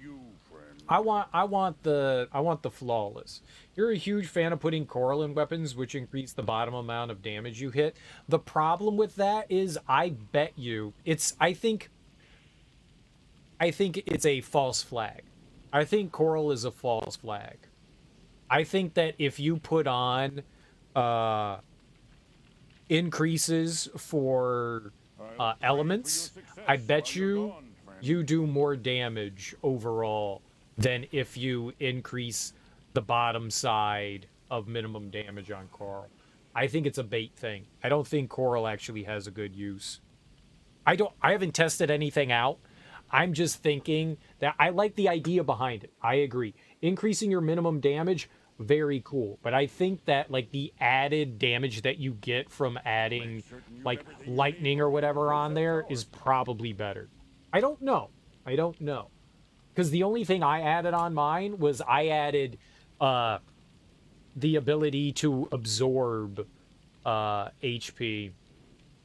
Right now you're 127 out of 127. That's great. That seems great to me. But if you take off that, like, that bottom end there, it's possible if you add, you know, I don't know, lightning or whatever onto that, you might end up doing more damage overall. You might. I could be wrong. Poison. Poison probably wouldn't be too bad, right? You can also get, like, some ticks. I'm just speculating. I don't really know how any of that works. Okay. Let's recall. Okay. We've got a bunch more defense now than we had before. What's our defense at now? 115. Yeah, that's huge. That's huge. Yeah, and we're at 84 to 100. That's not great. It's not bad though. I don't really do melee, so I'm happy with this. I'm happy with this. Let's go hit up the Shadow Realm. I'm excited. Look at how stiff he's lying down. It's not like he's like splayed out. Like he's very rigid. Rigor mortis is set in. Enter the plane of shadow.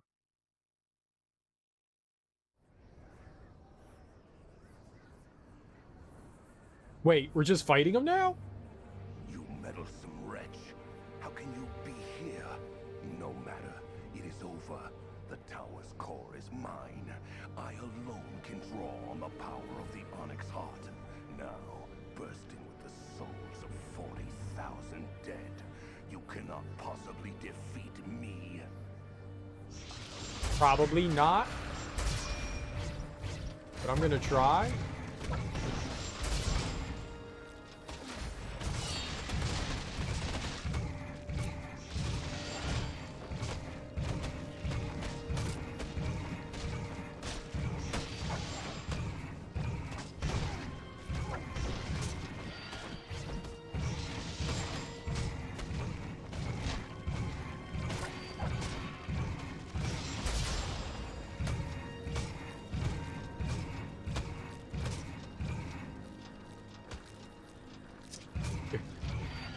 He's just running in a circle.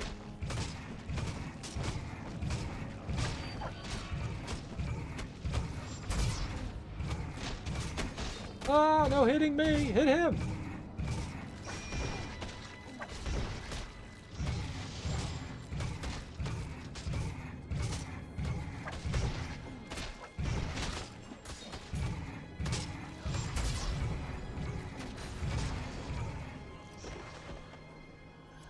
Die, you coward!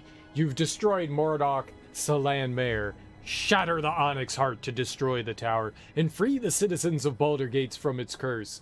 You gain 16,000 experience points. You know what I have to do right now? You know what I have to do right now? I have to pee. I have to pee so badly. We should have peed before I fought him. I gotta pee. I'll be right back. Enjoy the musical stylings of the wind. I'll be right back.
How'd you get your nickname?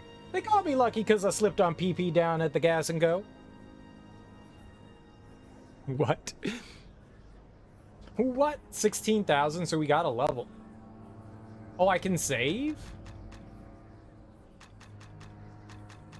Sure. Yeah.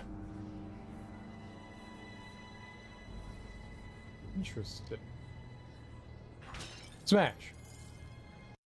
It had money in it? I owe you my life, adventurer, as do all the people of Baldur's Gate. You are truly a hero among heroes. I know, I'm awesome. Randala! You survived. I did because of you. Xanast's destruction saved my body, while the tower's destruction saved my soul. But come, before we celebrate, the Grand Dukes will want to meet their savior. Not out in public? The last time I did that, I got arrested. Disgusting. Okay.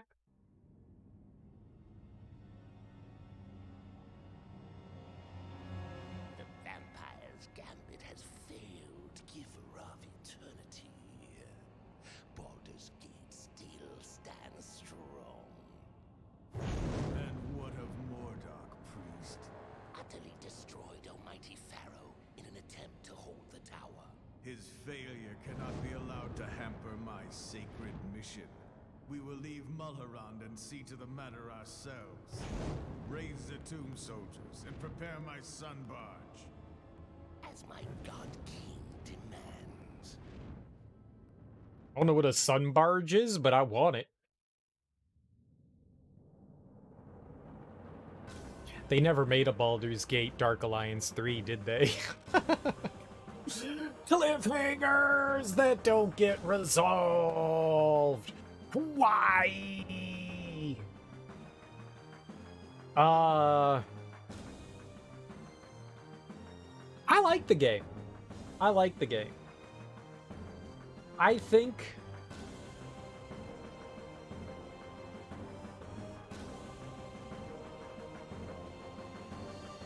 I like it more than Diablo, and I like this one more than Dark Alliance. But it does have some drawbacks. I kind of prefer the simplicity of Dark Alliance as far as like your gear is concerned. I think it's cool that there's the option that you can like upgrade your gear in a variety of ways. I think that's neat. So no longer are you just finding like +1, +2, +3, +4, +5 of, you know, gear, and it being like a simple way to like upgrade stuff. Now you get to find gear and then attune it how you want. That's cool. But then it adds this like it adds so much more to the item pool, and it starts to make things like a little bit more like you really need to farm at chests, and that's boring. Like, the farming at the chests it's not mandatory. It's certainly helpful. Like, you are going to greatly benefit if you spend some time doing there. I definitely gave up farming at chests after a while. Like, we'd spend like 10 minutes and I'd just be like, fuck it, let's just find something, let's get the hell out of here. That's boring because it takes away from actually playing the game, like running around and exploring. And I like the fact that it's there, and it means that you can like min-max your character how you feel like you want to play it, you know? That's great. That's great. We looked at things, we built things, we made some mistakes here and there, but we destroyed the game. We like absolutely handled it. We probably should have played on a harder difficulty. I probably should have played on hard. It was pretty easy on normal. We skated through the majority of the game with very little problem. Like, I was nigh unkillable for the most part.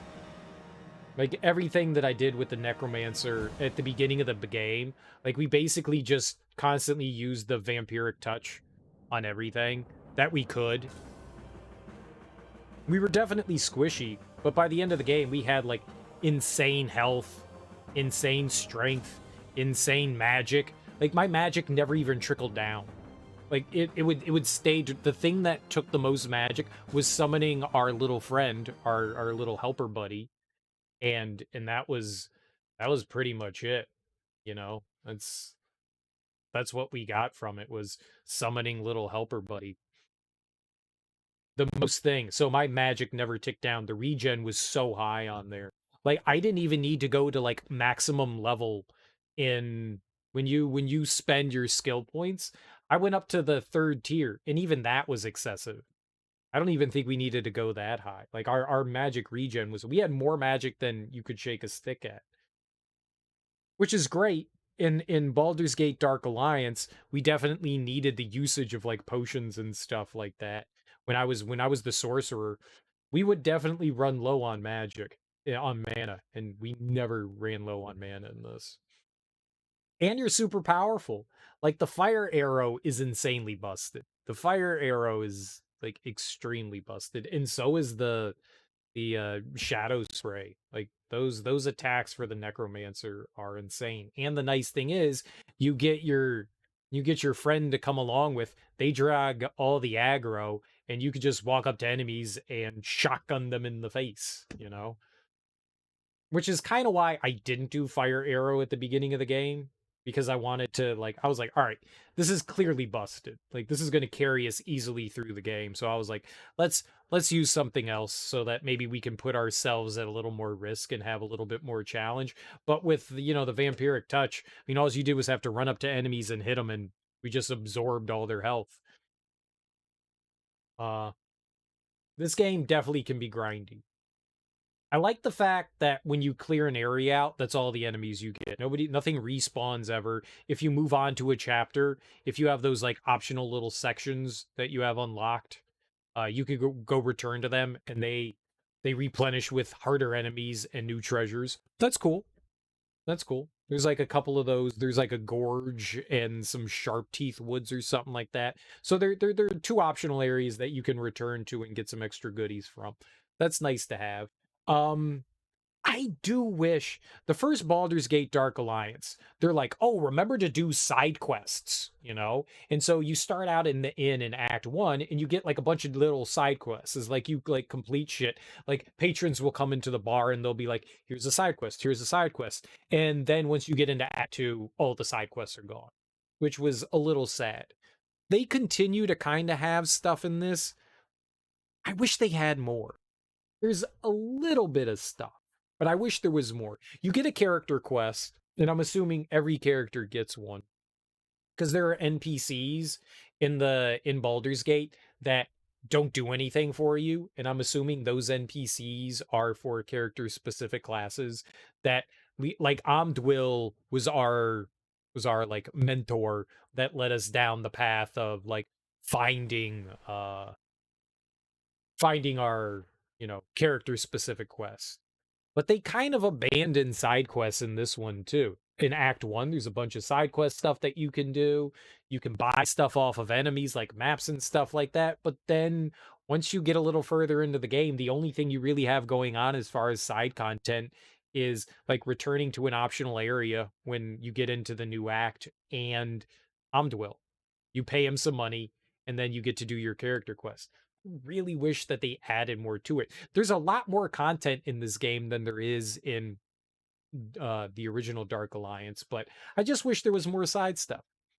I don't know. Call me crazy, but I like the side content, you know? I wish they added more to it. It's cool though. That aside, it is cool that there's a character specific quest and you get more powers, more powerful powers, because you can tell that the powers that you have are starting to kind of wane by the end of Act 2.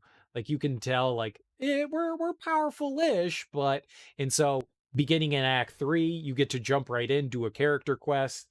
If you've been keeping up with whoever the mentor is, I guess your personal one, whoever that happens to be, and you pay him money and you get to go off on your quest and power up your character. And that's really cool. So, okay, now we have the spells and stuff that are the abilities that are going to carry us through to the end of the game. I like that. I genuinely like that. That's a nice touch. It's a very nice touch. The only way you mitigate something like that is to have things continue to scale with you on your level. Uh but that's fun. That was definitely fun. I enjoyed that. I figured there would at least be audio. There's nothing there. Um, the game looks decent enough. The game looks decent enough. I still have that problem. This wasn't as bad as Dark Alliance with the camera, but when you like get to like edges, they lock your camera. There's no reason to do that. Like when you're in Baldur's Gate, you can't move the camera like the town proper. They allow you to rotate it everywhere else. I don't know why they just decide, okay, here you have to look at it from this very specific angle. It's weird. It's weird that they don't let you do that. There's no reason why they should. Like if you get too close to an edge while you're like most of the time you can just turn the map and zoom in and out. That's cool.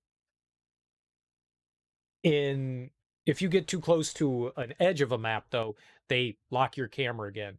Again, I don't understand why they do that, but it wasn't as bad. So I'm glad that they kind of fixed that in this one because you could be in a area in Dark Alliance and they'll just lock the camera. Even though the camera when you move will shift, you can't personally move it. They didn't do that in this one, at least in too many areas that I can recall. So you're almost always able to like rotate the camera to have a better viewing angle. And I appreciate that they did that. That's nice. The environments look fine. There's a wide variety of enemies. Like I think just about everywhere you go, there are new and different enemies. So you're not constantly fighting the same things over and over again. It's always appreciative. Even if they all kind of like act in similar ways, you're at least fighting new types of enemies. So go to new area, new enemies. Sometimes you see some older enemies pop up here and there, but for the most part, just about everything is new in every area. And I appreciate variety. There's a ton of, you can build your characters in a bunch of different ways. The Necromancer had like a ton of different approaches. You could do range and you could do, you know, up close and personal melee style stuff with them. You could choose to use magic, you could choose to use weapons.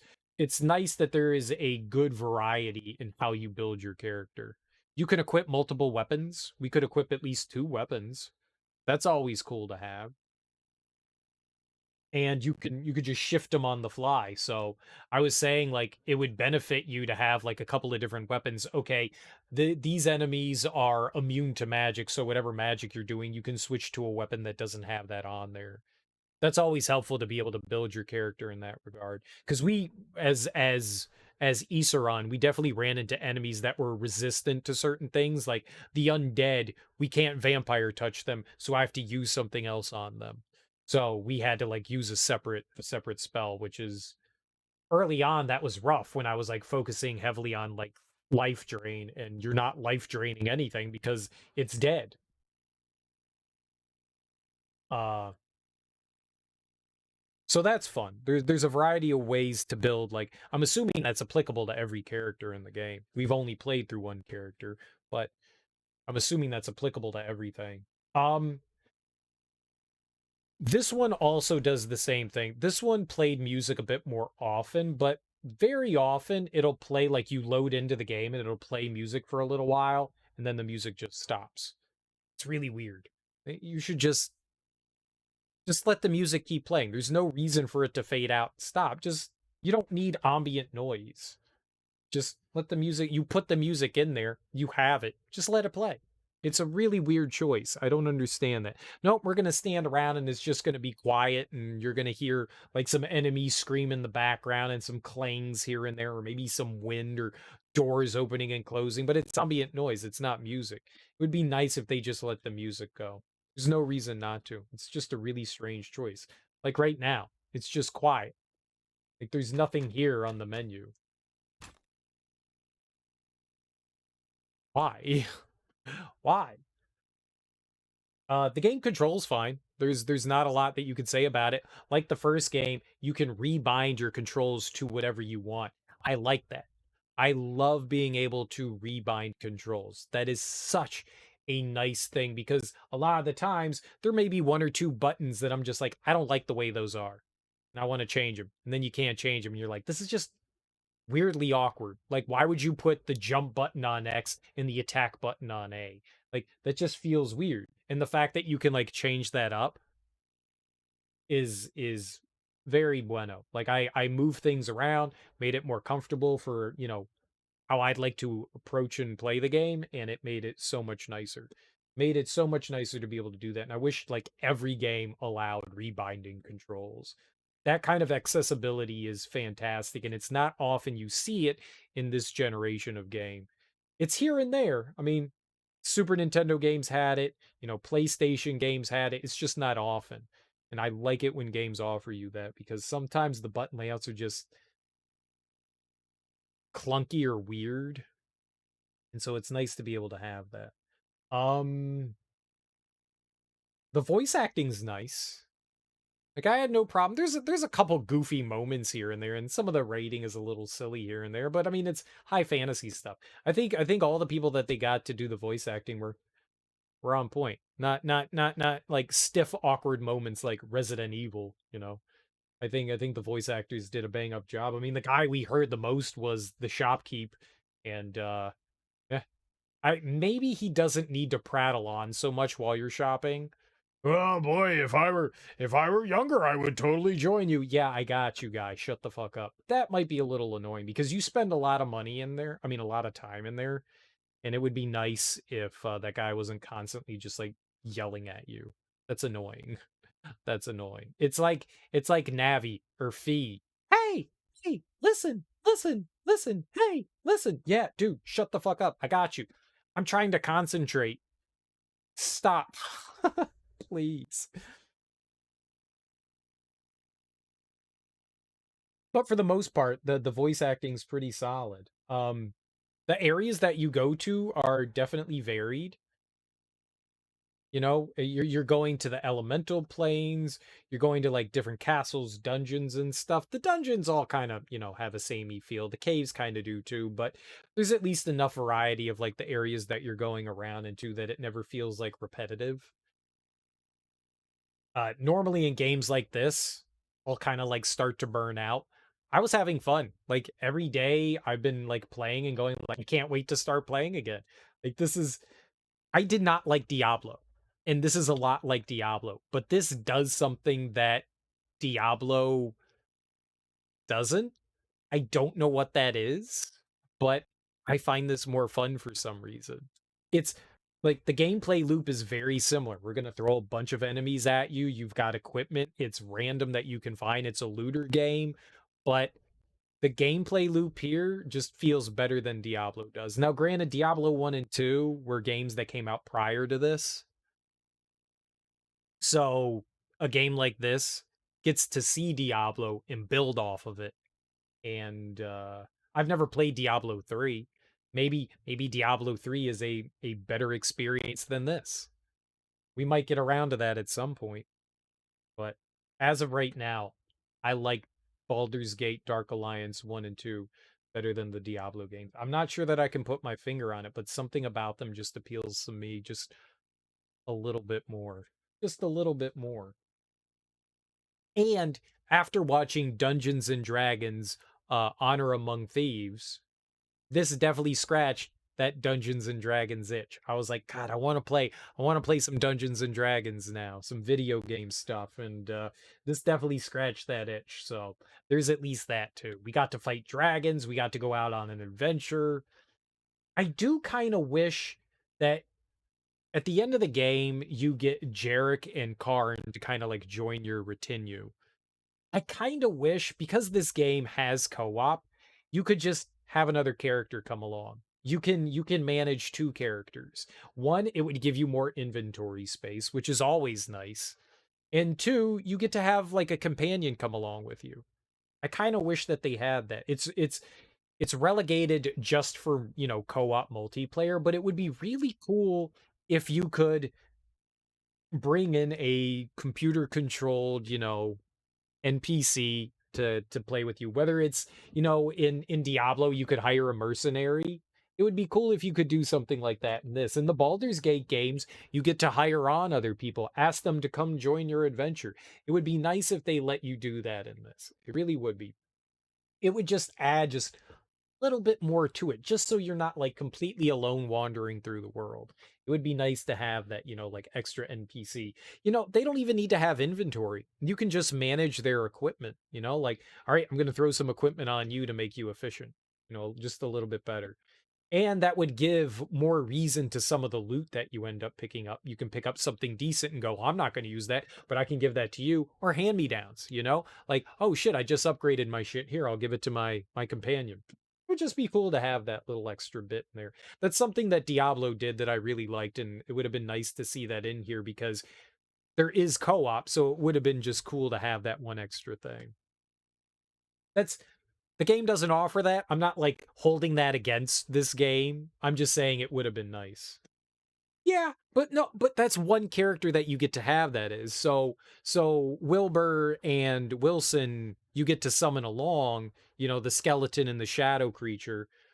And you get to have them, but that's only as the Necromancer. I don't think the other characters get a you know, little buddy friend. I don't think that they do. I think that's just relegated to the Necromancer. So yes, that is cool that the Necromancer gets to have that, but that's not the same as having, like, it would have been nice if I got to throw equipment on those summons. Like, we don't get to do that either. You know, like, okay, I can give the skeleton a sword. God damn, he did no damage. The skeleton was there just to be a meat shield.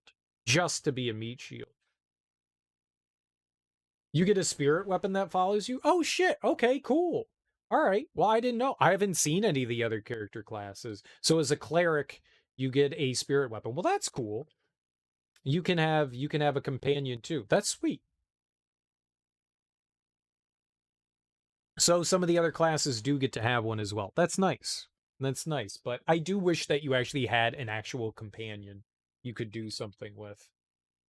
I think that would be nice as well. I'm not going to hold that against the game by any means. It's a feature it doesn't have, so, but I'm just saying that would be nice to have.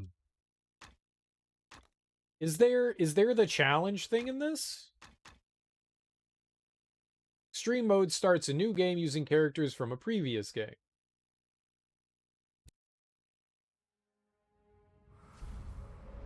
Centuries of conquest and Wait, there's no like challenge mode thing like there was in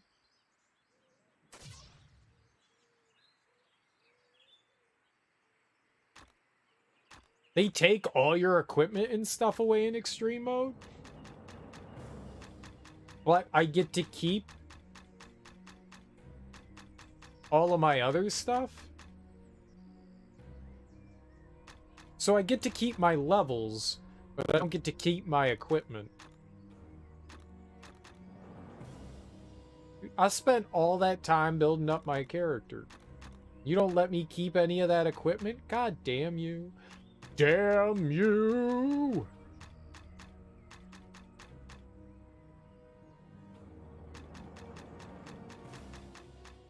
I don't know what I would do. Additional magic. We need more magic. I could get a long weapon. Ooh, you nasty son of a bitch.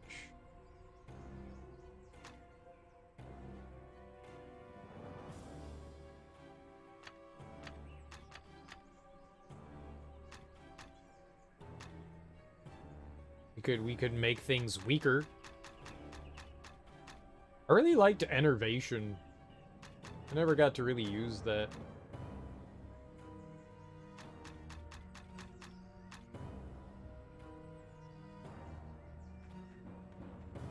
How hard are things now? No one wants to talk to you. I thought that would be my last fight. Not we were pleased, but most mon. So then can. Let's see how strong we are.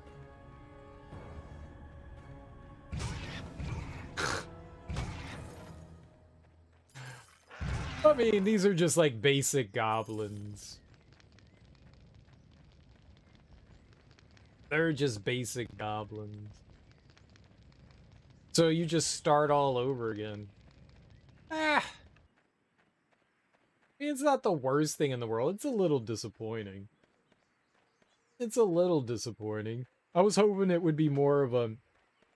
It's sort of New Game Plus. Well, no, it's not sort of. It is New Game Plus. They just take away the good stuff.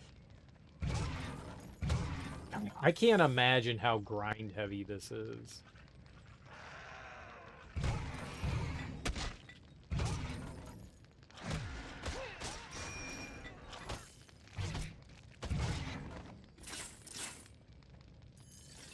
scale helmet already. Wow. That's pretty quick. One-shotting it for now. I'm sure it gets like super difficult later on.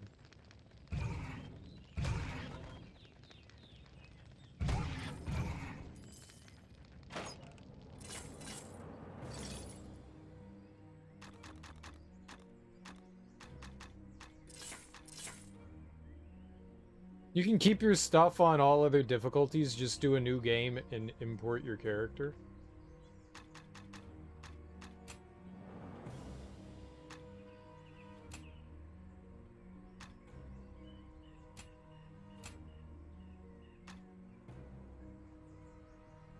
Basic weapons armors only unless they are from another extreme mode. Fair. I tried to cheese it. I got you. I got you.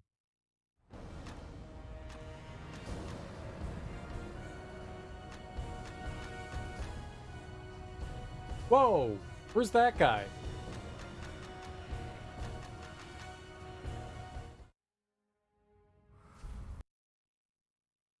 Drist? We unlocked him?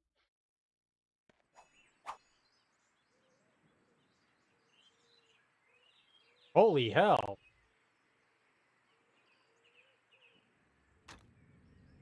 Mithril chainmail? He's already level 16.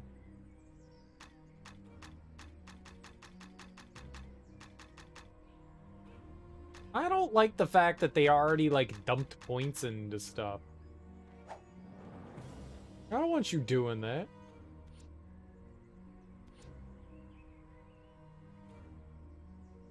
I don't like you doing that. I thought that would be my last. Not we were ambushed, but mon. So then can. No, I don't like you doing that.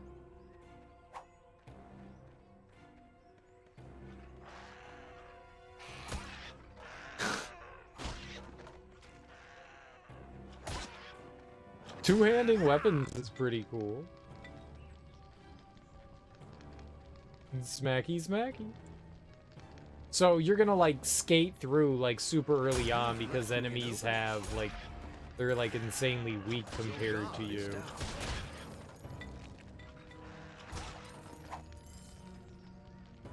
guard is down.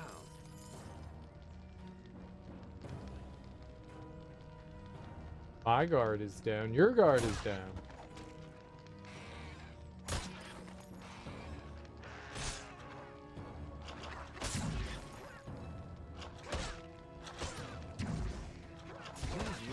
Doesn't do anything to him. You maxed him out.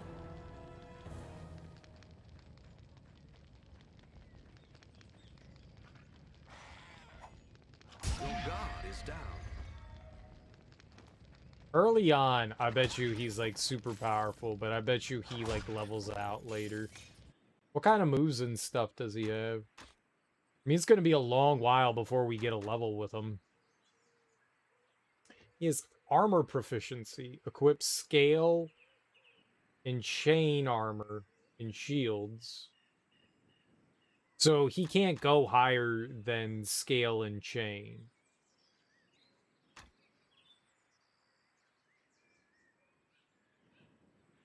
Increases the speed of your attacks.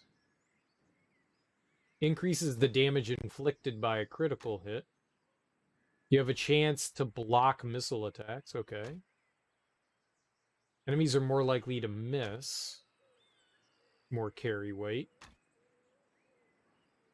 Hand weapon, your ability to fight with one-handed. Well, I mean, that would be kind of silly with him, right? More regen, Adeluke's Ice Fear. Improved critical. Power attack. Inflict additional damage upon enemies with any melee weapon. Repulsion. Sprint.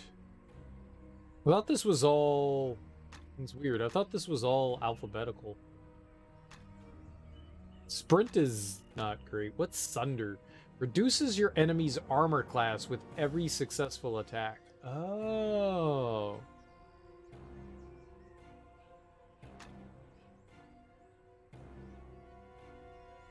Toughness, that's extra HP. 2 weapon fighting, so you would want to increase that. Since he fights two-handed, that would be the thing you would want to increase on him.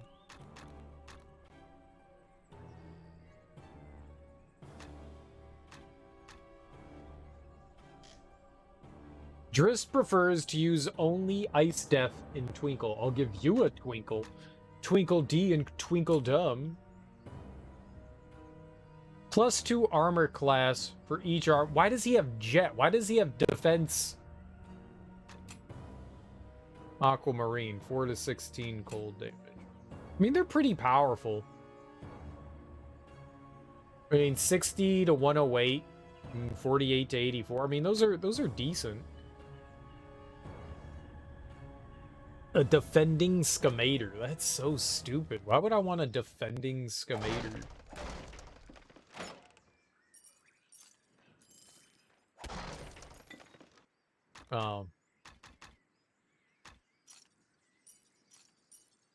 So yeah.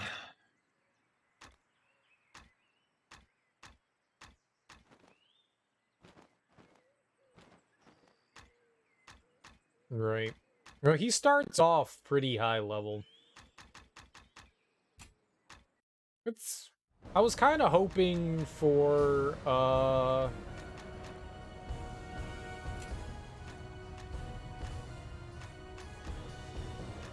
was kind of hoping for another one of those, like, challenge modes in the game. I thought that would have been fun. You just,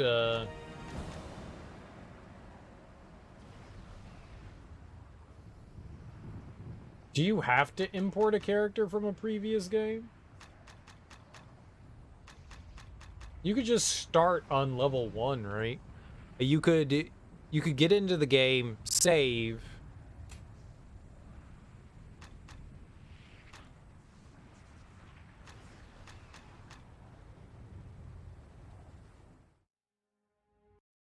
Dark Monko.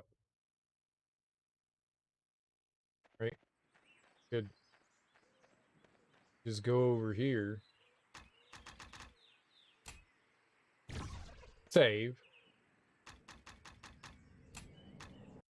Exit to main menu.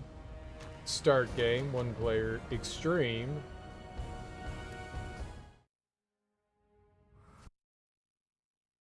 If you could just do that, why...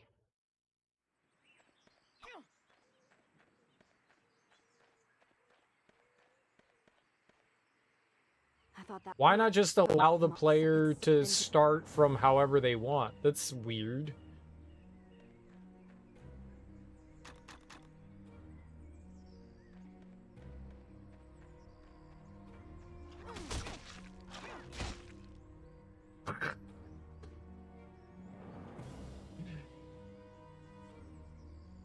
Instantly dead. Instantly dead.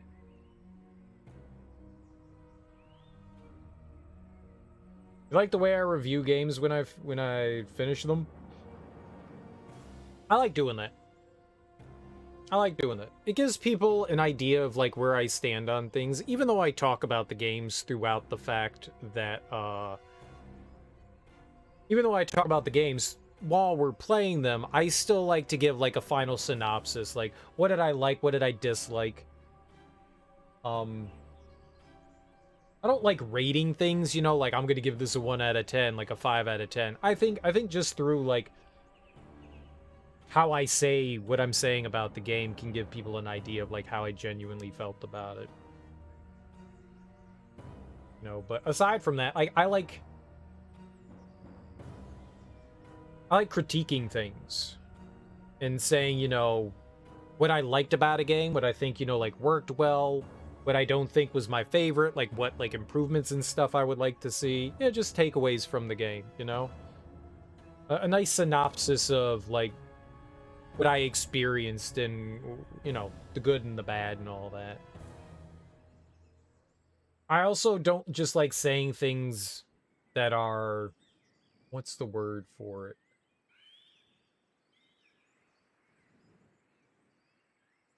I don't like just saying, like, game good, game bad. Well, I don't like the game. Well, why didn't you like it? Because it's trash, you know, those kinds of things. I like putting examples and pointing to things about why I think things are good, why I think things are bad. More of a critical way of looking at things, like a critical analysis, versus then just saying, game good, game bad, you know? I don't like that kind of thing. Like, I like, well, you know, I like the combat. Okay, but why do you like the combat? You know? Like, what makes the combat satisfying? I like doing those kinds of things versus, like, the combat's fun. Okay, but why is it fun? You know, you have a lot of combos. There's multiple ways to approach things.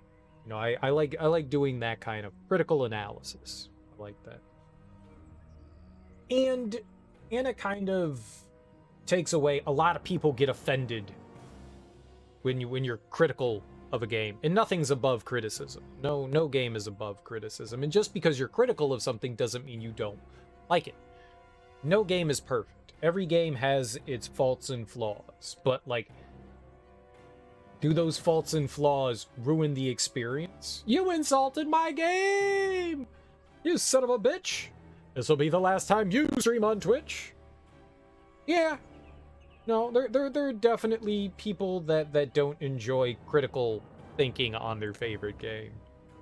I don't think any game is perfect. I think every game is subject to, you know, as long as you can sit there and not just go, well, your game's dumb or your game is good. But why? That's all that I want. That's all that I want. That's why I like to provide those kinds of things, because I've definitely heard a lot where people don't like to do critical analysis and they're like, game is bad because I hate it. Okay. Those are opinions I don't take seriously. But when you go into, like, more critical analysis and you explain why you like something or why you dislike something, even if it's not something I agree with, I can at least come from an angle and go, I understand why you like this. I understand why you don't like this kind of thing. You don't always have to agree with everyone. But I think critical analysis is an important way to do things, and so I like giving my opinion in that regard as well. That's how I like to approach things, and I find it fun to look back on things. I've had the experience of the game. I can now break down what are the ins and outs, goods and bads. You know, rather than just be strictly binary and say yes or no. I can analyze. And sometimes it takes time. There's a lot of times where I'll, like, play through a game and I'll have, like, my immediate reaction, and then down the line, like, I think about it more and I analyze things a little bit more, and I come to, like, slightly different conclusions. Like when I played through Senua's Sacrifice, Hellblade, like, I beat the game and I kind of, like, gave my critical analysis of it, and then, like, I sat down and I really started thinking about things, and, like, I actually recorded, like, an hour's worth of me just analyzing that game, and it was pretty satisfying. And more so not necessarily, like, the gameplay and the graphics and stuff like that, but, like, the approach to storytelling and stuff, like how they dealt with it and stuff. And it's not often I do those kinds of things, but sometimes it takes, you know, remove yourself from the situation to think more clearly on things. I did that with Breath of the Wild. You guys have heard me probably talk endlessly on Breath of the Wild. And, like, my initial reaction was I really liked this game, and the further I pulled myself away from that game, the further I found myself disliking the game. And it's funny, you know, how that stuff works, but it gives you time to, like, sit down and analyze things, but they're, like, my immediate reactions to things, those reviews. But I like the fact that you guys enjoy that. I like doing them. I like doing them. I like doing that. All right. Wow. I think I'm done with Baldur's Gate Dark Alliance, too. I think I'm done with it. But you know what I'm not done with? We never did that trial in Dark Alliance 1, so what say you guys we go back and try to do that trial in Dark Alliance 1? I want to do that. I want to do that. Like, I tried it, like, once or twice, and I wanna fuck around. I was hoping that there would be something like that in this to open up extreme mode in this, and we didn't do that, but Let's go try to open that up in Dark Alliance 1, just for the sake of doing the challenge, you know? However long that it takes. I actually thought this was going to go a lot quicker than it did. It still took us like a good 4 hours to get through the end of the game, so it actually went a little bit slower. So that's cool. We definitely, if we didn't spend time grinding on chests and stuff, it probably would have been quicker. But yeah, let's try that. Let's go through that. We'll change some things up here first.